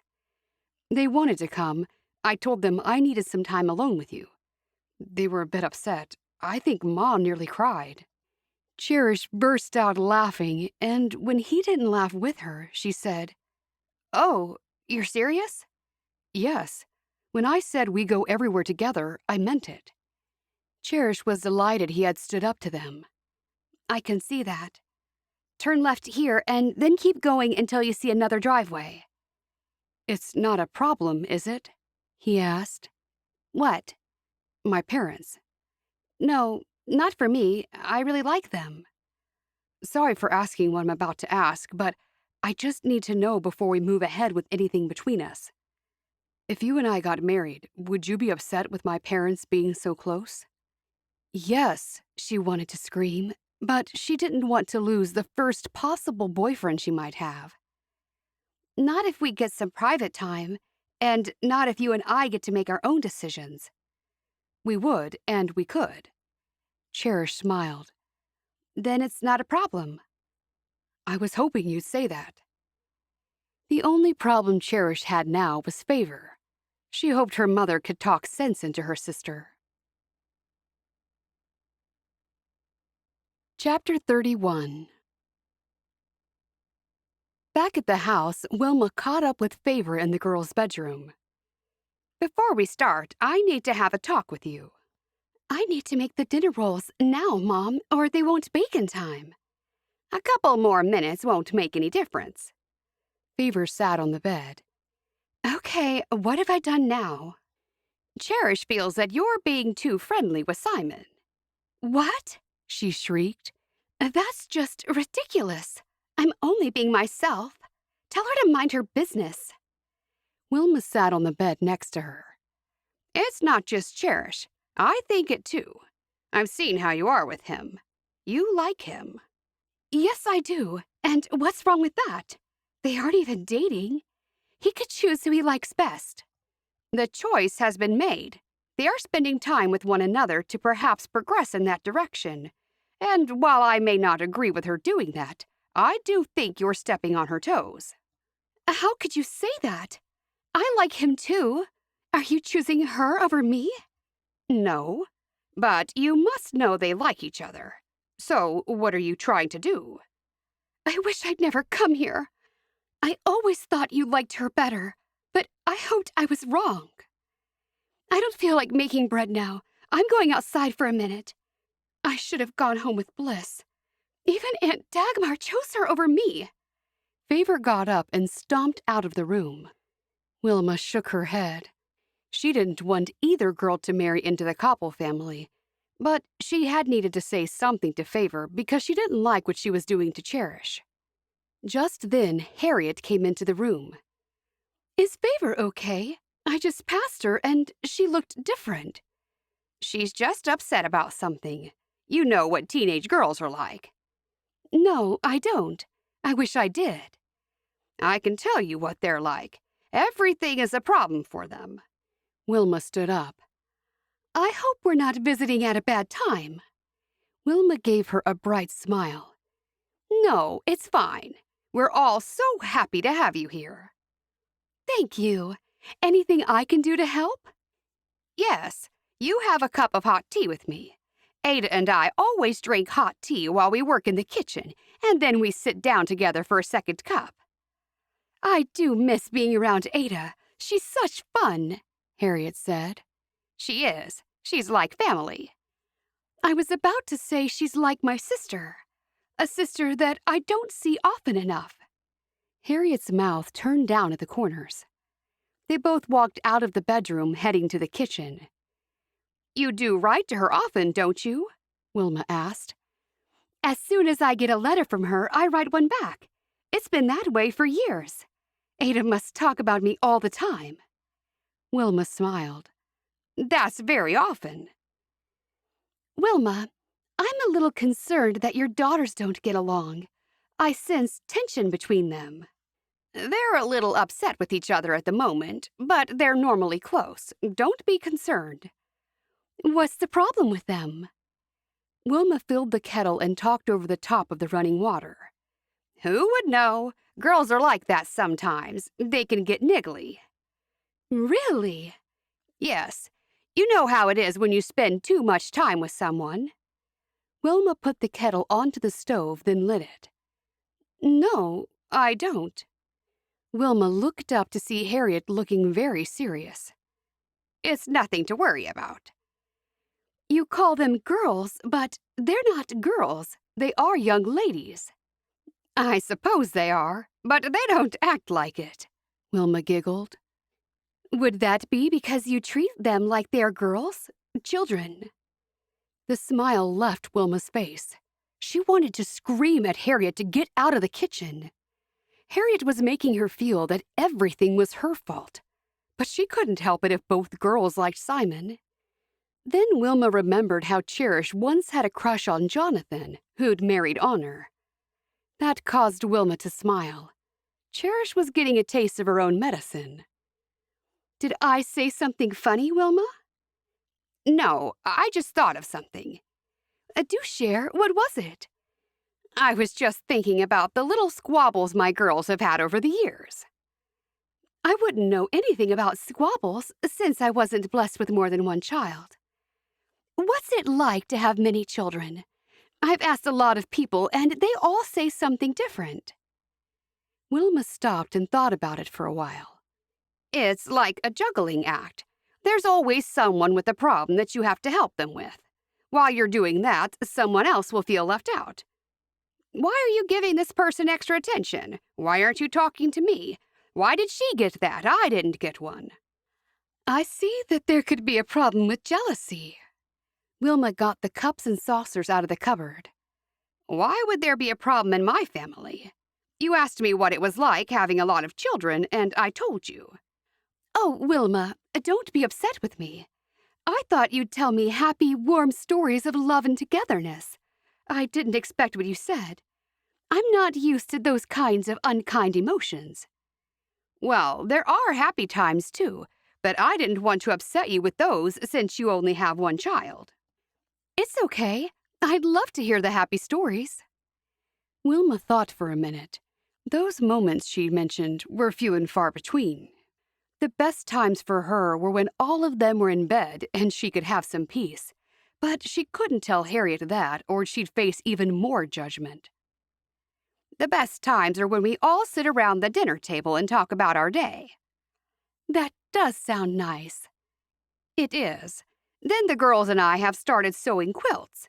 That brings us all together. Ada helps too. That sounds delightful. You've always got someone to keep you company. I'm so lonely through the day while the men are working. It would be nice if I had a daughter-in-law to keep me company. That day will come, and I'll be so grateful. Chapter 32. Debbie hadn't intended to talk with Ada, but she felt the need to discuss her feelings with someone. Bliss could have some good insights, too. I just don't know how I feel about Peter. He's dropping hints about the future. I just don't know what to say. How do you think you feel about him? Bliss asked. I like being around him, and I'm grateful he's done so much for me. So you only like him as a good friend? Ada asked. Debbie thought about that for a moment. I'm not sure. I think I like him a little more than that, but it's not the same. Ada's eyebrows rose. Same as what? Debbie didn't want to mention John's name, but now she had to. It's not the same way that I felt about John. John was all I ever thought about. We were so in love, and the feeling was just different. There was more attraction. You don't think Peter's attractive? Bliss asked. I guess he is, but I don't mean that exactly. John had something unseen that pulled us together. I can't quite explain it. It was like we had to be together. We couldn't keep away from each other. It's not like that with Peter. Just because it's different doesn't mean it's not real, Ada said. But what is it? Is it love, or is it gratitude that he was there at the right time? Ada shook her head. I can't help you with that. That's something only you can answer. I hoped you would be able to help me. What if I tell him we have no future, and then later I realize it was love, but just a different kind of love? The fact that you're doubting it so much makes me think it's not love. But love can grow. Ada gave her a big smile. Debbie knew Ada would say exactly that love could grow. It sounded like a big risk to take, because what if it didn't? I know, and he is a good man. That's true. It depends what you're looking for in a husband, I guess, Bliss said. I'll have to give that some thought. I never met John, said Ada. But since he had a few women interested in him, I'm guessing he was a dynamic kind of man with a great personality. He was that. That's exactly right. Bliss nodded in agreement. Peel away that outer layer, and what do you have? Did John treat you properly? Ada asked. Debbie shook her head. He should have told his parents about our marriage. No! Ada raised her voice. You should never have had a secret marriage in the first place. He should never have suggested it, and you should never have gone along with it. Don't you see that? I do, but I just wanted him to be happy. And I thought that maybe if I said no, we wouldn't get married at all. Everyone would have found out eventually, so at the time, I didn't see much harm in it. But didn't you want to have your family and friends be at your wedding? Yes, but it wasn't as important as marrying John. That's all I ever thought about. I know it seems silly now to everyone else. No, it doesn't, Bliss said. Love can cause people to do strange things. I remember what it was like to be young and impulsive, Ada said, smiling. I would have done anything for John, and although I like Peter, it's not as intense. I see what you're saying, but I'm sorry, I don't know the answer. You don't have to rush in. Ada patted Debbie's hand. I know that, but I feel I have to know because I don't want to waste his time. That's what I'll be doing if I decide in a year or so he's not for me. It's a hard decision to make. You'll need to spend time in prayer. That's what I've been doing, and I still don't have an answer. Debbie shook her head. It'll come to you soon enough. Just relax and stop worrying. Debbie took a deep breath. It's hard not to worry about anything. Ever since I married John, my life has been full of worry about one thing or another. I'm counting my blessings. I know I've got a lot to be thankful for. You have, and the number one blessing is Jared, Bliss said. They all turned their heads when they heard footsteps. Joy walked in the door with a sleeping Faith in her arms. Joy, put Faith on the couch and come sit with us. Will she stay asleep? Ada asked. I think so. I'll try it. A minute later, Joy was back in the kitchen. Any news from the farm? I was there. I came back with Adam. He came to see me, and now we're back together. Joy jumped up and down, and then she hugged Bliss. I'm so happy for you. Joy sat down with them. I can't wait to hear how Cherish is getting on with Simon. Maybe they'll fall in love. She might marry before Favor does, Bliss said. Ada shook her head. Ugh, don't say that in front of Wilma. She's got her mind set on neither of them marrying until they're much older. That makes sense, but when you fall in love, you can't help how you feel, Joy said. Debbie was tempted to ask Joy about love, but she didn't know her as well as the other Baker girls. Can I get you some tea, Joy? Oh, yes, I'd like some of your flavored tea, please. Sure. How about the rose and vanilla? That sounds lovely. And put some chocolate cookies on a plate while you're at it, please, Debbie? Ada asked. Sure. Joy folded her hands together and placed them on the table. Well, I have some news. Isaac and I have finally found a place to buy. We're moving out of Levi's house. Does he know? Ada asked. No, not yet. I've come here to tell him. He's been so generous with us. We could never have saved the money we have if he hadn't made an arrangement with us about the rent.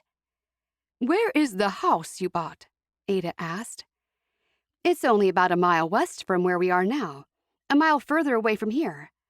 The place is old and it's only 2 bedrooms, but Isaac said he'll be able to make it twice the size. There are 2 barns, and they're in better condition than the house. The fences are really good, too. But the house is where you'll be living. It's not falling down, is it? Joy laughed.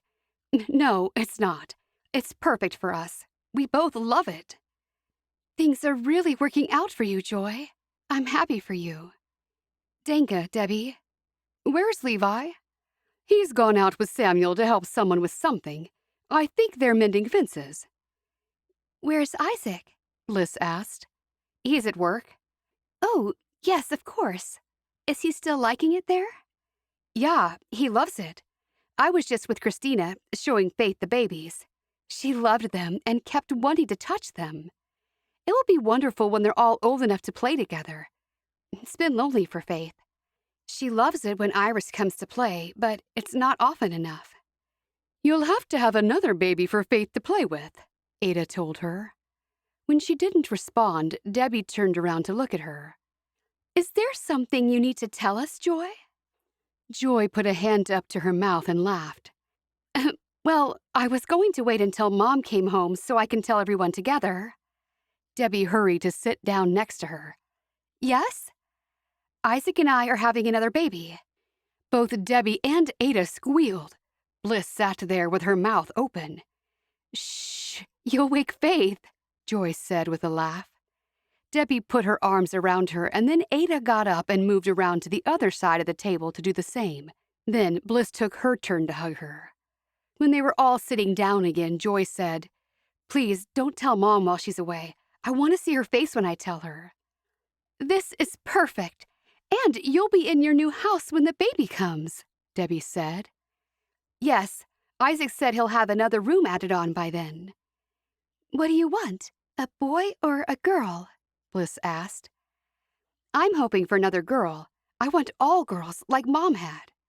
What's wrong with boys? Ada asked. Nothing at all. If it's a boy, I won't be disappointed. I'll love him just as much. Joy put her hand over her tummy. I already love my baby. Oh, to be young again, Ada said. It's such an exciting time. I remember waiting for each baby to arrive, wondering what they'd be like. There's nothing like holding your newborn in your arms. It's God's greatest miracle. It sure is, Debbie agreed. Faith toddled into the kitchen, rubbing her eyes. Then she saw her mother and ran to her and climbed on her lap. Hello, Faith, Debbie said. Faith buried her face into her mother's shoulder. Aren't you talking to us today? Ada asked Faith. She's gotten more shy lately. I'm not sure why. Oh, I forgot the tea. Debbie brought the teapot over and poured them all a cup. Chapter 33. Back at the farm. On the way to Ruth's house, Cherish saw Ruth's car pulling out of her driveway. There she is. Cherish put her head out the window and flagged her down. Ruth pulled her car over to the side, parked it, and got out. Cherish got out too and ran over. Ruth, we were just coming to visit. I was just coming to see you. I hear your mother is with you this time. She is. She said to ask you for lunch. Do you have the time? Ruth grinned. I have the time and the appetite. Ruth glanced over at Simon, who remained in the driver's seat. This is Simon. Simon then got out. Hello, Ruth. I've heard a lot about you. You have? Yes. I've heard nothing about you. Cherish chuckled to break the awkward tension. Ruth was always so abrupt that she often sounded rude when she didn't mean to be. Simon is staying with me for a few days. His parents are here too. You can meet them all. Oh, joy. There's nothing I like more than to get to know people I'll never see again. Ruth had no problem in speaking her mind. You'll have to turn your buggy around and I'll drive up to your place. Okay. Ruth got into her car and zoomed away, leaving them in a cloud of dust. She's your friend? Yes, she's so lovely. She's hiding it well. I heard what she said. I'm sorry, you just have to get to know her. If she's your friend, I'll give it a try. Thank you. They headed back home. Over lunch, Ruth slurped her soup. Then she looked up and stared at the couples. "Where do you all live?" "We live a day's buggy ride away," Melvin answered.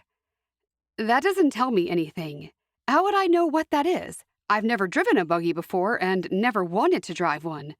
The good Lord gave us the skills to invent things like cars, so I think we should use them. Not meaning to be rude, but maybe I should keep my mouth shut. I don't want to start a debate." Melvin laughed. "You won't get a debate from us. People have different opinions. We know we're in the minority, and we're fine with that." Cherish was pleased with Melvin's comment. Maybe Ruth coming over wasn't such a good idea, but at least Melvin hadn't gotten into an argument with her. "We really don't have much to do with people who aren't in our community, Ruth. Do you know Cherish very well?" Harriet asked. "I knew Cherish's aunt, Dagmar. We were good friends. I miss her every day. She died so suddenly. Cherish was with her when she died." "Were you, Cherish?" Harriet asked. "I was. Dagmar would have been happy about that. She wouldn't have wanted to die alone. No one wants to die alone." "No, they don't," Favor agreed. "I certainly wouldn't." "You're too young to think about that," Mom told Favor. "We're all young, and then we wake up one day and we're old." Ruth put some buttered bread into her mouth. When she had swallowed, she said, "That reminds me, we've got a really bad storm coming." "A storm?" Harriet clutched her husband's arm. "What kind of storm?" Melvin asked. Ruth glanced outside. "It's snowing now, probably a snowstorm." Cherish knew the woodpile was low. They'd all freeze to death if more wood wasn't cut and stacked in the dry woodshed. "We need more wood cut, Malachi." "I'm on to it. If everyone will excuse me, I'll do that now." "Yes, please do." Simon jumped up. "I'll come with you." "It's okay. I can do it," Wilma said. "Take the help, Malachi. You need to hurry before the storm." "When is the storm coming?" Wilma asked Ruth. "Later today. That's why I was coming over here, to tell you. I heard it on the radio, and I know you don't have one." "Harriet doesn't like storms," Melvin said. "No, I don't." Simon and Malachi walked out the door together. "How much wood do you have?" Simon asked. "Plenty, but not much is cut." "Why not? At home, we always cut the wood to have it ready and stored in the woodshed. You do have a woodshed." "Yup, it's that one there near the barn." Malachi pointed to it. "You head over there and I'll grab the axe from the barn." Malachi was going to take this opportunity to find out what was going on between Simon and Cherish. She said they were just friends, but it seemed to him there was obviously more going on. He hoisted the axe over his shoulder and headed out to the chopping block, situated near the woodshed. "So, what's the plan?" Simon asked. "Do you have 2 axes?" "Nope, just the one. We can take it in turns if you want." "Okay, we might get through it faster that way." Malachi hung on to the axe. "You can bring the wood to me." "From that pile over there?" "Yes." Simon didn't seem impressed. "It's been out in the weather." "It's fairly dry. I put it under cover a few days ago." "It'll smoke the house up." "No, it won't. It's not that wet. You'll see." Simon dragged a couple of logs over and Malachi started chopping. He'd planned to chop the wood, but Cherish had distracted him. She always did that. He couldn't think properly when she was around. Mostly, he was worried about what she thought about him. Apart from himself, he didn't have anything to offer her. Simon had loving parents, and they had a farm. Maybe that was why Cherish liked him. When he was tired and ready to have a break, he passed Simon the axe. "There you go." "Thanks." Before Simon could make his first chip, Malachi asked, "So, what's going on with you and Cherish?"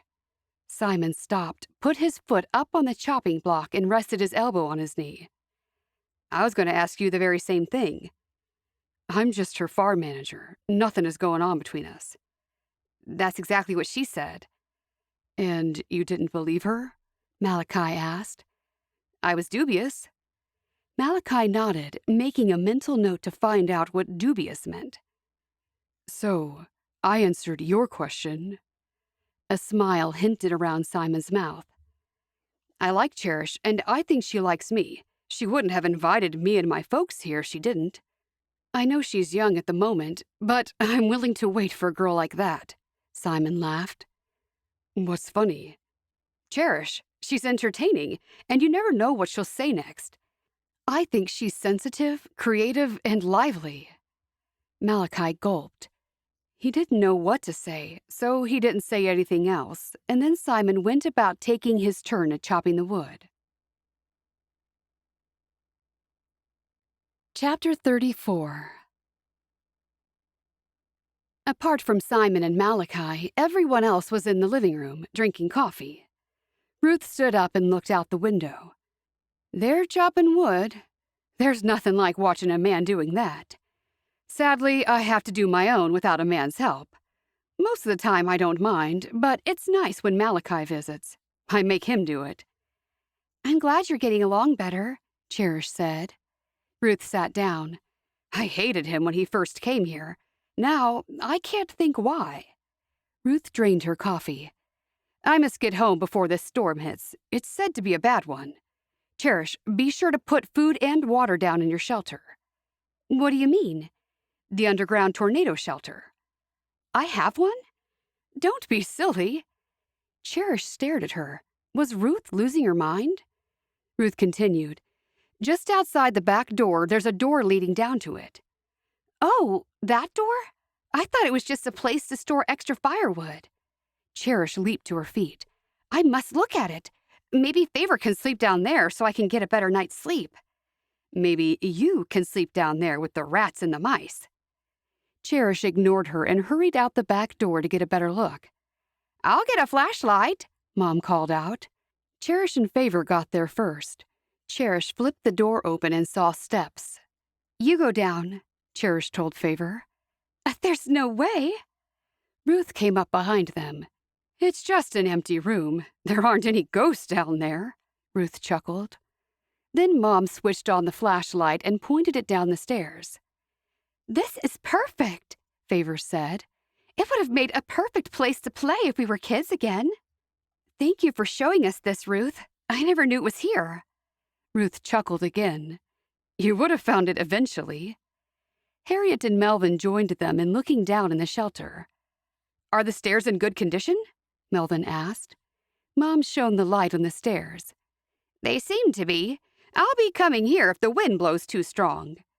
Just don't leave it too late, Wilma. The wind could lift you up and whisk you away. Anyway, I must go. It's been delightful getting to know you, Ruth, Harriet said. And you too. I must get home. I've got animals to feed before dark, as well as battening the hatches against the weather. I'll walk you out, Ruth. Cherish left them all there and walked away with Ruth. When they were a distance away, Cherish asked, What do you think about Simon? Ruth stopped still. What should I think about him? Cherish laughed. I don't know. Whatever you want to think. Do you like him? Is that why they're here? Maybe. Ruth shook her head. He's not for you. Cherish frowned. Why would you say that? He's just not. I like him. Okay, but if you want my opinion, I just gave it. Ruth pressed her lips together. Thanks. Besides, I don't like him. Cherish gasped. And I don't like his parents, Ruth added. Oh, Ruth, you can't say that. I can. I just did. I hid it from them so I didn't upset anyone. They think they're better than everyone. But if you remember, you didn't like Malachi at the start either. No, I didn't. I was wrong about him. Then perhaps you're also wrong about Simon and his parents? Cherish asked hopefully. No, I'm not wrong about them. Cherish was disappointed. She wanted everyone to like Simon. I don't think I ever said I didn't like Malachi. I just didn't trust him to look after your farm. Now I've seen that he is trustworthy. I'd even allow him to look after my farm. Not that I've got much of a farm anymore. He comes around once a week and I give him eggs. He gives me whatever he's got too much of from his garden. Our arrangement works out well. I'm glad you came over to meet them anyway. Me too. It's always good to see what you're up to. You've got a few more years to go before you start worrying about being left on the shelf, Ruth laughed. That's what they called it in my day. If a girl wasn't married by 22, she'd worry that she'd never marry. From what I've heard, it's the same in your community. No, well, maybe a little bit. Just don't look back years from now and see the man you're meant to be with was right in front of you the whole time. Bye, Cherish. Ruth got in the car. Bye, Ruth. Ruth's window moved down and Ruth stuck her head out. Be sure to come say goodbye before you go. I will. Then it dawned on Cherish. Was Ruth talking about Malachi? He was in front of her the whole time. Did Ruth think Malachi was right for her? Wait, Ruth? Ruth didn't hear, as by now her window was back up. When Ruth drove off, Cherish looked up and saw Favor. She was walking toward the men, who were still chopping the wood. Cherish cut her off by racing over to stand in her way. What are you doing, Favor? Just seeing who's the best with the axe. Leave them be. The storm will be coming soon, and I don't want them to stop until we've got a good supply of wood. Favor placed her hands on her hips. Since when did you become the boss of me? I'm the owner of this house, and I'm just trying to keep us all safe and warm. Well, you wouldn't be the owner of this house if you didn't trick Aunt Dagmar into leaving it to you. Just like that, Cherish had an overwhelming urge to slap Favor right across her face. It took every ounce of self-control to stop herself. I never had one conversation with her about it. I had no idea she was going to do that. Why else would she do something like that? Mom said it wasn't fair to any of us. You could have split it with us. Cherish held back tears. She wanted me to have it, so... Oh, don't cry. If anyone needs to cry, it should be me. Since when did you become so hurtful and mean? Since you always get everything you want. I'm thinking of sleeping in the storm shelter tonight, just to get away from you. The spiders and whatever else is in there would be better company. Favor turned around and stomped back to the house. Cherish? She turned around to see Malachi and wiped a tear from her eye. What's wrong? Nothing. It looked like the two of you were having an argument. She was having one with me. I'm all right. Cherish stared at Simon, who was still chopping wood. How's it going? Good. I'll take another turd and chop some more, and I think we'll be done. He looked around. I see Ruth's gone. Yes, she just left. Do you need a hand stacking the wood? You go inside and settle yourself down. I don't need to. I'm okay. He offered a warm smile. You go. Simon and I can handle this. Thanks. She walked into the house, trying to forget about her sister's cruel remarks. The house and the farm weren't about money to her. It probably wasn't even worth very much. It was the sentiment that meant everything to Cherish. Why couldn't Favor see that? As soon as she was inside, Harriet looked up. There you are, Cherish. You look cold. Come, sit by the fire with us. Cherish took off her coat, hung it on the hook behind the door, and walked over to join Harriet and Melvin. Mom and Favor were nowhere to be seen. Cherish was worried about the approaching storm. I guess we'll have to get food ready to take down to the shelter if we have to go. We probably won't have much warning. There's no sign of it yet. Just relax a little, Harriet said.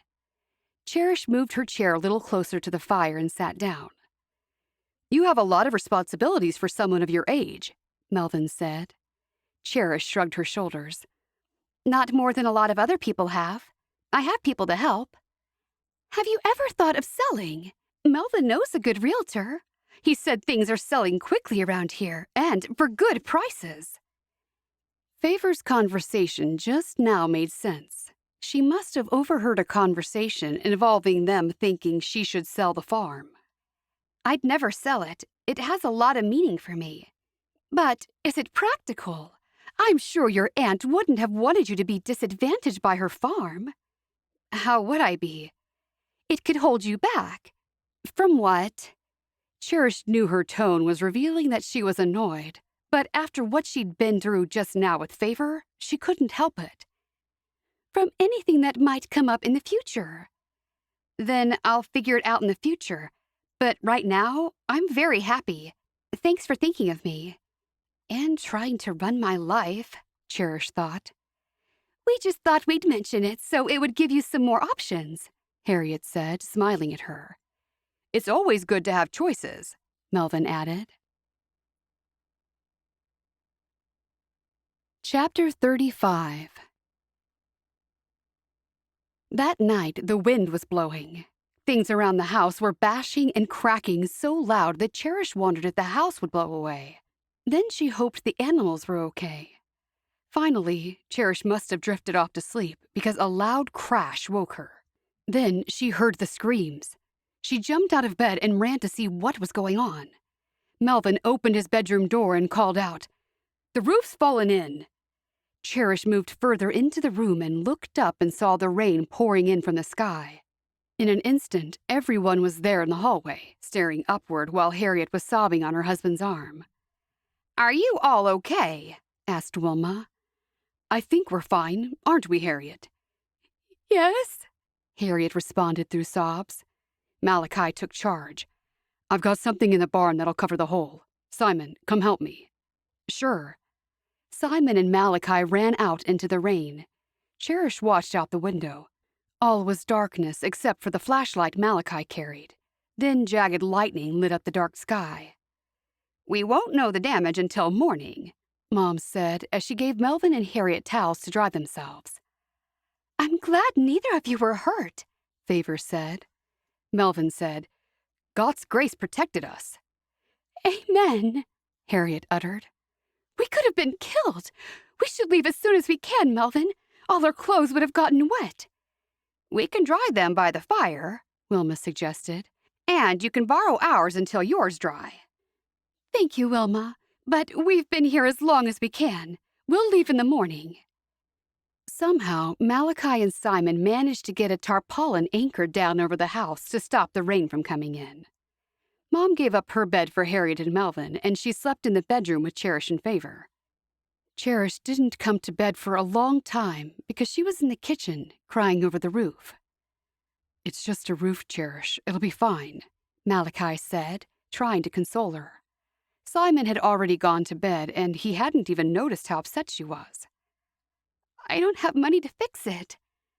"I've got plenty of material in the barn. I'll get some men around in a day or two, and we'll fix it as good as new." "You can do that?" Malachi laughed. "I can." Cherish sniffed. "Thank you." "Go to bed. I think it might be a big day tomorrow cleaning up the farm. I heard a lot of things out there blowing around." Cherish looked down at Wally. "At least we know Wally is safe." "Yeah." Malachi looked down at him too. When Cherish woke the next morning, she was surprised to see the Copples were packing things into their neighbor's truck. Mom saw her looking out the window. "They were up before daylight, and they called their friend to come and get them." "Oh, I didn't mean to sleep in this long."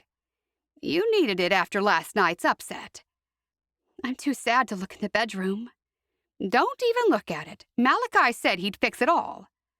"I can't let him do it all. The bed would have to be thrown out, and everything in there would be ruined." "Let him handle it. He's your manager. Let him manage." "Okay, you're right, Mom." "Are they going to say goodbye at least?" "I'm sure they will." "I'll go out and see them." Simon saw her coming out the door and ran over to her. "We're going in a minute, Cherish." "But you haven't had breakfast." "I know, but Ma's keen to get home." "Is she still upset about the roof falling on her?" As soon as Cherish said it, she realized how crazy that sounded. "Sorry, of course she would be." "Yes, she's a little shaken." Cherish looked over at them and saw Favor was there, talking to Harriet. Harriet saw her and waved. "Good morning, Cherish." "You're leaving already?" "We are. I'll just say goodbye to your mother." The three guests walked into the house and everyone said their goodbyes. Simon lingered to say goodbye to Cherish. "I'll write to you." "Okay, and I'll write back."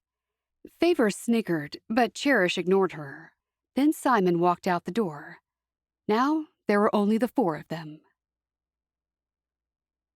The day they were going home, Cherish was up early helping with feeding the animals. I'll have to do all this on my own one day. Not if you're married. Cherish giggled. Malachi stopped what he was doing and looked up at her. What's funny? The thought of being married? Don't you want to be married? He asked. Someday, I guess. Looks like it's not going to be Simon. Cherish smiled and said nothing. Maybe you could marry me and I could help you here. We could create a good life together. Cherish froze on the spot. A feeling rushed through her that she didn't recognize. She looked up at him, and it was as though she saw him for the first time. Wispy brown hair swept across his face in the breeze. His features were plain, but they all fitted together perfectly. She did the only thing she could. She took a step closer. The corners of his lips lifted upward, and he too came closer. Then Cherish gave him an almighty shove, nearly knocking him into the pig pen. He managed to grab hold of the fence, and he pulled himself back to his feet. He laughed. What was that for? That was for saying something silly. So, are you saying no? She stomped away without saying a word. Did he like her, or did he just want to stay on the farm? He had nowhere else to go, and he admitted that. Wait up. He caught up with her. She stopped and put her hands on her hips. Why did you say that just now? I like you, that's why. I thought you would have understood that. Like? You're not supposed to ask someone to marry you if you just like them. You like Annie, so have you asked Annie to marry you too? Nope. I told you, she's just a friend. She stared at him again, waiting for him to say something. Then an odd thing happened. She had an incredible urge that she wanted him to put his arms around her. You're ridiculous. Cherish bunched the sides of her dress in her hands and ran to the house. When she got there, she turned around to see him walking away. As usual, Wally followed him. He seemed so sad, so downcast. Cherish got inside and closed the door behind her. She couldn't like him. She couldn't. He was so unsuitable. She huffed and hit the door hard with her open hand. Now she had to apologize to him for calling him ridiculous. It wasn't nice. There you are, Cherish. Go and pack. The driver's coming at 10. Okay. What's wrong with you? Mom came closer to her. Nothing. You're all flushed. I just ran from the barn, that's why. Just get packed, will you? And tell Favor to do the same. Cherish had breakfast in her room, alone. She told the others she was saving time by doing that as she was still packing. As she ate, she thought about what she'd say to Malachi. He had been serious in what he said, so she shouldn't have reacted that way. The car arrived early, and Mom made sure everyone had everything, and they weren't leaving anything behind. Now where's Malachi gone? We have to say goodbye. Go find him, Cherish. Cherish gulped. Me? Yes, now go. Cherish walked toward the barn.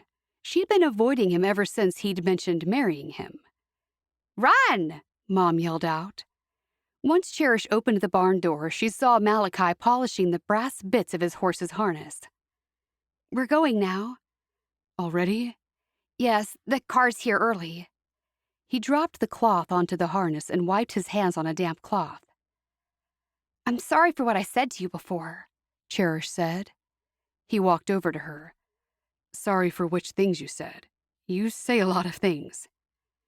I said you are ridiculous, but You're not. Malachi smiled. I hope you'll be back soon, Cherish. I love it when you visit. Tears stung behind Cherish's eyes. She didn't want to go, didn't want to leave the farm, and maybe, just maybe, she didn't want to leave Malachi. Are you crying? He asked. No. He stepped forward and wiped a tear as it trickled down her cheek. She felt her chest rising and falling as her heart fluttered at his closeness. Then his fingertip traveled down her cheek and went to her chin. He lifted her chin. She looked up into his eyes as he lowered his head, her eyes closed, and she savored the moment when their lips touched. Then the barn door was flung open and they jumped apart. It was Favor. "Oh, I'm sorry." Favor turned and hurried away. "Wait!" Cherish had to catch up with her before she told Mom. She'd never be allowed back to the farm if her mother found out. "Don't tell Mom," Cherish whispered when she caught up with Favor. "We'll talk about this later." Cherish had never seen Favor so annoyed. "What are you both doing? Where's Malachi?" Mom asked when they were back at the car. Cherish turned to see Malachi walking out of the barn. "He's coming." Favor went to get in the car, and Mom told her to wait and say goodbye to Malachi. The driver was already in the car, waiting to go. "Goodbye, Malachi. Thank you for having us. Are you sure you'll manage that roof repair?" Wilma asked. He smiled. "It'll be fine, Wilma. I'll have some men come over, and it'll be fixed in no time, as good as new. We've got plenty of spare roofing material in the barn. Thanks for coming. Do come again soon." Cherish noticed that Malachi spoke well when he was speaking to her mother, so he could do it if he wanted. Wilma gave him a lovely smile. "I'm not sure when we'll be back." Malachi looked at Cherish and she looked back at him. She wanted to turn back time, and this time have Favor not open those barn doors when she did. Every fiber of her being wanted to finish that kiss that still lingered on her lips. Now she was leaving, without exploring what her feelings were all about. It seemed so wrong. "Bye, Malachi and Wally," Cherish said. "Yeah, bye." Favor dove into the front seat. "Safe trip, everyone," Malachi said. "You can get in the car now, Cherish," Mom ordered. Malachi gave Cherish a special smile and a nod. It was as though he was acknowledging their shared kiss. As they drove away, Cherish knew she had another reason to go back to the farm. That reason was Malachi. There were so many things she didn't like about him. He was untidy, he couldn't write properly, he couldn't even talk properly half the time. But he had just as many good points. He was reliable, he was hardworking, and he was unique, and he kept her interested. As the car's movement lulled her into sleepy time, she allowed herself to dream about what a life with Malachi would be like. Chapter 36. Once they were home, Cherish played with Carmel for a bit before she checked on her birds. Then she saw Favor carrying her bags up the stairs, so she followed Favor into her room. "Don't say anything to anyone," Cherish warned. Favor sat on her bed heavily. Then her mouth fell open in an exaggerated manner. "Just tell me, what was that?" "It was just a kiss." "So you like him? How long has it been going on?" "There's nothing going on." Cherish sat down on the bed with her. "It was just a goodbye kiss." Favor laughed. "No, it wasn't. I know a goodbye kiss when I see it. That was no goodbye kiss." Cherish huffed. "Just please don't say anything, especially to Mom. And don't say anything to Crystal either. I know you probably tell her everything." "I won't. I'm just in shock. I never thought of the two of you together." "Why? What's wrong with him?" Cherish bit her lip, waiting for her sister's reply. "He's just your farm manager. I guess there's nothing wrong with him. I just didn't expect it, that's all. I didn't plan to kiss him." Cherish kept quiet that he'd mentioned marriage. He probably wasn't serious anyway. "I'm envious. I wish someone kissed me. What was it like?" Cherish couldn't keep the smile from her face. "I can't explain it. I'm going to wait until I'm married before I kiss anyone." "Me too." Favor giggled. "Too late." "Well, I was. That's what I planned." "Oh, now I feel awful." "Don't. At least now you know what it's like to kiss. Now get out. I've got to unpack." Cherish stood. "Thanks for keeping quiet about this. Please, you must, or Mom won't let me go back to the farm." "Yeah, you'll owe me one." "I figured as much, and that's okay." Cherish walked out of the room, quite willing to do Favor anything she asked as long as she kept her mouth closed. For Favor, that wasn't going to be easy. She was the one who caused Adam and Bliss to break up because she revealed a secret. Had Favor learned her lesson? Cherish walked into the kitchen to see Ada and Wilma with their heads together talking. Ada was delighted that everyone was back. She told Wilma, "Debbie and I have organized a big family dinner for you tomorrow night. Everyone's coming. Adam, Andrew, and Crystal will be there too." "Oh, that'll be a lot of fun. Did you say Crystal?" Mom asked. "Yes. We found out that Crystal had something to do with getting Adam and Bliss back together. We're not sure what. We think she had a talk with him." "Then I'll be glad to have her here for a meal. I'll be sure to thank her for whatever she did or said." The next morning, Fairfax had given Cherish the job of checking the northern fences. She left that to sneak off to visit Florence. It would be safe to confide in Florence and tell her what had happened. She needed a woman's opinion on what was going on in Malachi's mind. When she climbed through the fence that divided the two properties, she saw Carter and Florence about to get in the car. Iris was the first one to see her and waved and pointed. That's when Florence looked over and saw her hurrying toward the car. "Wait up!" They all waited for her to get to them. "You're back from the farm already?" Carter asked. "I am." "How did it go?" Florence asked. "Dreadful. It was so crowded. We had Simon and his parents. Bliss came with us too, so we had Bliss and Favor." "Sounds like a crowded nightmare," Carter said. "That's not the worst of it. The last night Simon and his parents were there, the roof over their bedroom fell in." "What?" Florence gasped. "It's true. There was a huge storm and it just fell in on top of them." "Oh no, were they hurt?" "No, only the roof was hurt, but Malachi is organizing that to be fixed. He's so capable, so good." With Carter there was no way she could talk to Florence. She'd have to come back another time. "It was awful having Simon and his parents there. And I think you were right, Carter." "Right about what?" "I don't like to say Simon is a mama's boy, but they are involved way too much in his life." Carter chuckled. "I told you so." Cherish laughed. Florence shook her head. "I'm so sorry, Cherish." "It's okay. I won't hold you up. I just came over to tell you that we are all back." "Thanks for letting us know. We're just heading into town to do some shopping. Do you want to come with us?" "I do, but I'd better not. Mom will have so many jobs lined up for me. I better go back and finish checking the fences." They said their goodbyes, and after Cherish gave Iris a special cuddle, she walked back toward the orchard. Chapter 37. At the big family dinner that night, nearly the entire extended family was there. "What else has been going on since we were gone?" Wilma asked. Ada touched Joy's foot under the table, telling her it was time to speak. Joy cleared her throat and nudged her husband's elbow. Isaac looked at her and then put down his chicken leg and wiped his hands and face with a napkin. "Shall I tell them?" he asked Joy. Joy smiled back at him and nodded. "Somebody tell us," Mom said. Isaac took a deep breath. "Joy and I are having another baby." "What?" Mom leaped to her feet.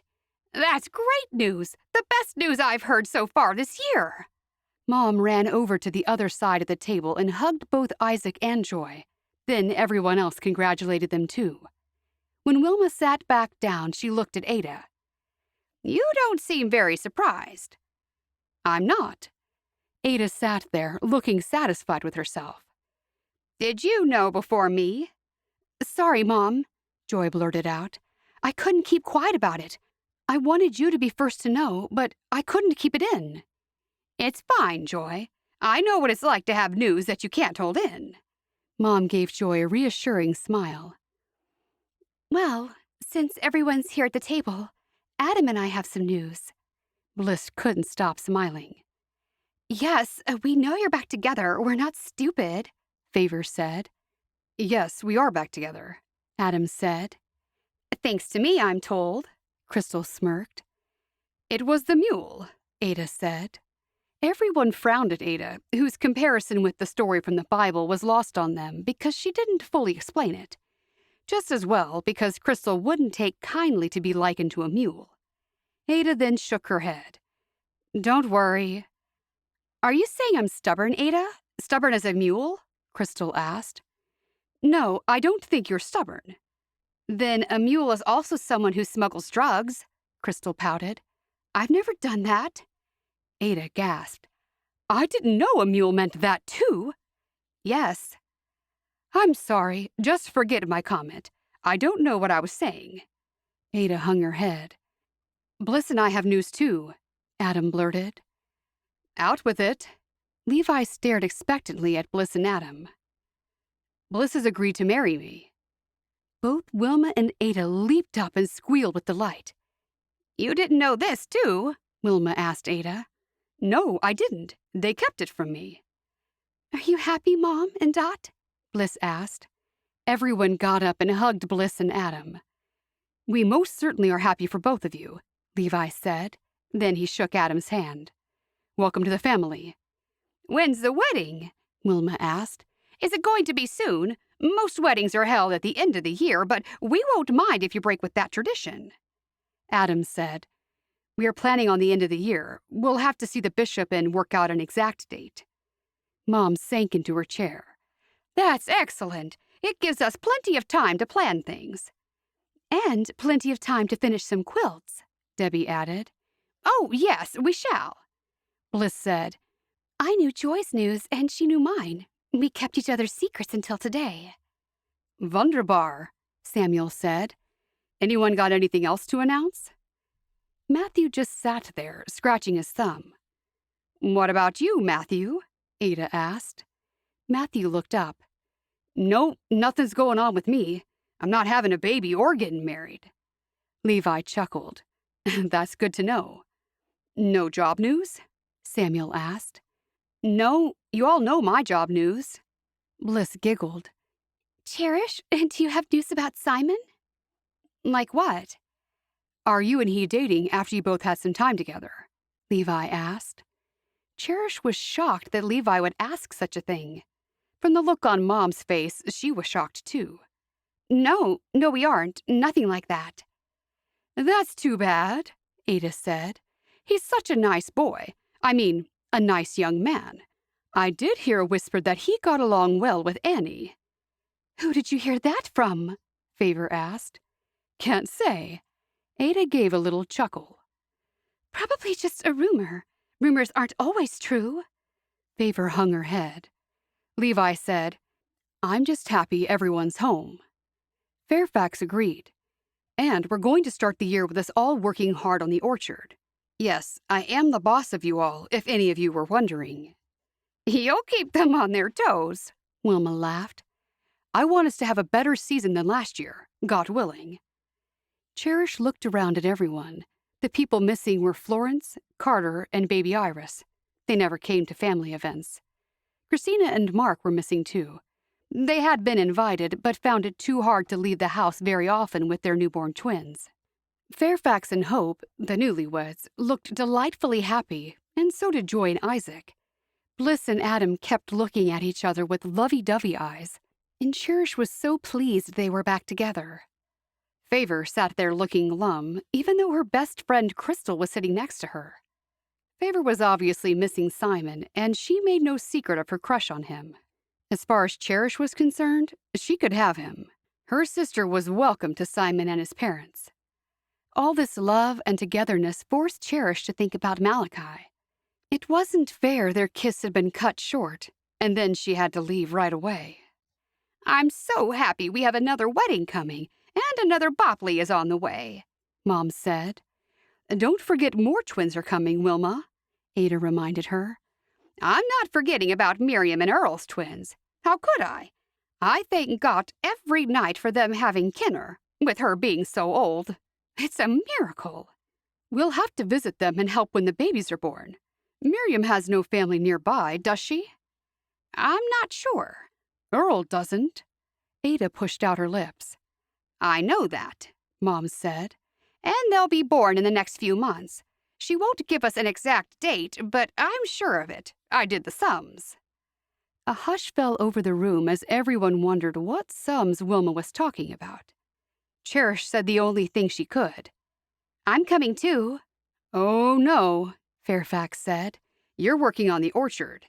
He wagged a finger in front of her face.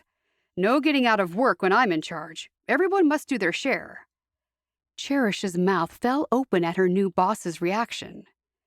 To be fair, I think it would be a good idea if Cherish came with us, Ada said. Unfair! Favor yelled out. Wilma turned to Ada. Why do you think Cherish should come with us? Ada's eyebrows rose so high that they nearly reached the edge of her prayer cap. Have you seen how many dirty diapers twins can create? Everyone laughed. Matthew said, Looks like you're going to be the diaper changer, Cherish. I agree. You can come with us as long as you do what we say. Wilma gave a nod. Fairfax was still insistent. I say she can't go. There's work to be done. Hope put her hand on Fairfax's arm and whispered, You'll never win against Ada and Wilma. As visions of masses of dirty diapers floated in front of Cherish's face, she wondered if she should have kept her mouth closed just this once. The end. Thanks so much for listening. If you enjoyed this audiobook and want more, join my members-only section.